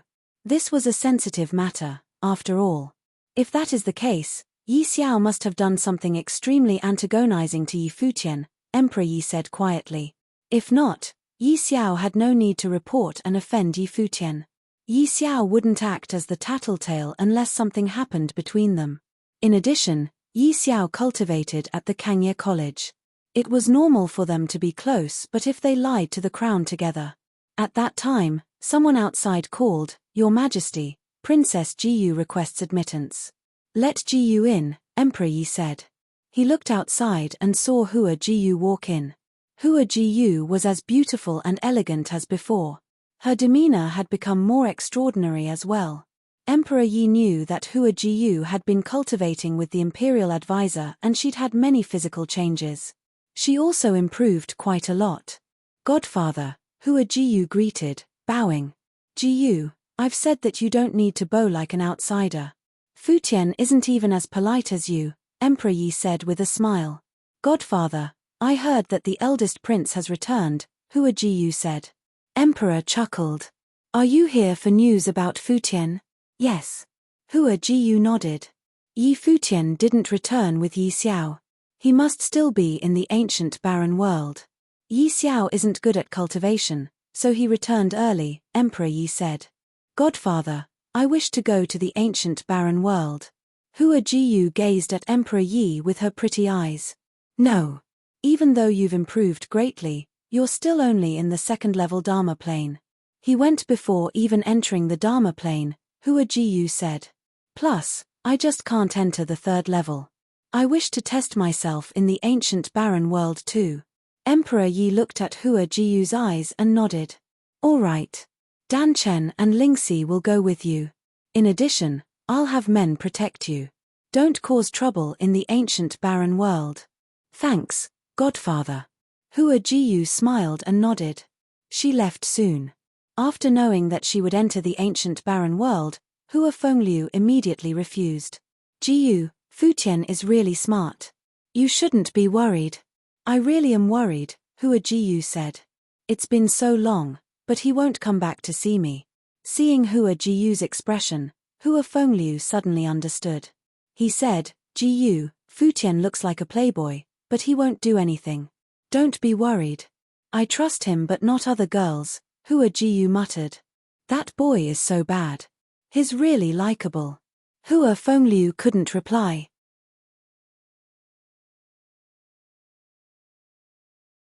Chapter 187. The barren city was the heart of the ancient barren world. It was also the most majestic ancient city with a very long history. All the top talents from all over the eastern barren territory were grouped in the barren city. No matter how talented a foreigner was, they didn't dare go wild here. The slightest mistake could insult a disciple of a top force and then they wouldn't even know how they died. Thus, the disciples of the top forces were the absolute stars in this glamorous city. The others were just the sidekicks. The disciples of top forces would often fight each other in the city. At this time, a group walked down the cobblestone road. They stood out from the crowd. The one in the center was around 17 or 18 years old. He was extremely handsome with a perpetual smile on his face. The smile was extremely effective on girls. On his left was a muscular man. He looked intimidating and was very burly. He seemed to be filled with endless power. On his right was a one-armed youth. He had a sword slung across his back. His eyes were sharp. He was definitely a powerful swordsman in training. Behind the three were two girls. They were both extremely beautiful, especially the girl on the right. Her silver hair was like snow, and she was as beautiful as a fairy. Her aura was cold. Behind them followed a group of men, seemingly guards. Passers-by would definitely take a second glance at a group like these, wondering if they were disciples of some top force in the Eastern Barren Territory. The only thing that stood out was the black-winged eagle. How could such a powerful group ride such a common demon? It wasn't good enough. Naturally, this group was Yi Futian and the others. Lulan Shui had followed them, as per the Empress' orders. She didn't even have her people with her. Yi Futian found it strange but he couldn't say anything. Did you find out? Yi Futian asked Lin Yuyaro now. Yes. Lin Yuyaro nodded while glaring at Yi Futian. After arriving in the barren city, he'd told her to find out information whenever something happened. It seemed that she'd taken Yun Qianmo's role as the maid after Yun Qianmo left. It was annoying. Lead the way, Yi Futian said nonchalantly, seeming to not see Lin Yueyao's resentful eyes. The group climbed onto the black-winged eagle. It rode with the wind and traveled through the air. There were many demons above the barren city. They all went to different places and didn't disturb each other. Lin Yuyaro and Lulan Shui's beauty occasionally attracted some gazes but no one bothered them. After some time, they arrived at the heart of the city. The buildings here were even more magnificent. There were more demons too, as well as strong cultivators. Lin Yuyaro held a map and pointed towards somewhere. Gradually, an extremely tall mountain appeared in their vision. This mountain stood in the heart of the city but it didn't seem awkward at all. Instead, there was a sacred aura about it. Many people were heading towards it. As the black-winged eagle continued, they approached the mountain. They could see a huge stone monument before the mountain. It was very eye-catching with 3 giant words carved on it, Ancient Barren World. These words were carved in the stone monument. This was where the name of this place came from. We're here, Yi Futian mumbled to himself. The black-winged eagle continued to the top of the mountain and landed before the stone monument. There were countless people before the monument, more than 100 meters tall. The 3 words, ancient barren world, seemed to have some attractive force, making one stare at it involuntarily. Not far from the monument, there were steps leading up the mountain. Many people were climbing like a pilgrimage. "Let's go," Futian said. Then he followed the many others and climbed the stone steps. He followed the steps to the end where he was even with the stone monument. The mountaintop was very flat, as if the peak had been sliced off. It was a hugely vast area filled with activity and people. When Futian and the others stepped onto it, a gust of fate hit their faces. Futian gazed around and his heart jumped. Just as he'd found out, Mirror Mountain had everything a cultivator would want. There were many different regions in this vast space. Each region seemed to contain a relic. Some people were playing chess. The game was extremely deep, as if it contained sophisticated matrices. Some people were painting. Their paintings could communicate with the skies and earth. Some people were playing instruments, others were transcribing. Everyone in each region was cultivating and communicating with the noble intent to build a fate. Thud. At that time, there was a huge sound. Futian felt a terrible force. He looked over towards the source and saw a line of drums. Someone was hitting the battle drums powerfully. As the booms sounded without stop, more drums sounded as well. It created an even more terrifying force. There was another thunderous boom. Futian looked elsewhere. There was a region of thunder. Other than that, there were some noble statues on the mountain. They contained terrible intent power. Many people were cultivating before them. People were cultivating and studying in each region of this vast space. They all came from the various top forces of the Eastern Barren Territory. The mountaintop was a flourishing scene. As expected of the barren city's heart, Futian muttered. Cultivators of any type could accomplish something here. He slowly turned his gaze and looked forward. In the distance, there was a side of the mountain that was smooth like a mirror. This was the famous Mirror Mountain stone wall of the barren city. Its mysteries were endless and could even test a cultivator's talent. In addition, the various top forces had all left powerful spells on the wall.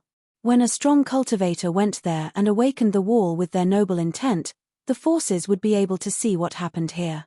Futian didn't know if Luo Junlin had come, but here, he could get rid of the threat Luo Junlin posed. Not only does that stone wall let people of the Eastern Barren Territory see noble fate, it also contains many mysteries, Lin Yuyaro said. It can test talent. Other than noble fate, strange phenomena appear when a cultivator senses the power within.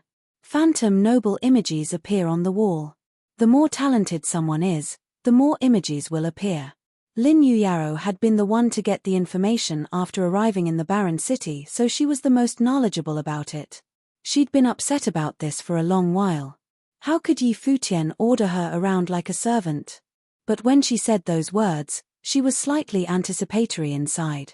When Luo Junlin had received noble fate, he'd been accepted by the royal Shen temple. Now, Futian, Yu Sheng, and Yi Wuchen were at least equal to Luo Junlin. Yi Wuchen had already been at the mid-level noble fate during the battle in the Lulan Palace months ago. If the trio went to display their talent at the Mirror Mountain Stonewall and was seen by the top forces, she couldn't even imagine what the Kangya Kingdom would be like then. The 3 would all be accepted by top forces. That much was indisputable.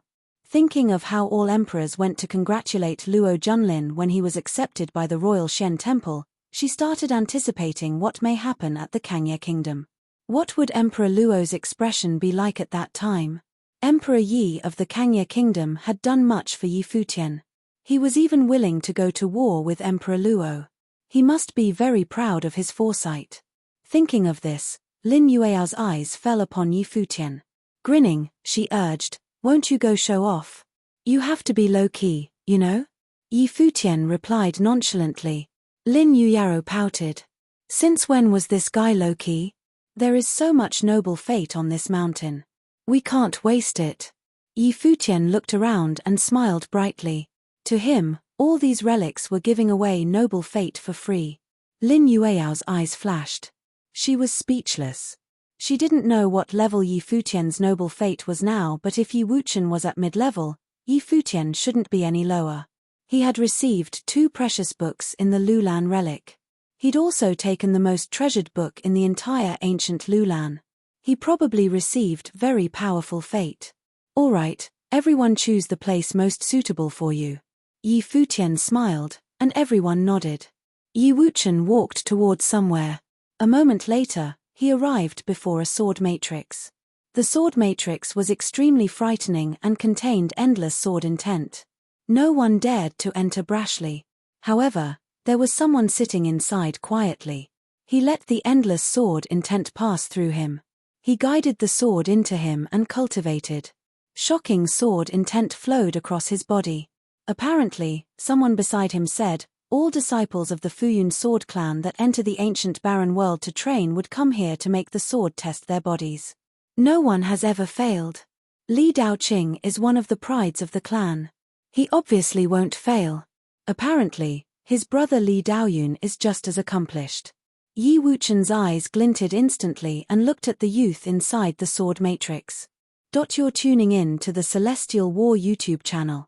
Don't forget to subscribe and join us on this journey to catch the most captivating stories,